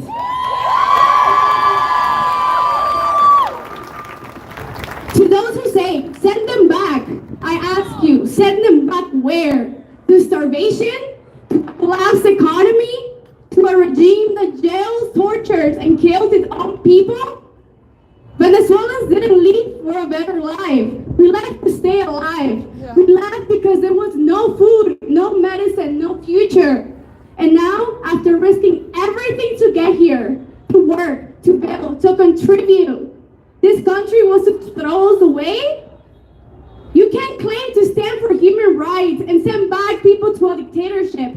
You can't condemn Maduro while deporting his victims. That's not justice, that's cruelty. We have voted, we have protested, we have fought, but you cannot vote out a dictator who controls the system. Chavez and Maduro lied, cheated, and stole their way into power, and they will never let go willingly. And don't think it can't happen here. Don't think you're safe just because you have papers, just because your government tells you that you are.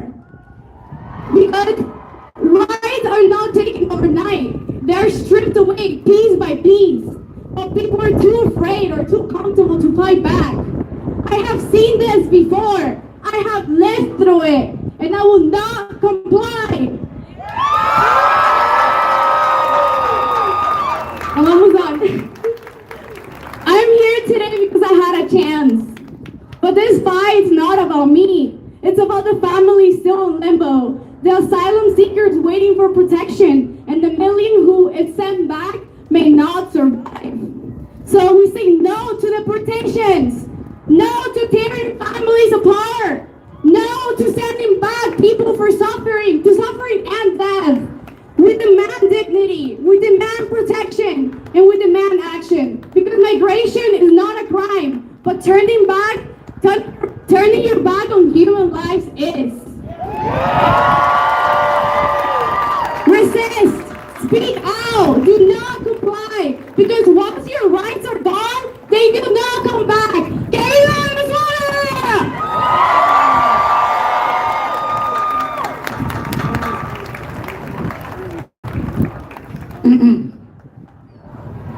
Good afternoon, Colorado. Hey. This is a beautiful crowd. I am astonished, and I am speechless. There are so many people here for such a big cause. You can hear the chants. I would like to keep my message brief. I would also like to ask that there is no response until I have finished speaking. My name does not matter. I wish to tell you a little bit about myself, though.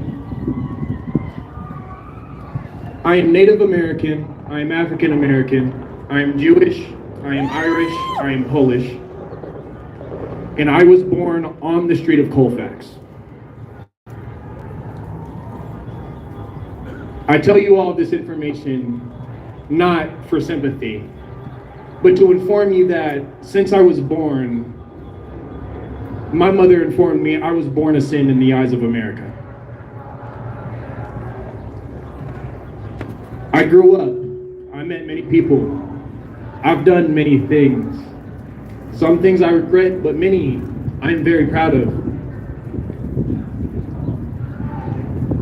I'm a pansexual man, one to be proud of everything that I stand on.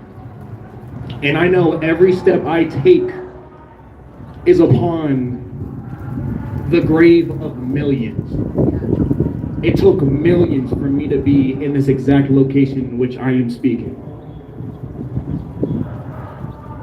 I'm everything that H.P. Lovecraft fears, and I'm everything that Edgar Allan Poe wishes he was.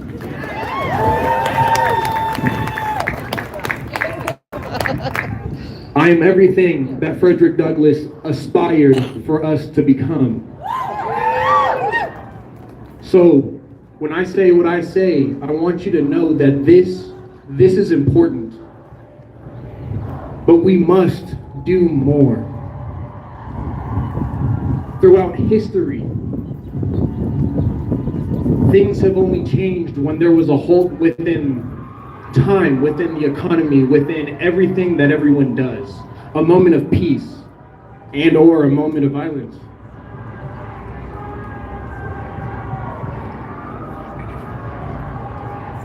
We are so close to velocity, for we have much power, we have much speed. And yet, through all of this passion I have seen today, we are having a hard time finding direction.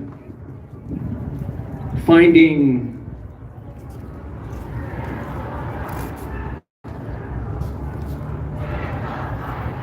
the right steps to destroy this oligarchy that is being built.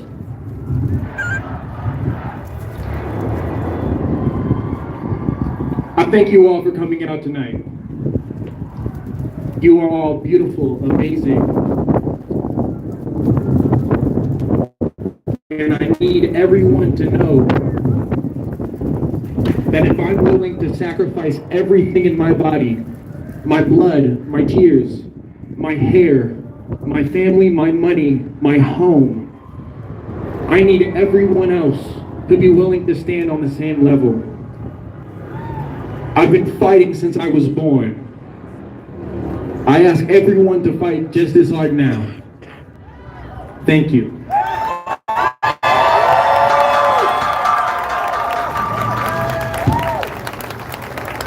Hello, Denver. How's everybody feeling?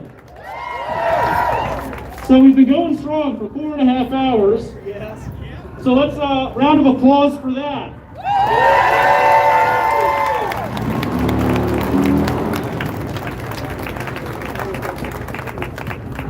And holy shit, what a diverse group we've got out here. Yeah. For Colorado.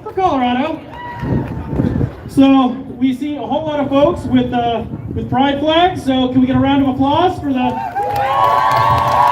There we go. Round of applause for the black community that's come out.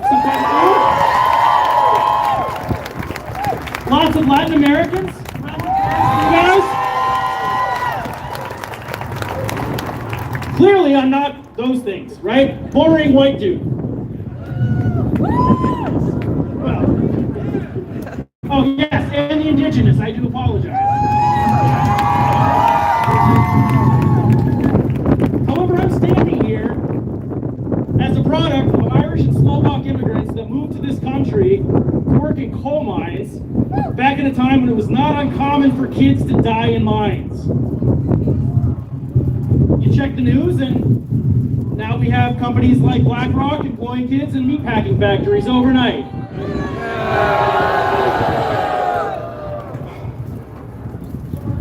We can talk about differences and there's, I don't know, fucking turn on CNN. But what matters more than anything else are the politics of inequality and the economics of inequality. So, of the things that I've seen today that I think are absolutely fantastic, how many of you guys have your phones out recording?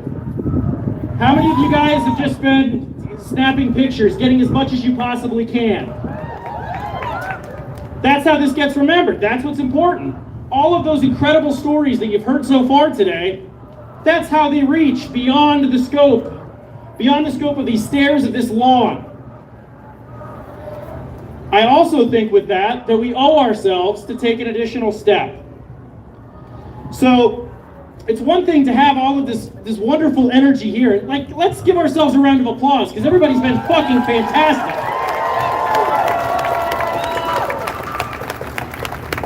But what can't happen is having that energy die off as soon as everybody leaves and goes home and feels good about themselves for coming out and doing something. So I think the next thing that we should probably focus on is a sense of community. Take a look at the folks around you. We don't look the same. We don't dress the same. Everyone here is different. Make friends. Yes. Create support structures. This is important. And I also think the next thing is just to make sure to educate yourselves on the politics and economics of inequality. Because the reality is, regardless of the color of our skin, that's the big difference.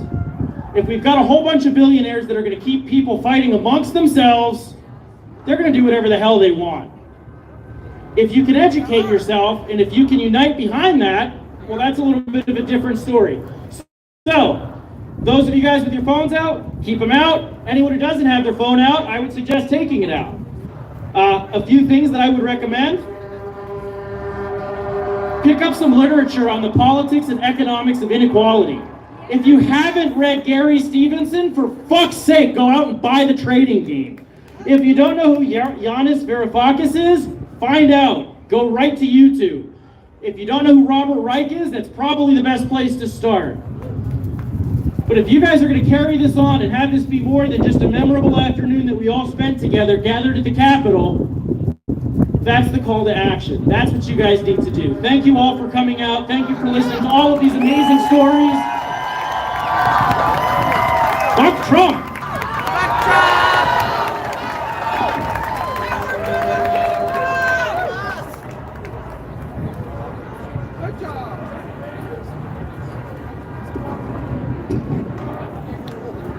I gotta tell you guys, these last 20 years that have been 2 weeks, it's been fucking rough.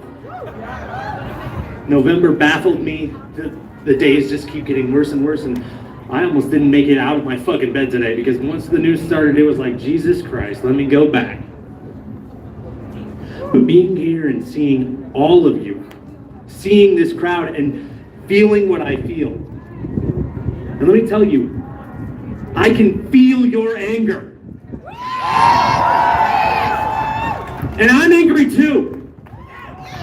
And we should be. Today we're participating in one of the most unalienable rights, and that's to make our voice heard. But this isn't enough. We need to make a change. I'm imploring all of you, do not get complacent. Do not suffer recency bias. Do not forget this feeling. I know you're angry. And if you're like me, you're feeling scared too. But we're all here together today on the precipice of the unknown. Bayard Rustin said, we are all one. Either we know it or we will learn the hard way. And we are learning. We are learning that the future is uncertain, and that uncertainty is scary. But I ask you, do not let that fear control you. I say that again. Do not let that fear control you.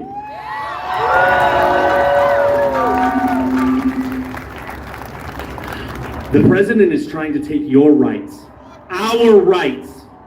Not my president! This is just the start. And if you think it's about 4 years, you're not paying enough attention.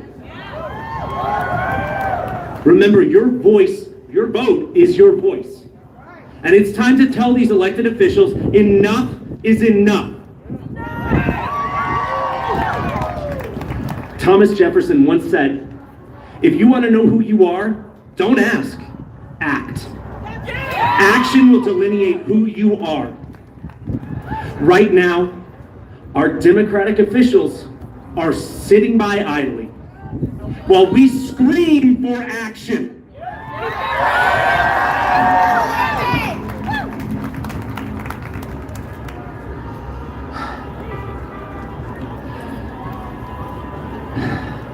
Give me 1 sec here, sorry. Neurodivergent. You're good, you're good.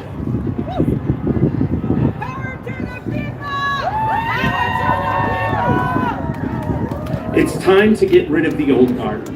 It's time to change the system that clearly isn't working.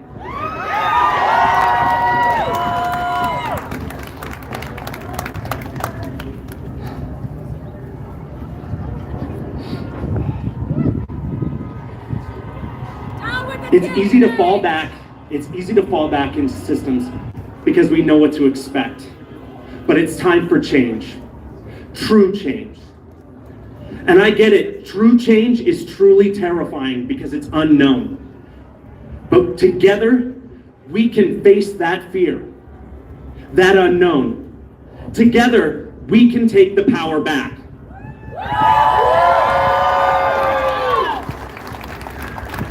In the words of the fearless Rosa Parks, when one has made up their mind, this dispels fear. When one knows what must be done, that destroys fear. And we know what needs done.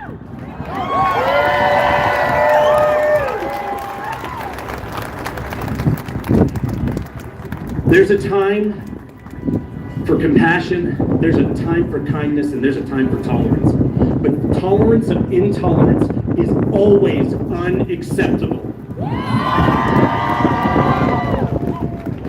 It's time as Americans we make a choice. We either allow hatred to keep running rampant and for oligarchs to control our destiny, or we fight.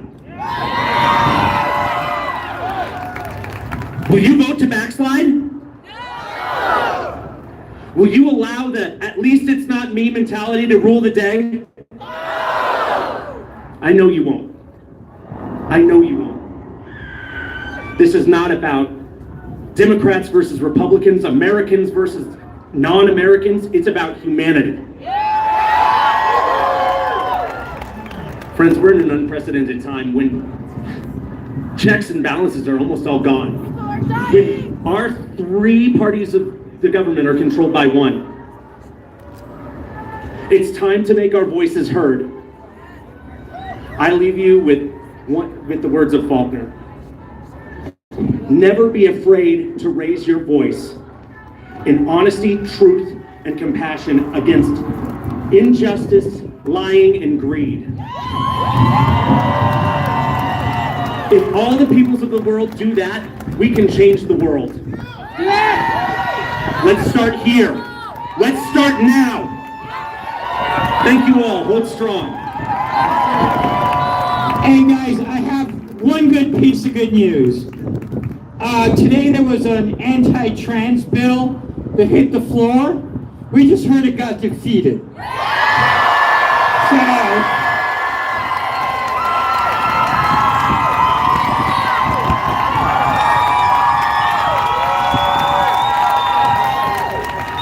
Hello, everybody. My name is Vivian Litton, and I want to tell all of you, thank you for being here. I am a transgender woman, and I have felt so dreadfully alone for the past 2 weeks. And it is so beautiful to see everybody here. I want to thank the organizers of this event for giving a voice to the voiceless. I have two messages I want to put before you today. One from the woman I am, and one from the man I was. The first is from me, Vivian. I want to restate a theme I have heard others share up here. We are none of us free unless all of us are free. My rights are your rights, and I am here today not only to demonstrate, not only to scream my freedom of speech before it is stripped from me, but to show my support for my immigrant brothers and sisters and non-binary family. For everybody here. The second story is from Jonathan, the man I was. When I was growing up, I thought all I had to do was get through school, get through college, get the engineering job, and I'd cruise on easy street for the rest of my life. I always thought it didn't concern me. And then I went to work. I got the engineering job, and I ended up at a defense contractor because in Colorado, that's what happened. A military contractor. And I sold to them blood. I sold to them blood to pay my mortgage. I sold to them blood to buy food, to buy my insurance, and I have to live with that every day.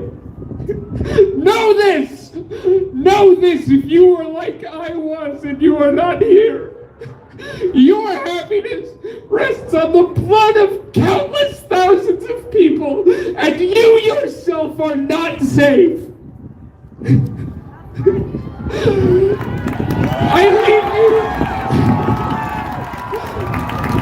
I leave you with this final thought. To paraphrase, do not go gentle into that good night. Rage against the dying of your rights. Thank you so much.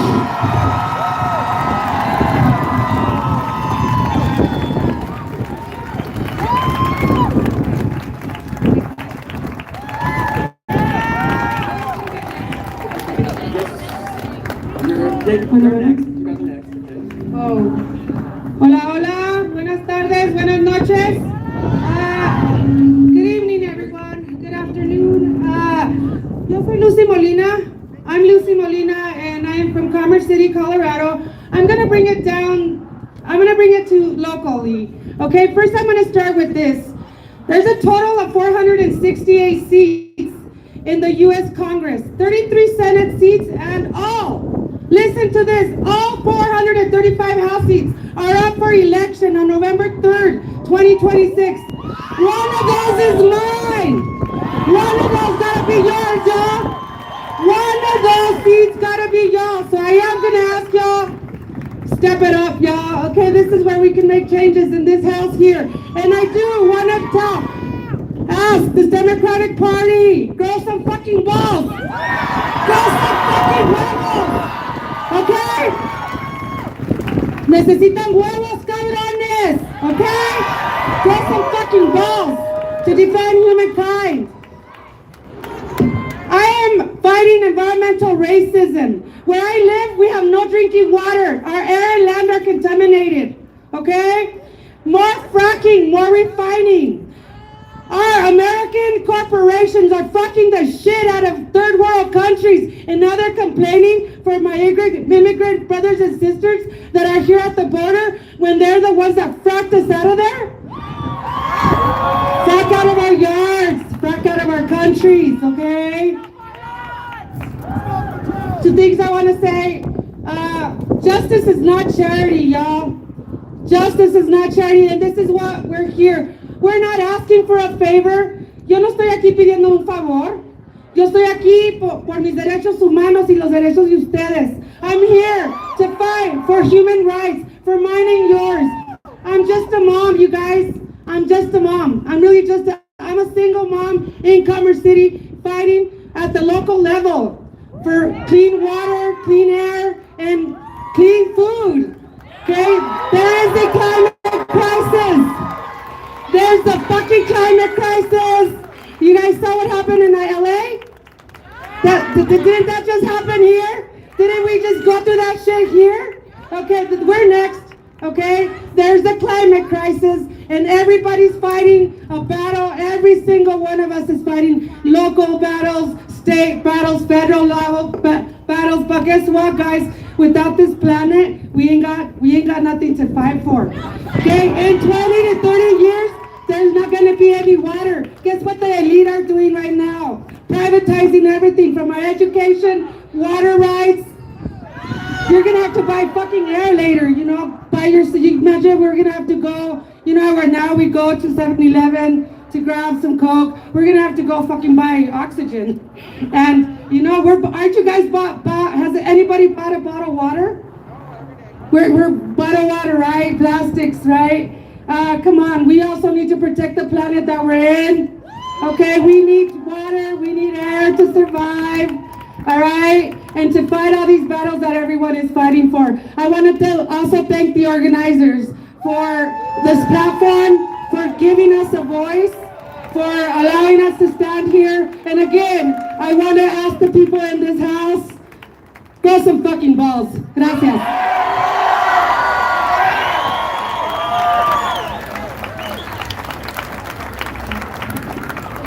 Another just a mom here, this little one came with, because it's super important that we teach the next generation about our rights, about defending democracy.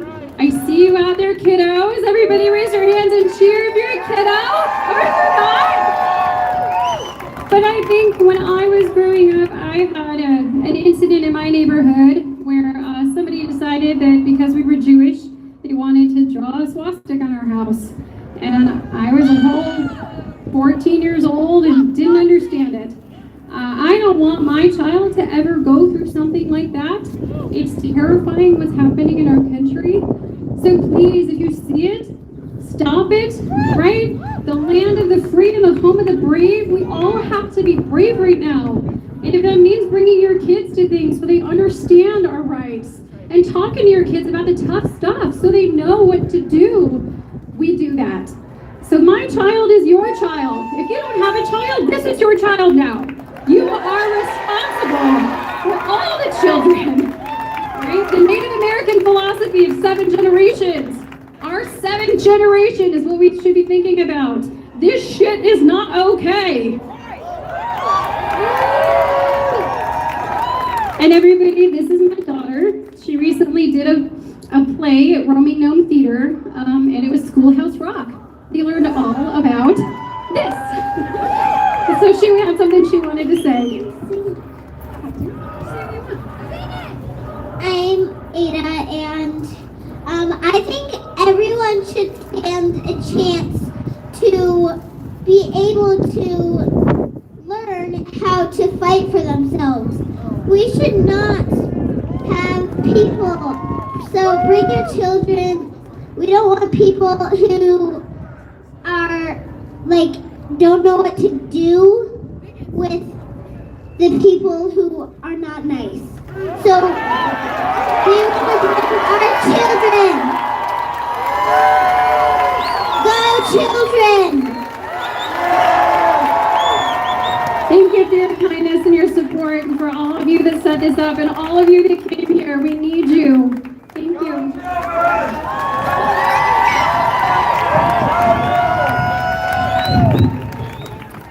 Ada.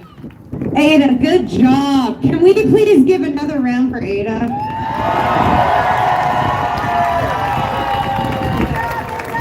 Everyone, this is what we are fighting for. We are fighting for children like Ada, okay? This is what we are fighting for. I want every single one of you to look around. Look at the people that you are standing next to. Okay? There's not a lot of children here, but we are fighting for you. We are fighting for you, Ada, and we are fighting for everyone, just like you. I want you guys to take a look at this building right here. You guys do understand. We pay for this. We pay for every person who works in this building. Those are our tax dollars, okay? They work for us. They work for us. I know. Oh, I'm so angry, so forgive me.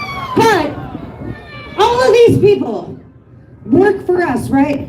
Reach out to them. I know it doesn't seem like a lot, but reach out to them. Send your emails. Make those phone calls. Let these representatives and your senators know what we, the people, stand for. And what we won't fucking tolerate anymore. Because this is fucking bullshit. We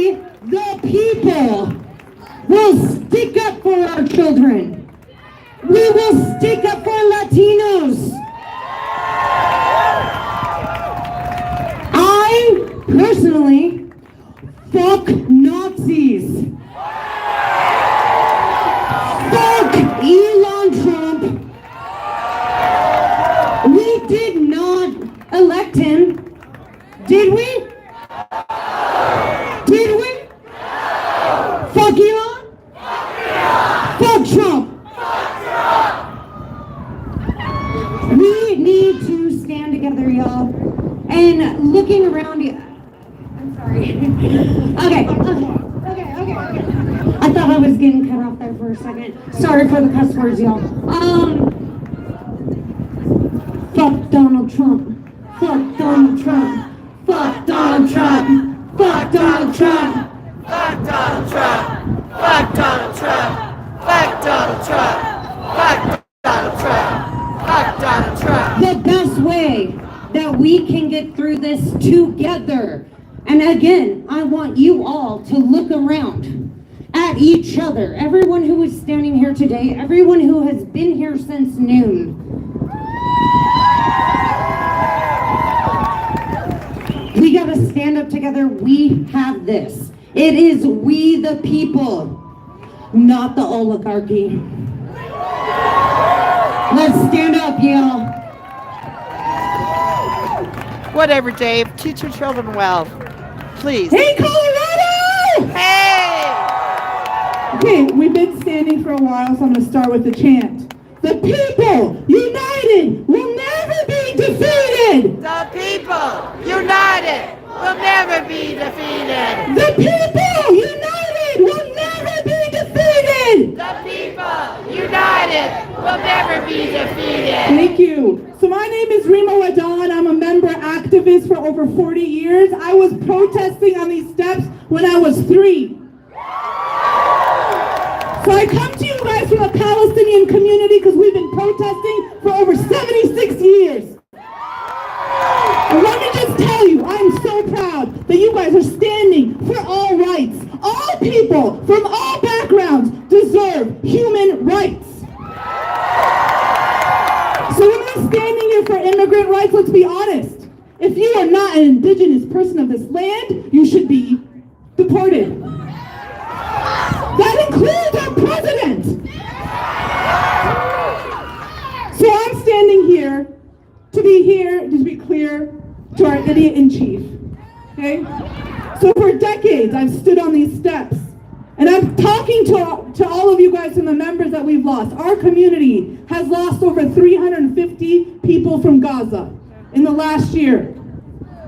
The causes that are represented here are intersected. And if you do not understand that, then you need to wake up. That's right. Because complacency is resulting in loss of life.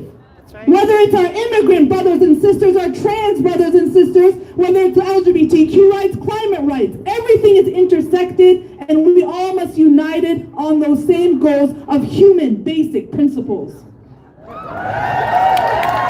So to the idiot in chief, who revels in chaos and destruction, in violation of international law, we say shame. Shame. And when the idiot in chief wants to build a Riviera in the Middle East and forcibly displace millions of Palestinians from their indigenous lands, we say shame. Shame. And when the idiot in chief wants to pose a U.S. colony in the Middle East, we say shame. Shame. And when our government wants to send billions for bombs, guns, to destroy human life, we say shame. Shame. I gotta decline a call.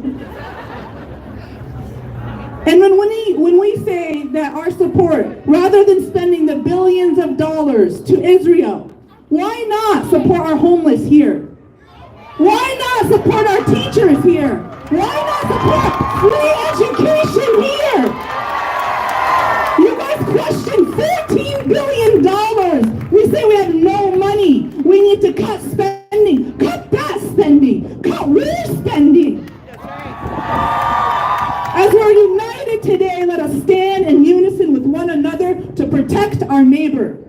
We are only 17 days into this mess. Okay? 17 days. Let us collectively demand that our administration administration and the racist organizations like Project 25, the Heritage Foundation, APAC, and ADL be held accountable for their racist policies that live in our communities.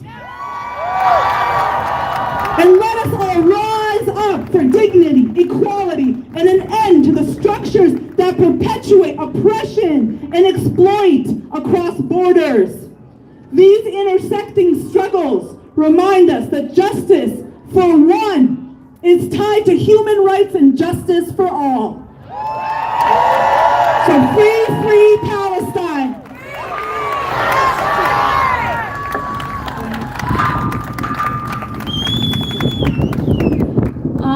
Okay.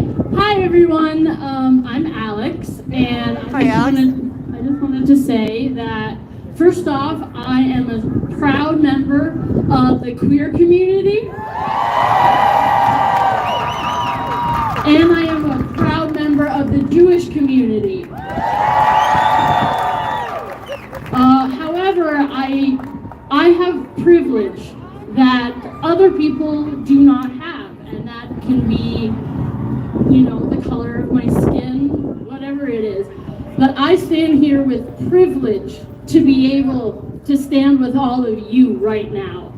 And I think we need to collectively kind of realize that some of us have privilege, and some of us have the ability to do what we're doing right now and supporting this cause, and whether that is through volunteering or donating or you know, anything like that, footwork. You have to do that, because when you have that privilege and you don't use it to benefit all, I think that's not good. Shouldn't do that. Anyway, I have a poem that I would like to recite to all of you. It was kind of around the election. Okay,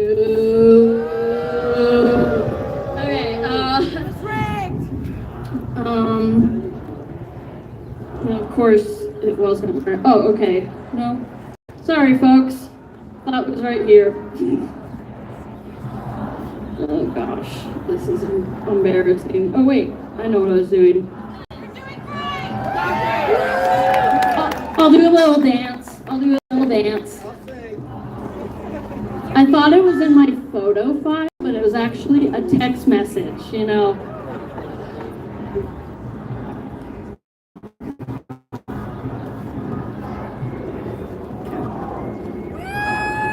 I know, this is embarrassing. Okay, thank you all for waiting. So I just wrote this out. A ladybug doesn't have to own rent. A cricket's life doesn't have a price tag. Life and death, birth and rebirth, all of us are surviving. We are closer to the ant, working for every little crumb.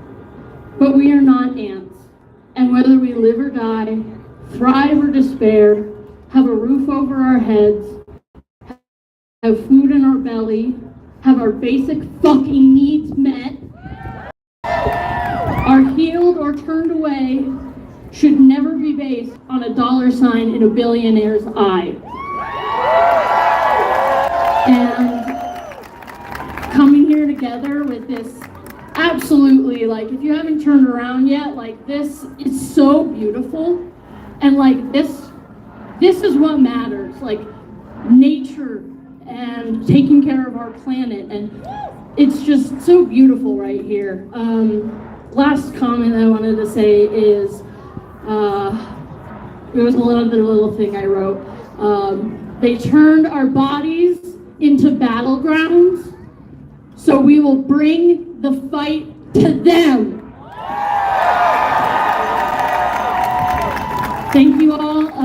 Thank you for that little intermittent thing, but I love y'all. I love y'all all here together. We are one, and we can make this work, and we can make a difference. We have to stand up for everyone's rights and understand our privilege.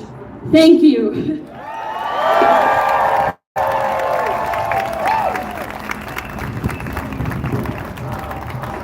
Hey y'all, I wasn't sure if I was going to even come today because I wasn't sure if it was useful, but I'm glad I did. So I want to tell a quick story about my family. But first, I want to say my name is Dakota, which is a name I chose, and my last name is Yaffe, which is the name that was given to me. My grandfather fled Kiev because of the pogroms.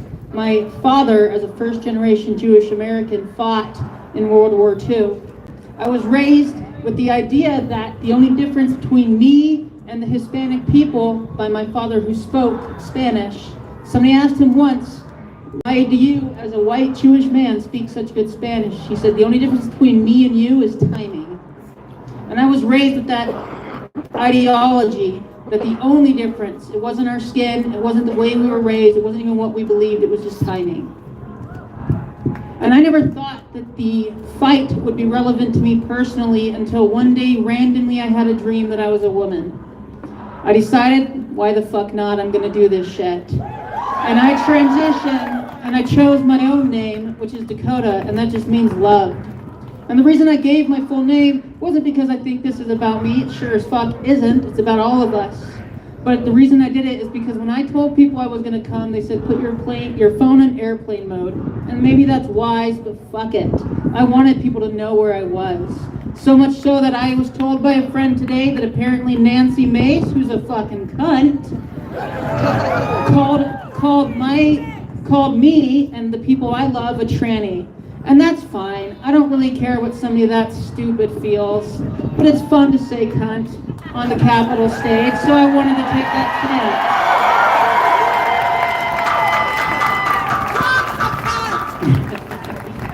chance. So in honor of my father, I want to read something. He was not, well, I don't know what he would have thought about all this. He never got a chance to know the real me. But my dad did teach me to fight for what I believed in. And as much as I am not a Christian, I do understand the ideologies of Jesus, because that is unfortunately what a lot of this bullshit is based on, and Jesus had nothing to say about it. His name is being misused, and that is something that is not okay. So I want to read something I wrote, fucking hair, that just feels relevant today. It's called Trading My Sorrows. This anthem cry of a building built on bullshit and broken promises. Directives of how to be better, to be worthy, to be less broken so as to be more suited for the awaiting promise. That salvation dictating my every move as if to say you aren't worth it as yourself. So I was told to trade my sorrows. Told to banish into the back of a Savior already carrying my cross. Already dragging skin rent from its place in the name of hate as he hobbled up the hill. I can picture the broken Messiah, that Jesus dying because I was told I delivered him to death. But no, I'm forsaking the Jesus religion created. The beaten and better broken bloodied man, that's their Jesus. That's their church. That's the building they built, not in his name, but in his death. If there was a Jesus, he'd be the one standing beside me on these steps. Perhaps he'd be the one with us in the darkness. Not just there, not just the grand miracles or perfected patterns of speech, but just beings existing in the twilight of the world, without words perhaps muddling the message he brought, one of love and of acceptance. Not demands of a deity designing my demise, but kindness and a promise. That there is now in the name of everything is all you need to be as yourself. Perfect from before even birth, designed in delight. So if Jesus were here today, I don't think you'd find him in the church. He'd be standing fucking here right now. Because I never found him in the church. And I still don't, and too many others never will. But we will find Jesus in the forsaken, in the addict clinging to the memory of their lost child, in the homeless unable to find a way out, in the gay people crying as they lose their right to marriage, in the trans woman asked to define herself with every step from her fucking door, and in the immigrants saying goodbye to the only place that ever gave them home. These, the outsiders and othered. You know, the Jesus claimed as a creator, the son killed, the immigrant fleeing, the friend of the broken, of the lost and banished, banished not by love, but by the ones forsaking his message and the vanity of his name. So thank you. And one last thing to say, to stand on the fact that I don't give a fuck who knows who I'm here. My Instagram is The Unicorn and the Monster. The unicorn was about finding myself, and the monster was about fighting everything that told me not to. So if you are one of the people who are trying to find yourself, you're a unicorn too.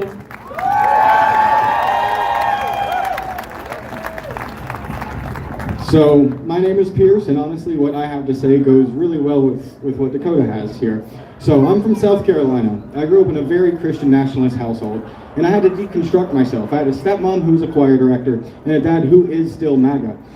So you have no excuse for not understanding what is going on. The whole reason I'm such a radical liberal is because of the lessons that I did learn in church. I'm no longer as religious, but do believe living like Jesus is a good way to live.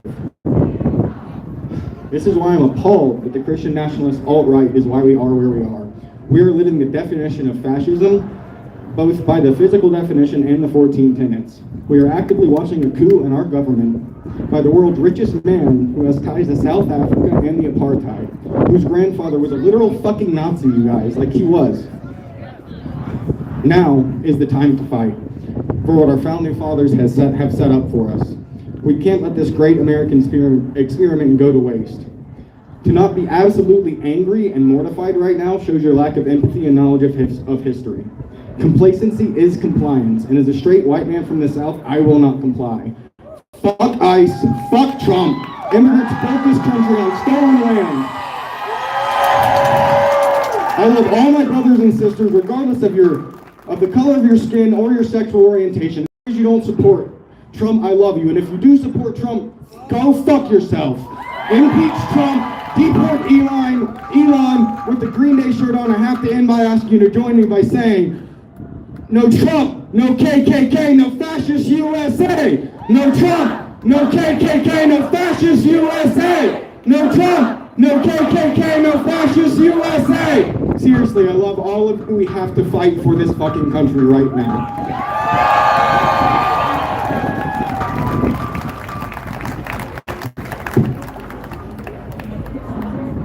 So, I'm not the speaker. I would like to introduce our friend Pasha. She spoke earlier this morning, but I know we've got some new folks here, and her speech is incredible. We'd like you to be able to hear it again. I also want to recognize that if you feel safe here today, her organization that she and her amazing partner Eli founded together, Parasol Patrol, is walking around making sure that we don't have people who wish to harm us in our midst. Yeah, they're incredible.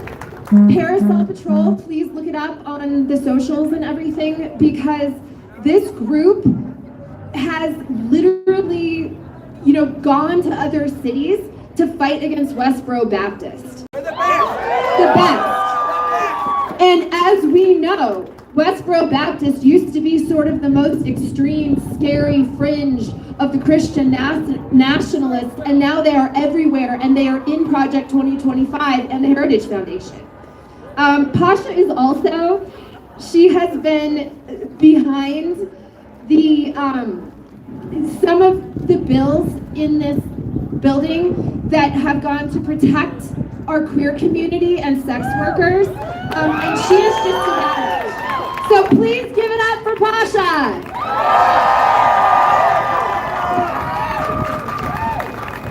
Hi. I do get nervous when I speak publicly, so I have some notes. I'd like to say annyeonghaseyo.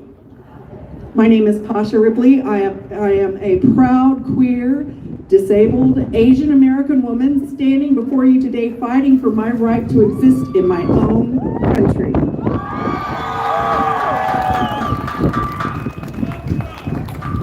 We are all under attack. We are all in the crosshairs of Project 2025, a fascist manifesto disguised as policy designed to rip apart our rights and erase our communities and to silence us with fear. I'm a descendant of freedom fighters. My grandfather was imprisoned in North Korea, my Harabaji, for daring to be an activist, for daring to believe in something bigger than himself. My family fled, packed in a Chinese fishing boat to find freedom so that I could stand here before you today and tell you I will not be silenced. And we will not be erased. I was born in South Korea, but I was adopted in Muskogee, Oklahoma. I am an American, and yet under Project 2025, I could be snatched from my home, thrown into a camp, and deported to a country that isn't even mine. This is not about me, it's about all of us. They want to control our bodies. They want to erase our identities. They want to replace democracy with theocracy. They say, make America great again, but what they really mean is make America white, straight, and male again. But not on our watch. They tell us that the modern minority myth about Asians is meant to uplift the Asians. But no, the model minority myth is designed to divide us, to pit us against our black and brown siblings. And let me say this loud and clear. The model minority myth is not pro-Asian. It is anti-black and brown. And they say they want to protect children. Bullshit. They don't protect two-spirit LGBTQIA plus kids. They take away their safe spaces. They don't protect black and indigenous kids when they erase their history. They don't protect immigrant kids when they lock them in cages. They don't protect any kids when they hand out AR-15s like candy, yet ban books that tell them the truth. And don't talk to me about grooming when our molester-in-chief is still walking free. Where was their outrage when Next Benedict, a non-binary two-spirit Cherokee student, was attacked in the bathroom they were forced into? Where was their outrage when Next took their own life the next day? I grew up 15 minutes from Owasso. And when I heard that the Westboro Baptist Church, when Eli and I heard that the Westboro Baptist Church was coming to Nexus School to spread their filth, we did not think twice. We packed up our car and we drove. And let me tell you something. The people of Oklahoma showed up. 400 people, 400 Oklahomans stood together to shield those students from hate. And if they're doing that, the Oklahomans are doing that, we have got to step up our game. And like was said earlier, the Westboro Baptist Church is no longer the worst of the worst. They are the status quo. The worst ones are marching in our streets. We've seen it with openly waving swastikas and AR-15s, the ones screaming Sieg Heil, and our children in parks just trying to hear a story time. The ones in our government writing our laws who decide who gets to exist. Project 2025 is not policy, it is a declaration of war. It will out transgender kids and teachers. It will erase the two LGBTQIA plus identities from schools. It will strip gender affirming care from veterans, children, and Medicare recipients. It will force women and girls to give birth against their will. It will eliminate free school meals, Head Start, Medicaid for low-income kids. It will end life-giving, life-saving medical care for those living with HIV. It will gut the Department of Education, the very institution that ensures all our children get a fair chance. Their plan is clear. They want us gone. But guess what? We are still here. They think they can break us. They think they can make us afraid. But they've forgotten something. We are not afraid. This proves it. We have fought before and we have won before, and we will do it again. When they ban our books, we write our own stories. When they erase our history, we teach the truth. When they try to silence us, we get louder. When they say, "Make America Great Again," we say, "America was never great for us." When they come for our rights, we fight back. And I want to say it again. When they try to silence us, we get louder. When they try to silence us, we get louder. When they try to silence us, we get louder. When they try to silence us, we get louder. We are the storm they never saw coming. We are the future they cannot stop. We will fight like hell to protect every single person under attack. Because we are many, they are few. We are strong and they are weak. Because we are the ones who stand on the right side of history, and because we are never backing down.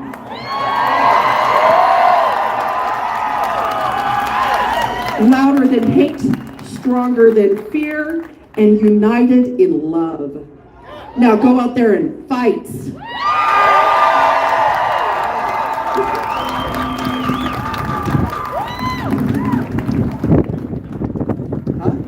And also, I just want to say, these wonderful people following me, because I am disabled and have to use a walker, they let me cut in front of them in line. So let's give them a huge round of applause.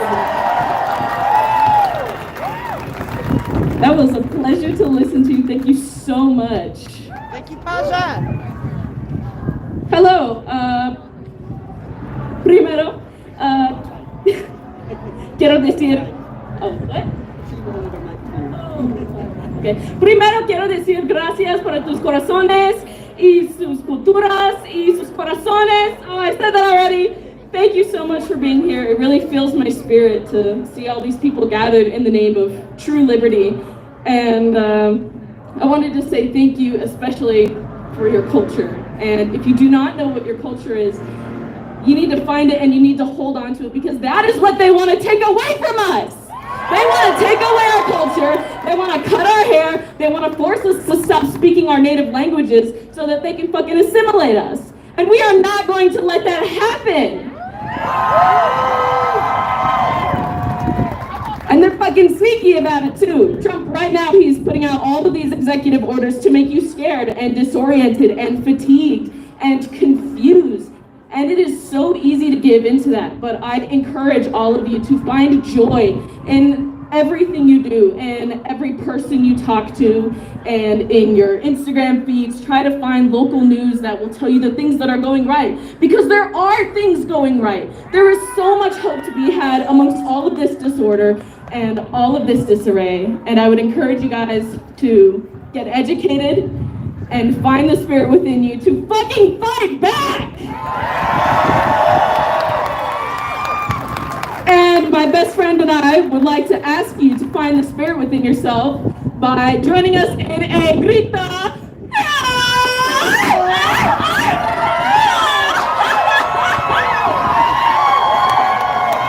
Thank you so much to all my Latina hermanos y hermanas. My abuelo would be so proud of me right now, and I'm Mitzi Jose. Thank you.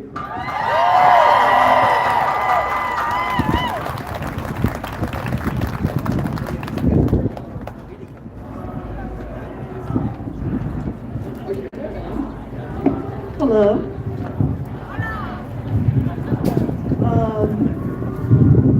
I just wanted to share a few words that I find very uplifting and beautiful that are not my own. I'm going to be a plagiarist for a second and read the part of this final speech by Charlie Chaplin from the movie The Great Dictator, which is like satire of fascism. We love Charlie Chap. That's right. I'm sorry. but I don't want to be an emperor. That's not my business. I don't want to rule or conquer anyone. I should like to help everyone if possible. Jew, Gentile, black man, white. We all want to help one another. Human beings are like that. We want to live by each other's happiness, not by each other's misery. We don't want to hate and despise one another. And this world has room for everyone, and the good earth is rich and can provide for everyone. The way of life can be free and beautiful, but we have lost the way. Greed has poisoned men's souls, has barricaded the world with hate, has goose-stepped us into misery and bloodshed. We have developed speed, but we have shut ourselves in. Machinery that gives us abundance has left us in want. Our knowledge has made us cynical, our cleverness hard and unkind. We think too much and feel too little. More than machinery, we need humanity. More than cleverness, we need kindness and gentleness. Without these qualities, life will be violent and all will be lost. The airplane and the radio have brought us closer together.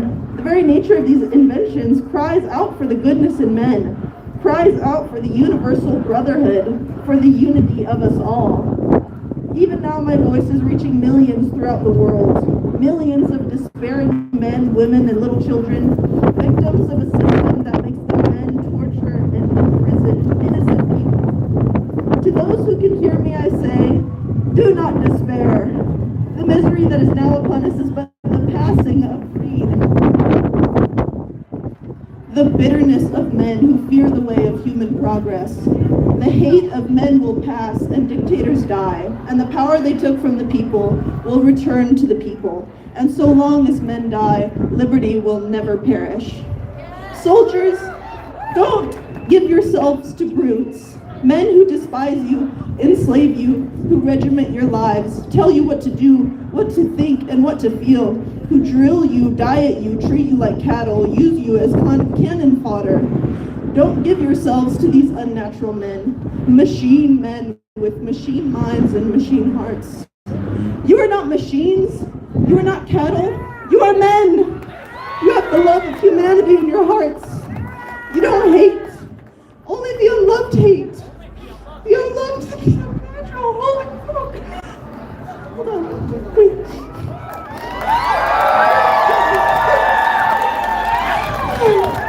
Soldiers, don't fight for slavery. Fight for liberty.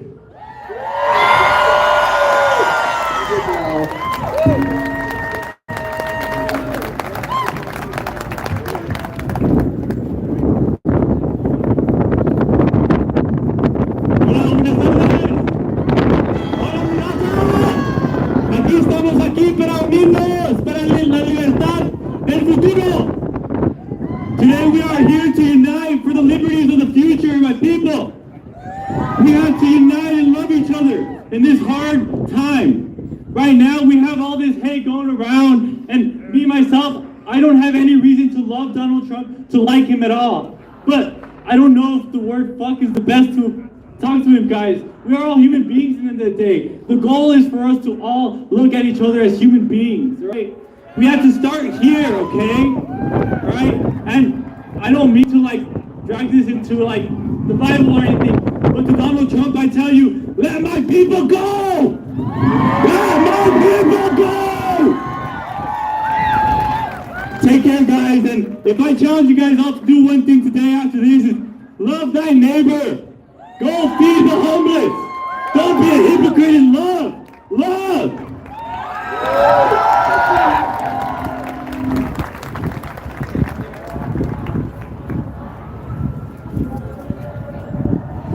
Hi guys. I'm super excited to be here, and amazing job on the Reddit and the Discord where all these protests have been organized. 50 states, 50 protests, although I think it's 64 protests, 44 states. It's a good start. It's a good place. I'm here because I've been a scientist for the last 16 years.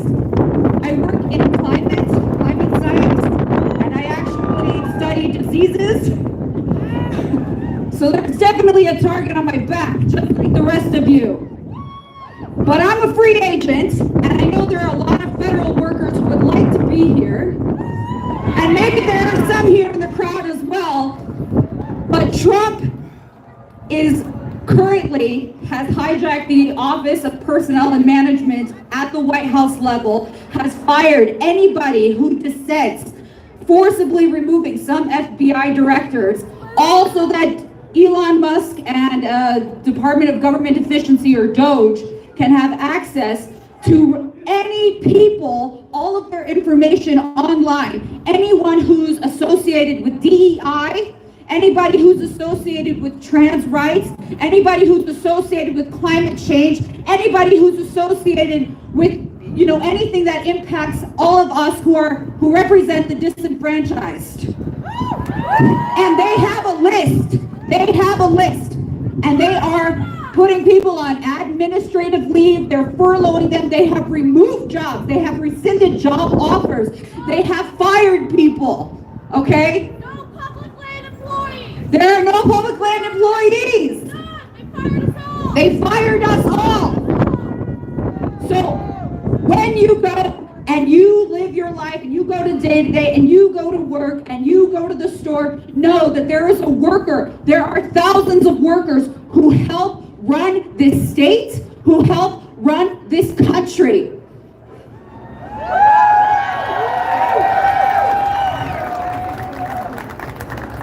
Lastly, I want to say that on behalf of my colleagues here, make Nazis afraid again. Oh yeah. Oh yeah. Thank you guys.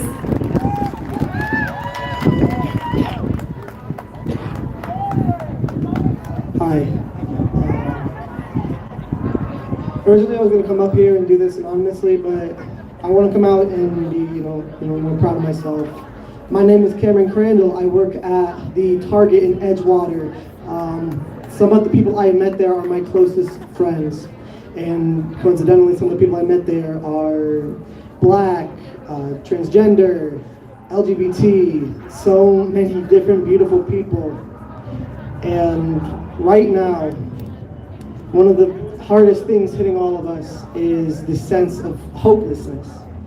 When I was up until 3 a.m. the night of the election watching losing hope minute by minute by minute that passed. And then for an even shorter moment, I was hopeless. And in that moment, that's when I realized that that's what they want. They want us to feel hopeless. They want us to feel like we do not matter, but all of us matter. Every person in this audience right now, every beautiful face that I see out there, you are amazing. So you're just saying that all the federal land because when you are staring down fascism, sorry that happened to you. what they don't want you to know is that hope is a weapon. As long as we hold on to hope, they Scientist to science. Hell yeah. So you're a federal land employee and all those concepts. I was. They fired us all. There are no seasonals left now. They only have office employees that are permanent that are left. There are seasonal firemen being brought on, but that is it. That is a very, very small amount of people compared to the workforce that we had prior to that. And I work on the off-road trails here, so we see a lot of abandoned campfires and people having illegal campfires. So we're the only ones who can access them. The firemen can't. We get the firemen to those fires. So without us, that shit's going up in fucking flames, and that shit kills me. It's not okay. I don't care about my job. I care about protecting those fucking mountains. Yeah. That's it. Yeah. Thank you. You're so beautiful and so much. De México son banditos y bombas de corazón, que matan el cantón y quitan acción, armando el gesto, pinche lo que son, pa' agarrar buen avión. De México son banditos y bombas de corazón, desmadran el cantón, mi clic en acción, armando el gesto, pinche lo que son, pa' agarrar buen avión. México son pura gente de alegría, la cárcel o el balcón real hasta que muera fiesta en el callejón donde no quiero lo que hay, los grifos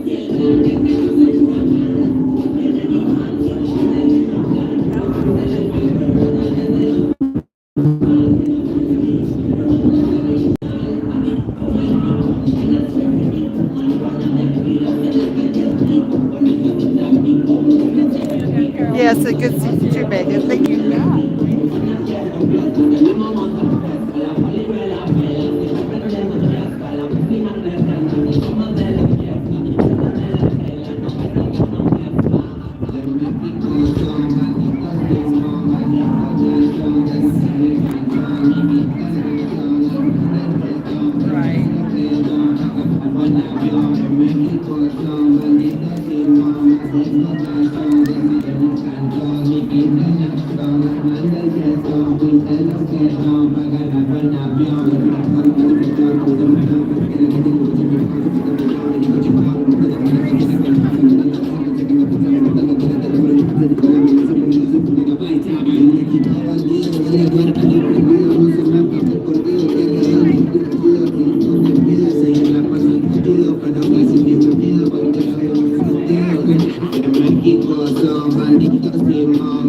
Sorry. No, you're good.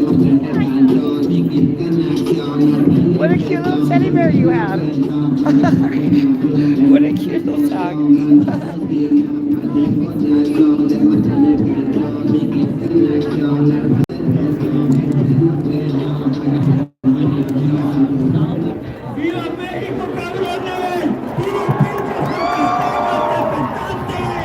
This is amazing.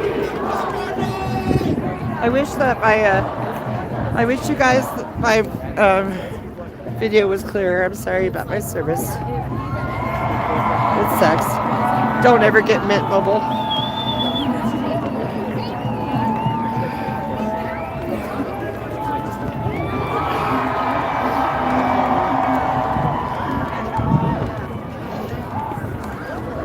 This is amazing.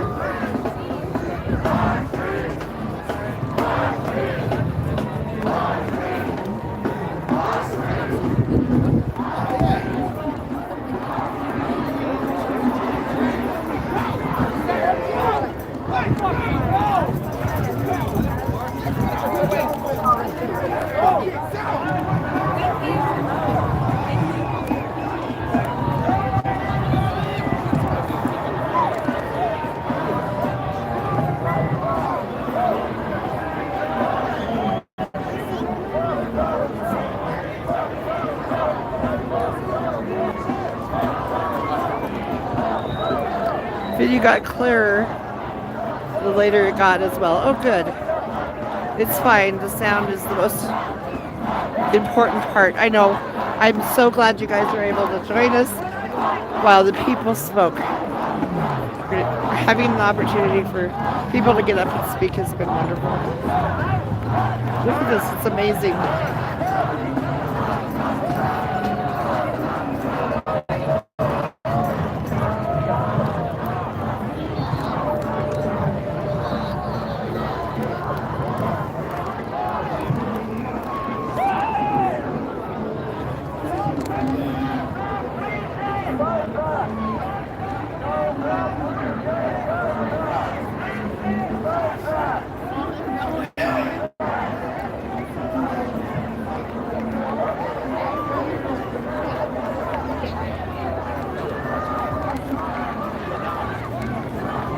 It's amazing, huh? It's great.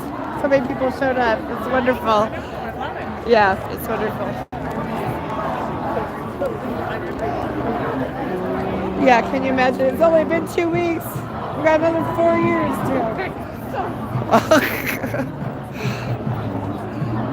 Okay, we'll fight. We'll win.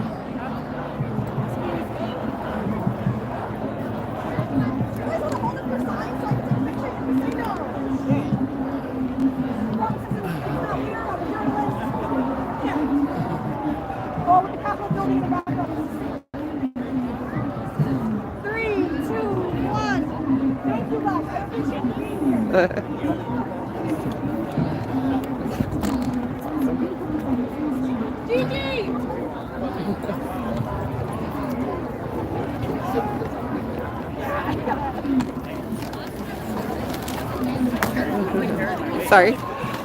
Oh no.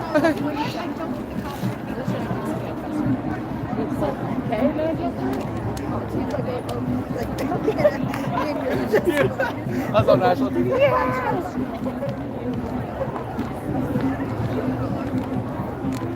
They're going around the Capitol again in a second.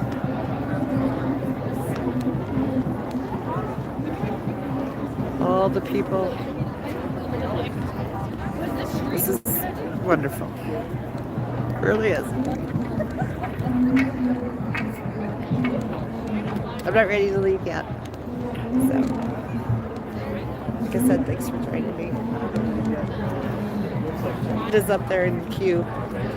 So I want to catch her. For sure. I don't think she is. Again, thank you for joining me.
I came here with many voices on my shoulders and in my head. My chosen family are all servants of the public in one capacity or another. I'm talking teachers, nurses, firefighters, and my own partner I have seen go through flames and flames again for anyone and everyone in the name of community and in the name of us. I have also been fortunate to work a variety of jobs that have gifted me with perspectives I will forever tell and cherish. In this, I have also discovered compassion and loyalty from these communities, and the fiercest love I could ever hope to feel. My own journey, I found, gave me clarity on my identity as a non-binary individual who struggled with a deep self-hatred that almost killed me. And now, Please, I now have come around to now being ready to start a family with my partner. In the midst of our political climate is scary. I guess they're scared. I won't deny that. But just as I learned before, I almost lost my life, and will love to those I hold close is stronger than my pain, including my future children. For my partner and I, we found the world will always have its struggles. We have seen it, our parents have seen it, and their parents, and so on. But what remains true in every generation I have looked at is that our love and resilience prevail across time. This is how we be defiant. Through righteous anger and love. Righteous being defined as morally right or justifiable, virtuous. I'm not talking about religious, I'm talking about what's in you. We can sure fucking conquer anything. While there has always been a fight, there will always be us. People who will be the integritous wall, not an excuse to marginalize people who are already being targeted, kidnapped, murdered, abused. All of these horrible, heinous crimes happening. I know there is so much there's so much anger, and you know what? Good. But just like handling a weapon, when we're not taught or given knowledge on how to handle it, it can cause more harm than good. Is there but a stay storm angry, coming? It's be getting dark. defiant, show your It's rage, windy. do the But that's Colorado research, for you. keep showing up to protests, make yourselves loud, and if that's where your strengths shine, hold soft for those of us breaking. Listen to those of us who have been so brave to share such vulnerable stories up here. There is a place for any and every single one of you, I promise. Our anger, righteous or loving, our minds curious and determined, I will leave you with this. The best things we can do is to not remain silent. Know your rights. There are still people like us advocating for us every day, every hour. Support them by also knowing how to protect yourselves. If ICE wants in, they better have a fucking warrant signed by an actual judge. According to the Immigrant Legal Resource Center, ICE warrants are issued for civil violations of immigration law, not criminal charges. Hear that again, not criminal charges. Warrants are issued for, they need to be not administrative warrants. Federal, signed by an actual judge or neutral party actually determining that there has been indeed a crime worth searching a house for. Do not say your name, do not speak to them. Fuck ICE. We have seen so many heinous things humanity can do, but we also show the courageous and amazing things humans can do, and that's a powerful, powerful thing. You being here is courage, righteous love, and compassion. They will try to snuff us out, but historically we have always been here, shining since the beginning. We sure as hell will see it through, so as we have always done, arm yourselves with knowledgeable but compassionate anger. Never tolerate intolerance. Thank you.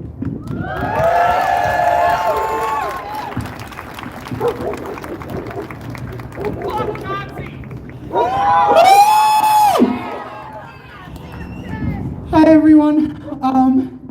My name is Downpour. I'm non-binary. I've been, and I think where I'd like to start is that I come from a Holocaust survivor family. I was raised with stories of my grandmother who was brought up in the Budapest ghetto, which if you're familiar with the Budapest ghetto, it was not a very nice place. And my grandfather who toiled in labor camps, and my great-grandfather who was sent to Auschwitz and never returned. And there's something that I believe is very important for me to say, is that as someone who is Jewish, I want to use my voice to say, it is not anti-Semitic to trust the evidence of your eyes. Israel is committing genocide, and it is a terrorist state and needs to go. It is anti-Semitic to suggest that Judaism is intrinsically linked with settler colonialism.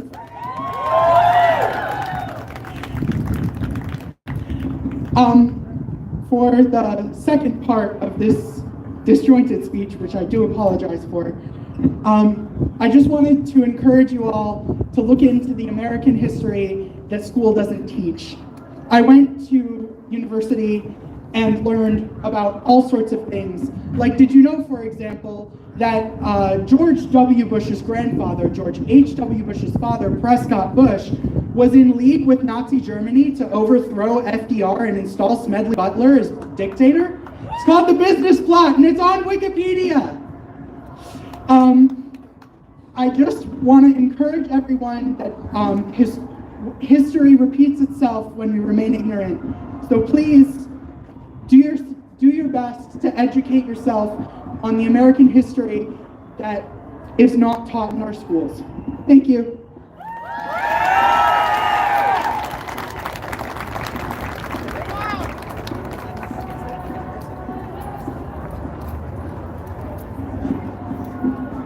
Yep. Hey, thank you everybody for being here. My apologies if I bore you, but I'm gonna start my speech with Emma Lazarus, the New Colossus poem. If you don't know, that's the poem that's at the base of the Statue of Liberty in New York, and it said like this: "Not like the brave giant of great faith, who conquering lives to strive from land to land. Here at our seashore, empty dreams, will stand on my ruling nature.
And I appreciate all of you. I appreciate you too. Jay-Z. This is what democracy looks like. This is what democracy looks like.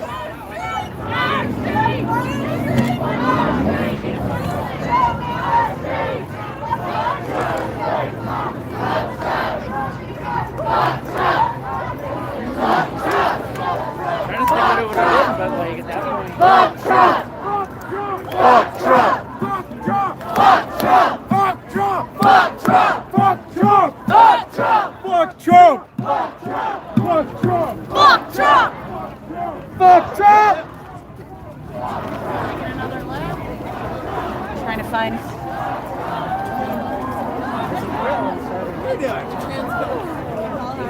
Hi guys.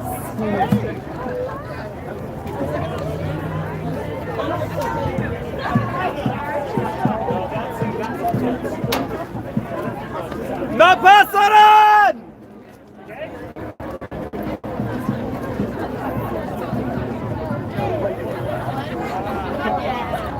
What do you put up there? Oh, he like just fuck. Amazing. Oh yeah. Let's go.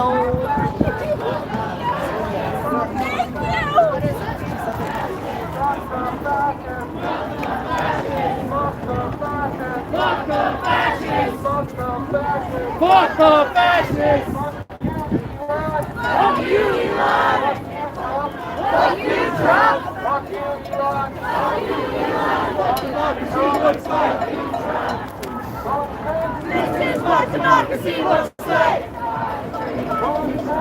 This is what democracy looks like! This is what democracy looks like! But I was just gonna come and check it out. No, I'm just here to tell my sister. Grab your money. This is what democracy looks like! This is what democracy looks like. This is what democracy looks like. Show me what democracy looks like! This is what democracy looks like. Yeah!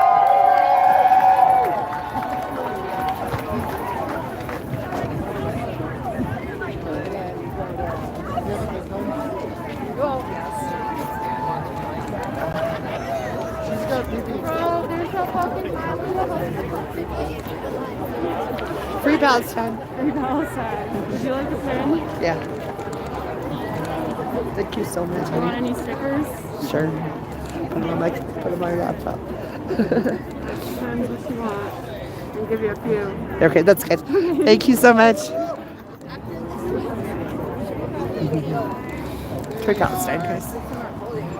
Free America.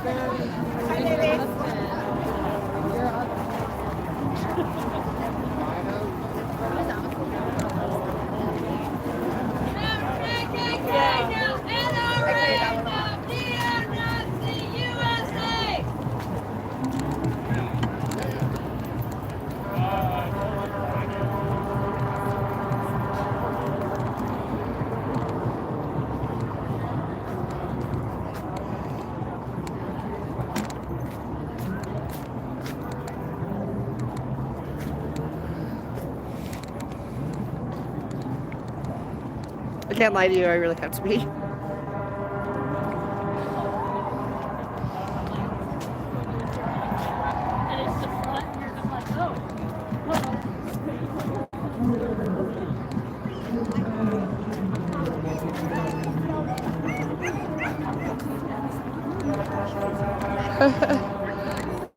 I love Huskies. He's saying fuck Trump, fuck Trump.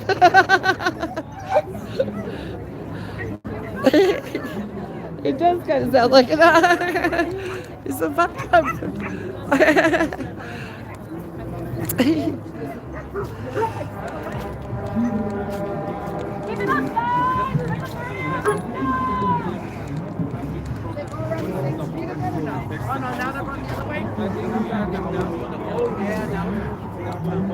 Probably gonna go down to the mall. I don't have the energy for that tonight. Although I usually do. Okay. They're going downtown. Welcome back.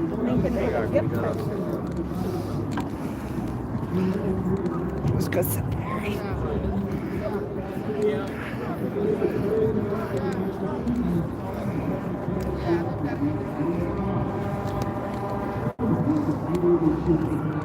It's awesome. Look at it all.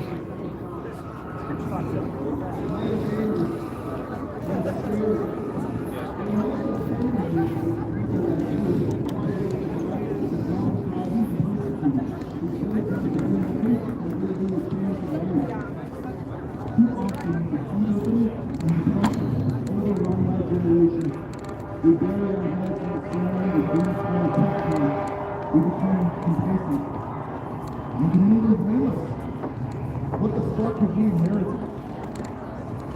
But as cowboy philosopher Uncle Morgan once said, life's greatest adventure is in doing one's level best. So I ask you, are you doing your level best? Because I'll be honest, I haven't always done mine. I've succumbed to the fiendism that they want me to, but not anymore. We have too much at stake. This is not personal, this is existential. We must rise for ourselves, for our families and friends, and for our planet. We have beat back degenerate Nazis before, and we sure as hell will again. So now is the time to stand up and speak out, and not just today or tomorrow and the next day, but every day thereafter, because democracy is not something that you fight for and win once, but every day and always. I will not go down without a fight.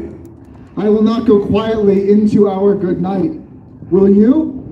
No. So let's do a level fucking best.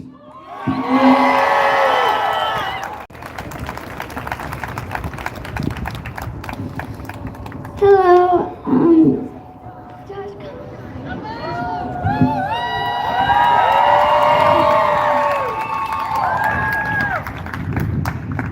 I don't have very much to say, but my words will still have meaning. I just want to say we should have rights and not fights.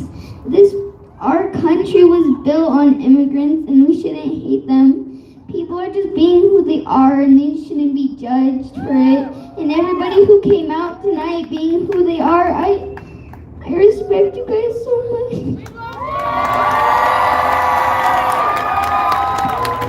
Thank you.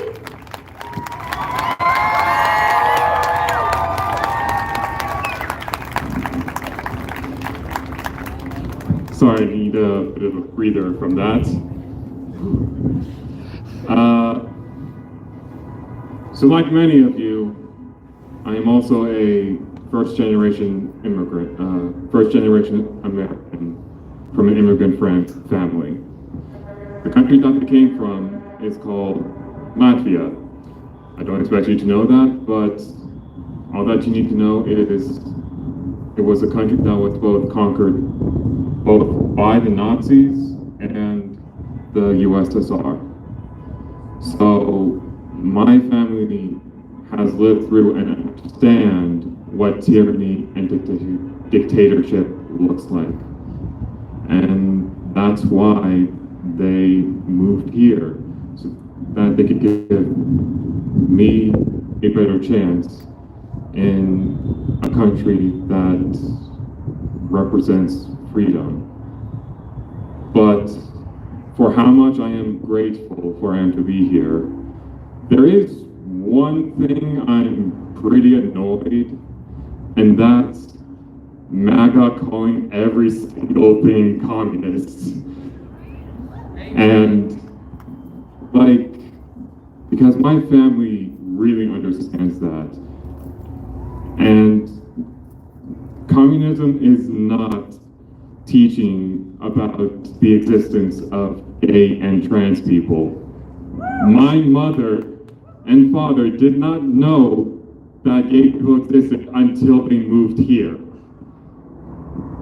It is not, communism is not the inclusion of different cultures. They also tried to ban my parents' mother language, same how MAGA would say to Mexican people, speak American and not Spanish. And so I was reminded when I asked my grandparents the question what they think of Trump.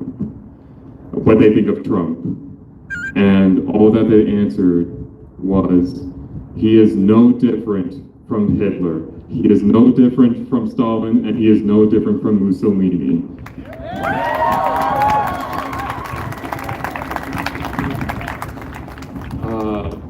I only have one more thing to say. If there's,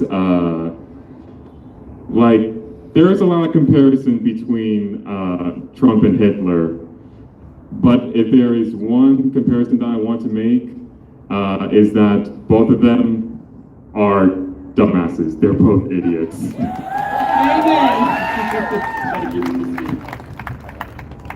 Thank you. Thank you.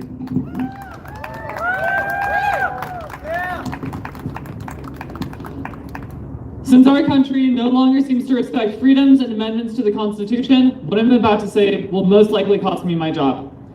First, I'm proud to say that I'm a transgender woman.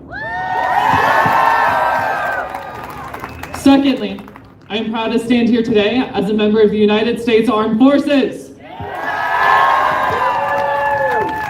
which our president has decided to say is now dishonorable for me to serve in. When I signed my name on that dotted line, I signed to serve and protect my country. And currently, Donald Trump says, no, you won't. I will not stand for a country that endorses genocide. I will not stand for a country that forces women to not have abortions. I will not stand for a country that deports my brothers and my sisters. I'm gonna get a little somber here. One more thing about me. About 2 years ago, on November 20th, 2022, I was a bartender at a little bar in Colorado Springs called Club Q. 5 members of my friends, my coworkers, my family were slaughtered that day due to gun violence and due to hatred. Never again should this be happening. Never should we deal with the losses that I dealt with that day. And so I ask you to say their names. Derek. Daniel. Kelly. Ashley. And Ray. These members of our community would not have stood down and stayed quiet during this time, during this fascist regime we are encountering. And so I will scream and shout with every last breath I have to fight for what they stood for and to protect the people of this country that I love, that I serve.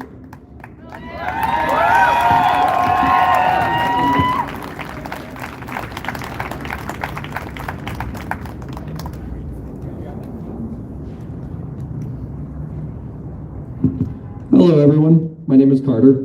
I'm an environmental science grad student at a school near here, and thank you. And things are a little scary right now. I'm in the life path that I'm in because I think that the outcome of my life is going to depend more upon the condition of our atmosphere than what my fucking JP Morgan Chase high score ends up being. You know, if you will consult the graph, we are further from the ice age was to normal in atmospheric carbon. That's bad. And, you know, the lab that I work for, it's in chaos. People are scared. We don't know if we're gonna get the boot dropped on us next week, you know? And I keep coming to the question of why. Why do these conservatives want to kill the only planet that they've got? And we know why. It's because climate change is a collective action problem that only government can fix, and that's a threat to their worldview of individualism, of selfishness, of greed. And that's not all of it. It's because the people like Trump and Musk hate the truth. They hate that they don't just get to decide what's true because they're rich.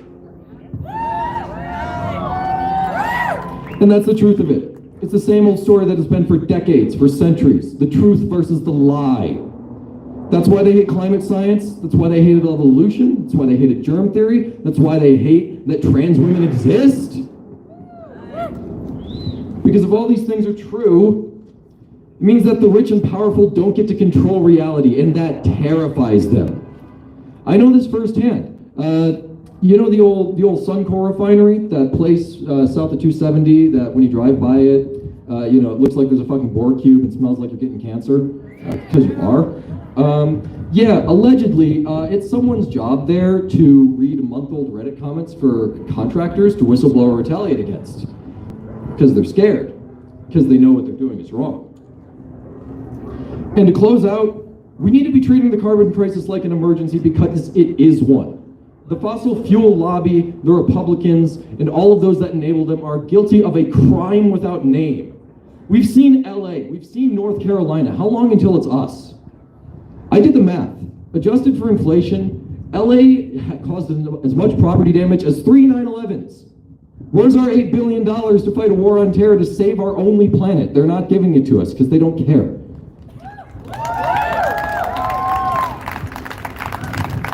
There will come a day soon when we spit out the word Exxon alongside the word Nazis and slavers. Donald Trump wants to make a gas chamber of our atmosphere because he hates that the world has left him behind and he is obsolete. I only hope that we can survive him to make something better.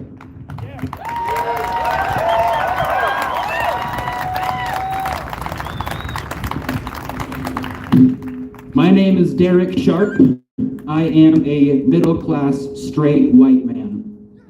I say this because my privilege has allowed me to believe that my rights aren't being infringed upon, but they are. Who I am does not matter. What matters is that all of us are here as one collective organism fighting for its survival from a parasitic infection. Some symptoms of this infection are having no money, having no time, having no resources, and believing that your enemy is to the left and right of you instead of stepping on your neck from above you. I also play a lot of Zelda games, and the one through line through all of them is that if one person, just one person, does the uncomfortable thing, that will inspire everybody else to take down the bad guy. I want to be Link so bad, and so here I am trying to do something about it. So what can I do about it, and what can all of you do to kill this parasitic infection? We can starve it out. Don't give them your money, don't give them your labor, don't give them anything, and they will die before us. We have to starve them out before they cut off our tongue and sit inside of our mouth. That's all. Thank you.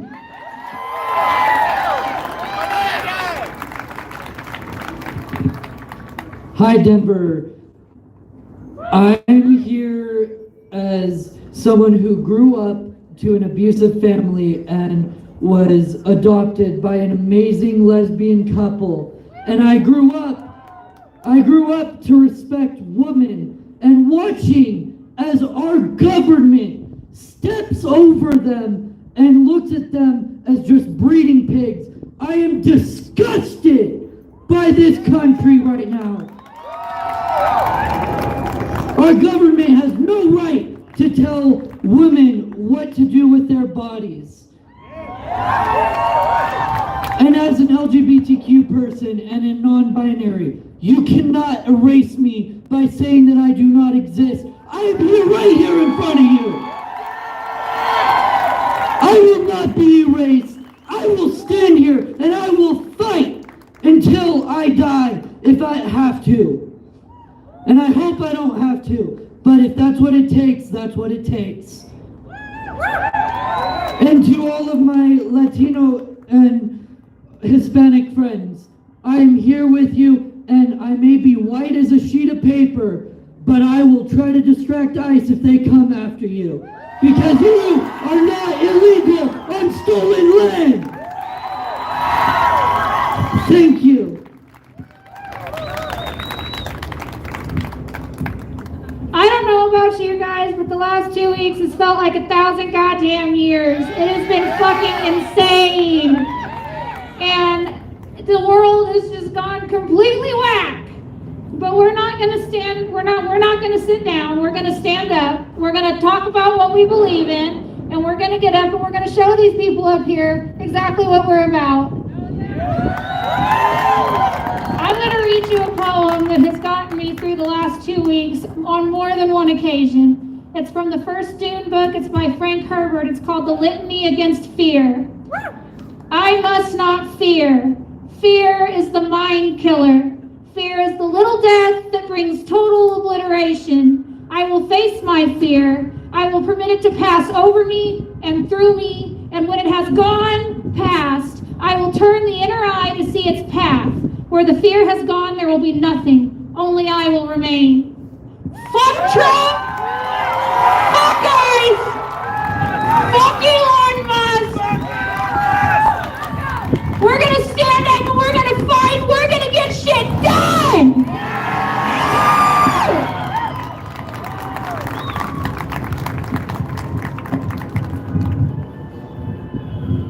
Hi everyone, my name is Abby. I am a very, very, very proud trans woman. I refuse to disappear like they want us to. I refuse to back down or stand down from the oppression that they are trying to force upon us currently. This is my first time ever coming out to a protest. This is not a time to sit back, stay silent, and remain out of the way. We must force ourselves into their view and not surrender. Ever. None of us. This isn't just an attack on the LGBTQ community. We have ICE coming in and taking away immigrants that are helping our country, that are serving our greater good as humans. We are all people, we are all Americans, and every single one of us right now, in this moment, has to stand up. We can no longer stay silent. We must fight. We must resist. Fuck Trump, fuck Elon, fuck dictators, fuck fascism.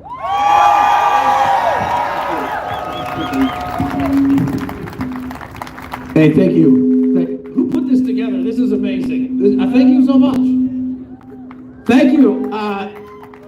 You probably can tell or smell from wherever you are, but I'm a straight white guy.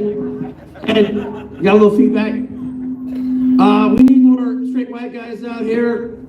We need more people out here. Are we gonna do this again? Do we have it on the, we're gonna do it again? Okay. My name is Jared and I'm from a little town in Colorado. And I grew up with all these people that were so proud of being the manliest of men. And now I'm getting taken advantage of by being manipulated by these rumors of DEI keeping them down. Like, listen, if you're a straight white guy and you don't want a nanny state, why do you need the government to protect you from DEI? If you're a straight white person and you're a Christian, when did it get lost on you that Jesus was woke? When did that happen? The opposite of woke isn't straight or strong or independent. It's gullible.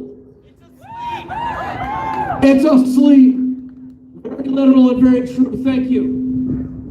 So, to everybody out there, but to the straight white guys, you're going to have a lot of opportunities to be hanging out in your own little protests. You're going to be watching the Super Bowl with a bunch of dudes, and one or two or a few are going to say something stupid. You need to be insufferable. Get your talking points together. Talk to your neighbors. We live in privilege. We don't know the fear of an immigrant family right now. I don't know the fear of that soldier who was just up here, who's a trans woman. I don't know that. So get to know as much as you can and share with all your bros about why we need to keep America actually great and not swallowed by a fascist state. Thank you.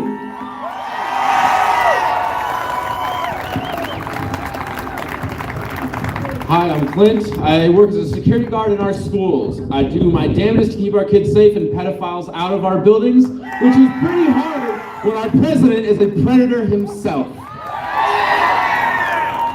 I pray that ICE does not come to my school, but I cannot wait to tell them to fuck off the second they walk through those doors. And when they come back with a warrant, I will cry for our children the way I've seen them cry for their families, for their futures.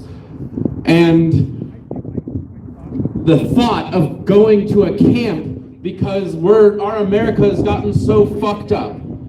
This isn't our America. This isn't America for straight white cis men. This is an America of immigrants, America built by immigrants for immigrants. These people forget that all of their families were immigrants at one point themselves. Their ancestors who came and killed the natives, killed my people, stole my culture, and as of today, I do not know my past or who I come from. And I will not sit idly by while racists, and imperialists come and try to steal other cultures as well. But it doesn't end there. Next, they try to tell us we shouldn't exist. I shouldn't exist as a queer person. I am everything that they hate, and I refuse to be silent. I will fight to my last breath. Fuck Donald Trump. Fuck Elon Musk. Fuck the spineless goons in Washington who refuse to stand for their people. And fuck every last person who promotes hate in their names. This is our country, and no matter how bad they want us to, we will not forget who we are. We will not be silent.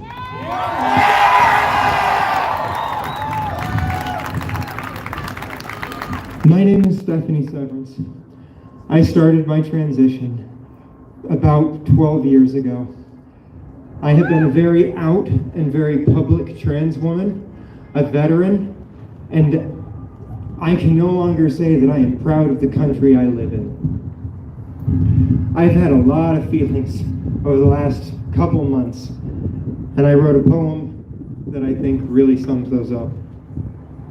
In a tub I've filled with water hot enough to burn my skin, I soak in my depression and the numbing cold within, and reflect on the knowledge that this experiment's a bust, while the fascists try to drag us through the dirt and glass and rust. I listen to our anger, and I feel a quiet fear, spoken in a language that no human ear can hear, but spoken just as justly as the wrath of those of old, who were told to sit and listen and do what they were told. And I see them rising stronger, like a brick thrown through the air by a woman beside a nightclub who sparked a riot just and fair. And I wonder what she'd do, and if I could even dare to show the courage to light that fire, and if anyone would care. But I look upon a people gathered in this square, fighting a battle older than anyone who's here. And I know that you're my people. And we have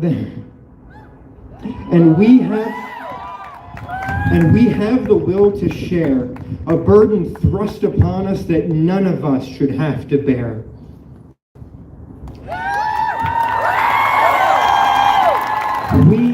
are stronger together.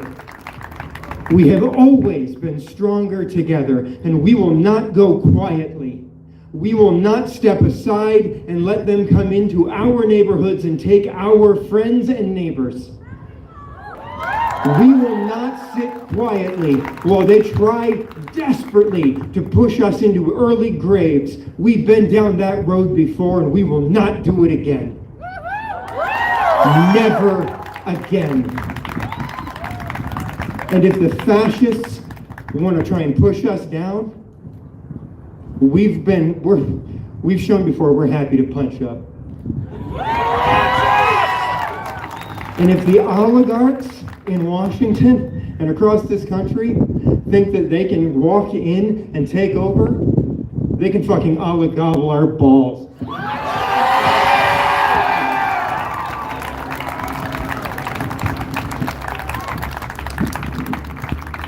My name is Alex Farley. I want everybody to listen, but this is a message for my dad. I grew up in the Florida Panhandle in a small rural town called Bonifay. Recently, I had to show evidence that Trump's policies parallels Nazis' 1930s laws to my father. He saw nothing wrong with that. Dad, you may have forgotten the morals you raised me on, but I have not. I will fight for my wife's rights, and I will fight for the rights of all immigrants, including my grandmother who was an immigrant, who would be ashamed of you! You lived during World War II, who grew up during it! I'm glad she's dead so you didn't see you say that. Dad, I plead to you on the steps of the Colorado Capitol steps, join your daughter and live by the word you taught me all those years ago.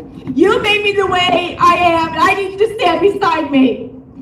To all the children whose parents have been absorbed by the MAGA Nazi cult, you are not alone, and we will never stop fighting. We are all siblings, and you have family in me. Thank you.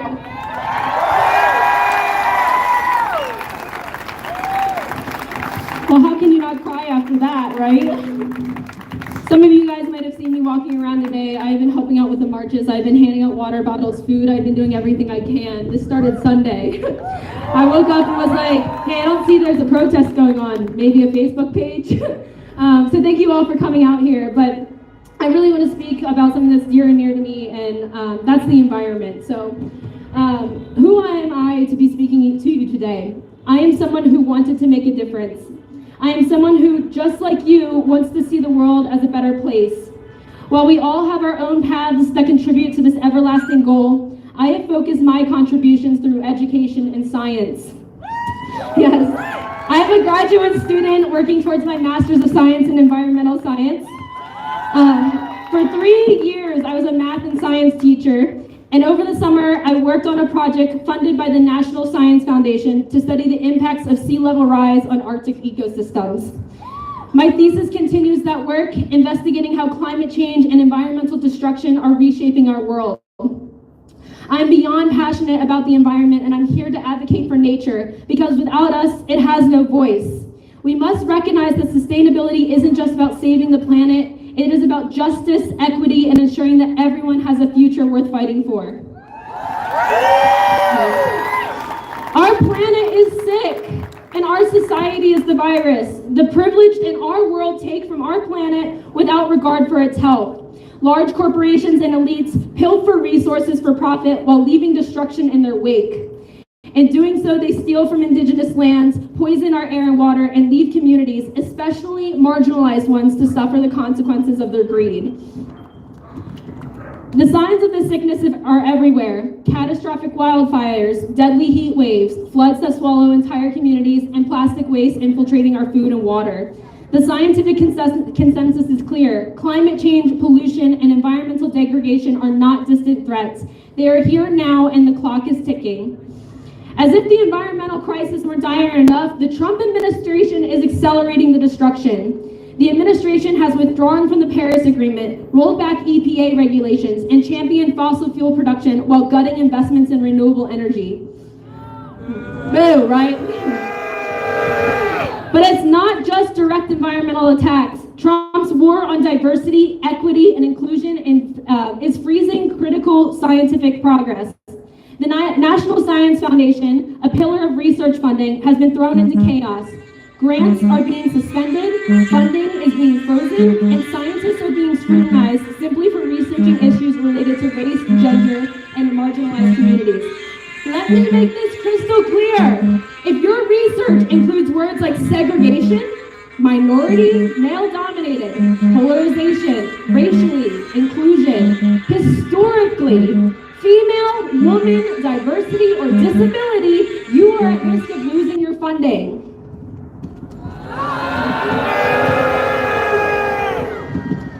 How can we claim to be a nation of progress when we are actively silencing the voices of those working to ensure science serves everyone? We are witnessing a dangerous precedent where politics determine what facts are allowed to exist. History has shown us where this road leads, and we must refuse to walk it again. On top of this, the Trump administration has encouraged government agencies to turn on one another, demanding that employees report any colleagues who attempt to incorporate diversity and inclusion into their work. These disgusting practices are designed to pit communities against each other, creating fear, paranoia, and division.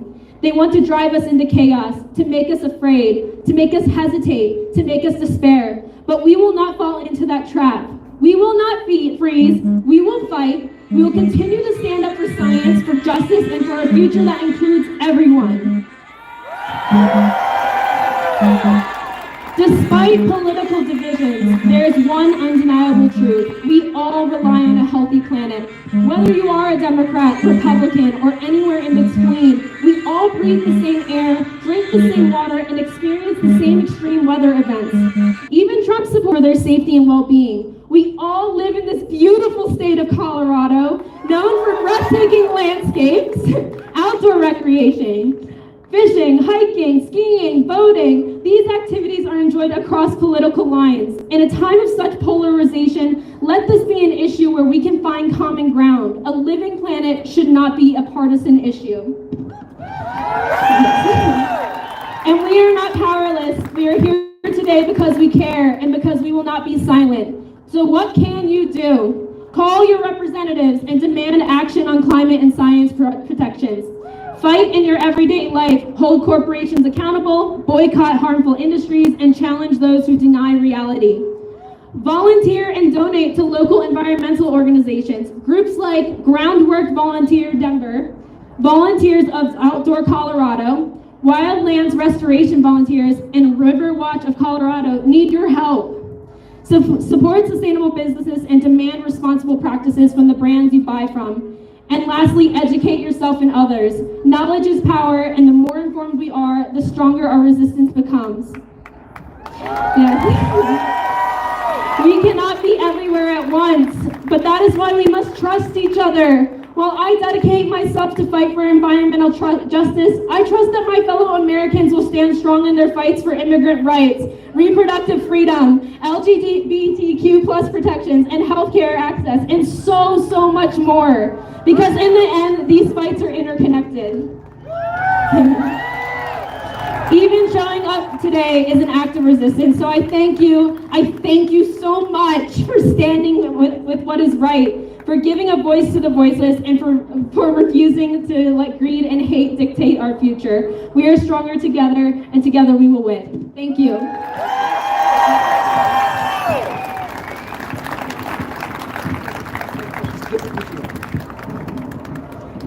Hello, Colorado. I am a 61-year-old white straight woman. I have raised my oldest child, who is gay and wants to propose to his boyfriend in Paris. My younger son is engaged to a non-binary person who we love. I have a young adult employee who's starting her transition with a top surgery next month. I was raised to love everybody, to give people respect and dignity every time I dealt with them. And I feel totally broken in today's country. We don't have to put up with this, but I don't know how to get rid of Trump and how to change what he's done in the last 2 weeks. Coming here tonight has totally rejuvenated me. I feel like we have a chance to make it out of Trump world. Thank you. I appreciate seeing you all here, and it gives me hope for our future.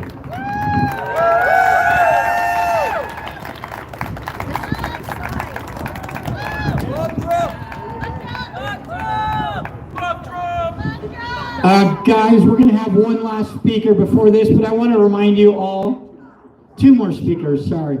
I just want to remind you all, when you go home, hug each other, love the people that you're fighting for. Most importantly, though, Gandhi used to say, first they ignore you, then they laugh at you, then they fight you, then you win. We're in the fight. The next stage is the win.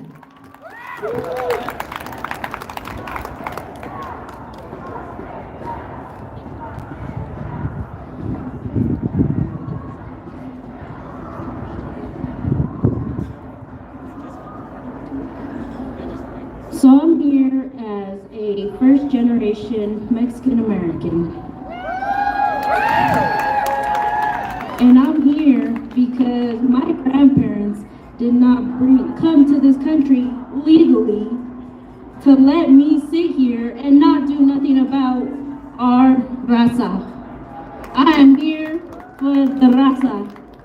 I am here to support LGBT as well, because I am a lesbian STEM. So I do not want to disappear. I want to stay here. I want to stay in Colorado. And the way the government's working is that they act like I don't exist. They act like I'm not important. They act like I don't pay taxes. They act like I'm not a part of this community. And it hurts.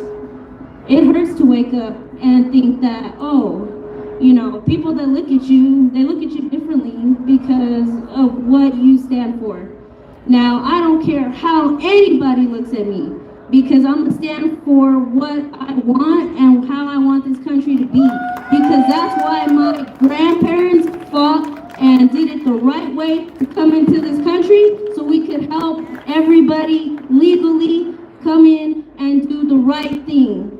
Because we're not gonna stand here and act like Mexicans didn't do anything. We're not gonna stand here and act like Vietnamese people didn't do anything. We are all here in one place. We are all here growing. We are all here trying to learn. And we are not backing down as easy as they think. So I hope you all stand here with me and fight this. Thank you.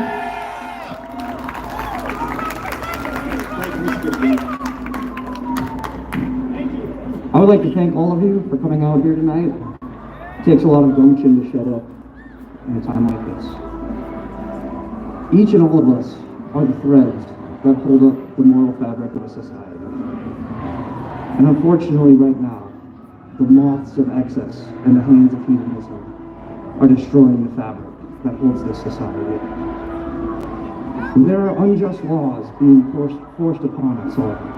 It is your moral responsibility to fight against them. And that is what we are doing today. I would like to thank all of you for fighting this opposition, this force that is being pushed upon us. Keep on fighting this good fight, friends.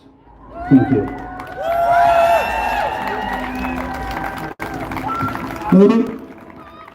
I just want to say I'm an American citizen, and while I was walking to support my brothers and sisters, all you hear is you're an illegal, go back to your country. But no one is illegal on stolen land, and I say here, Viva Mexico!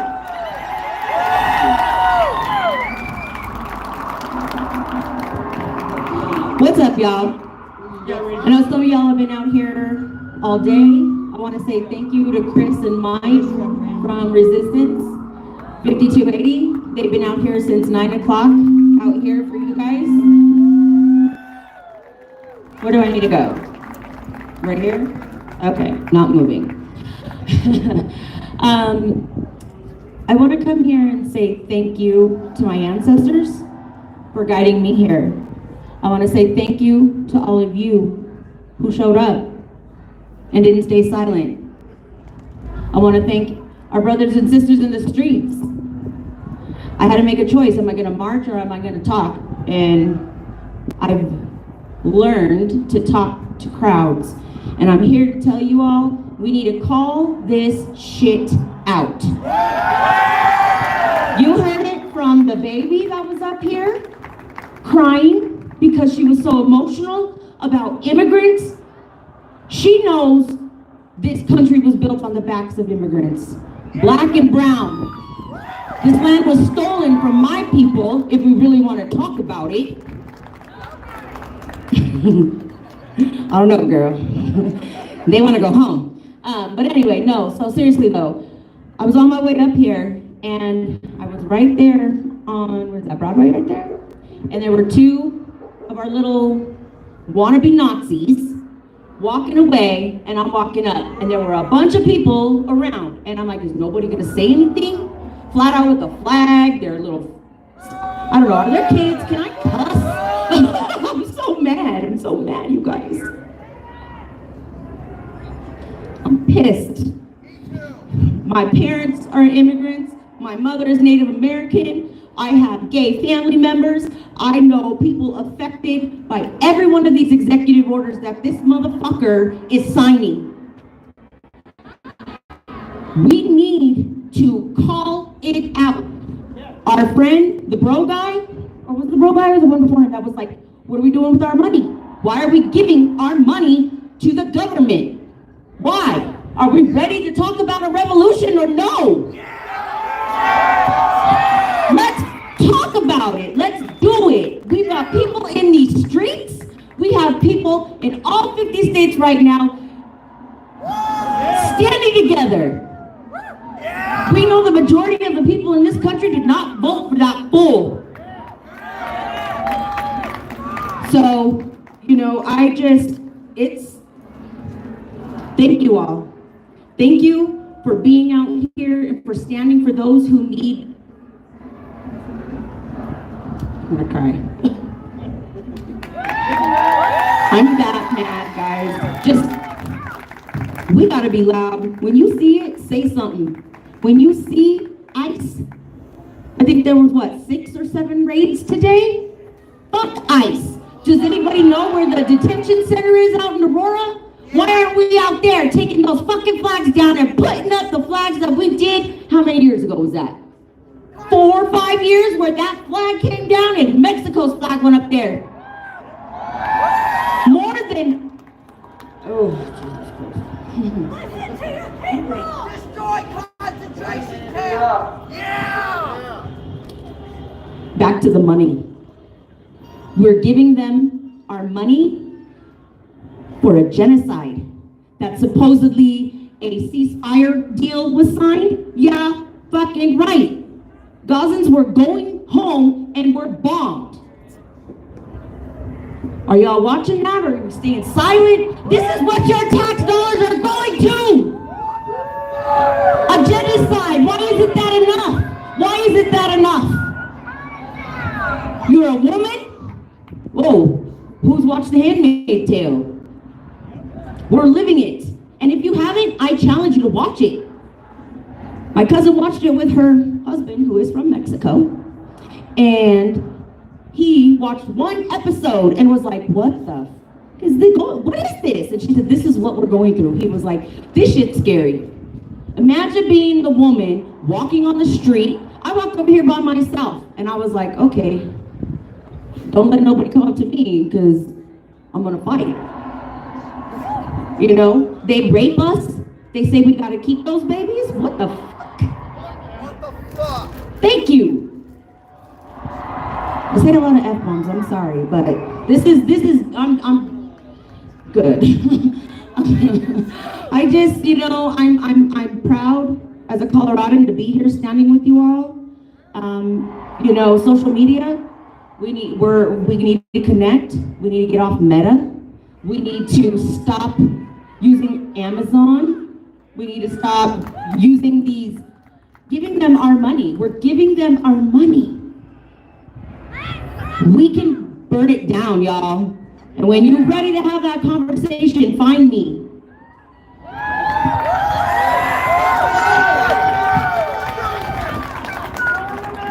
Hi everyone. I am an Arab grad student organizer and a teacher out in the far northeast, and I just have a few words that I would like to say. I think it's important that we all remember that we are here as one, and that Indigenous people, queer people, trans people, people of color have been building this community, and we will continue to strengthen our bonds with each other as the fight for liberation continues.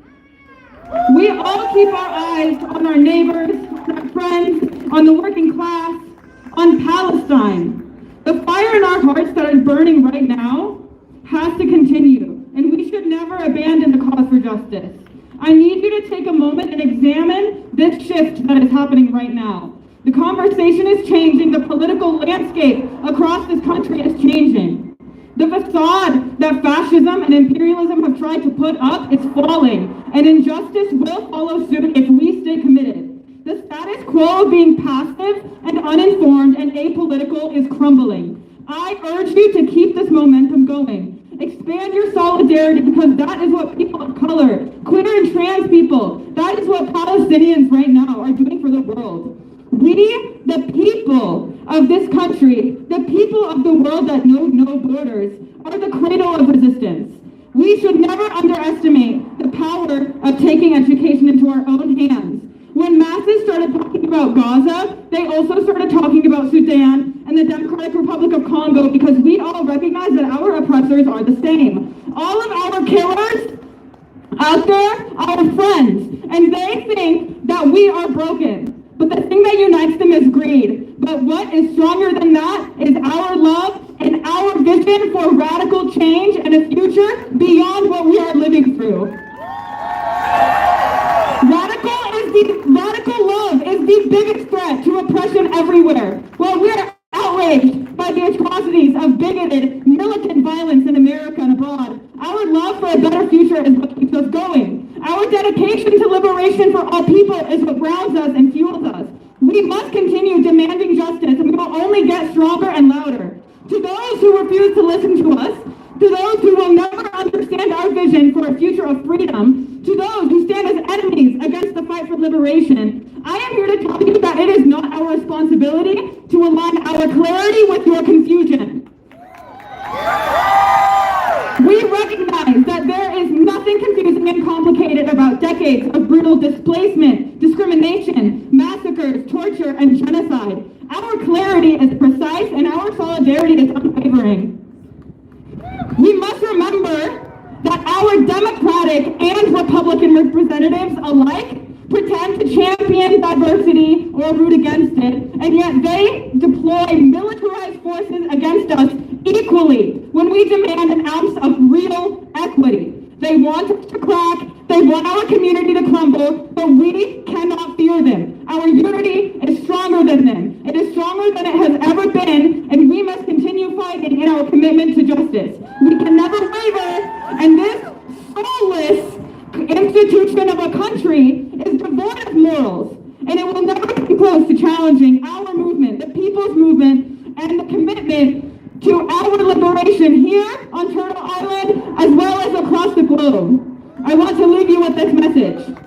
We must always remember to center the most downtrodden, the wretched of the earth. Glory to Gaza, glory to the resistance, glory to the people, and may this path to liberation for all of us light the way to a brighter and equitable future.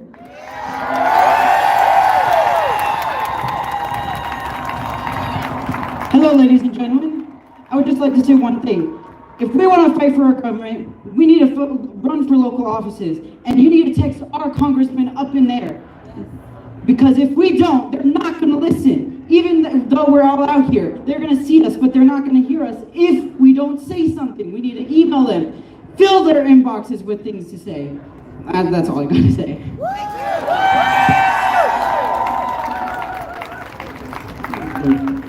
Okay, this has been a heck of a day. 7 hours of speech.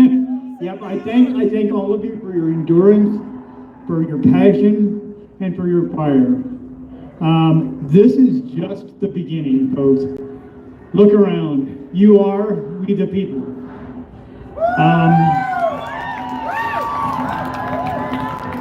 And the one thing the government fears is we the people. There's a quote by a Greek poet, Dinos Christianopoulos, and I'm sure a lot of you have heard this before, but this is probably no truer words. They tried to bury us. They didn't know that we were seeds. I'm going to close with one thought. My friend earlier mentioned the Chinook winds. If I have to sum us up in one word, it's Chinook, because we are the winds of change. Thank you very much for coming. I hope to see you in the future.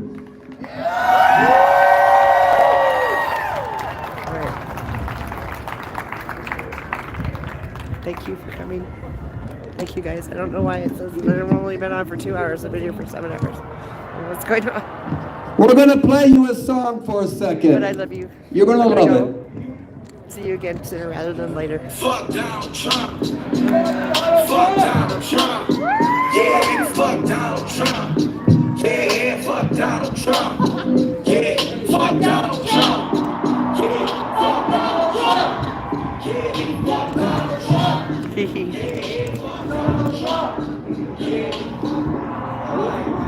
Thank you.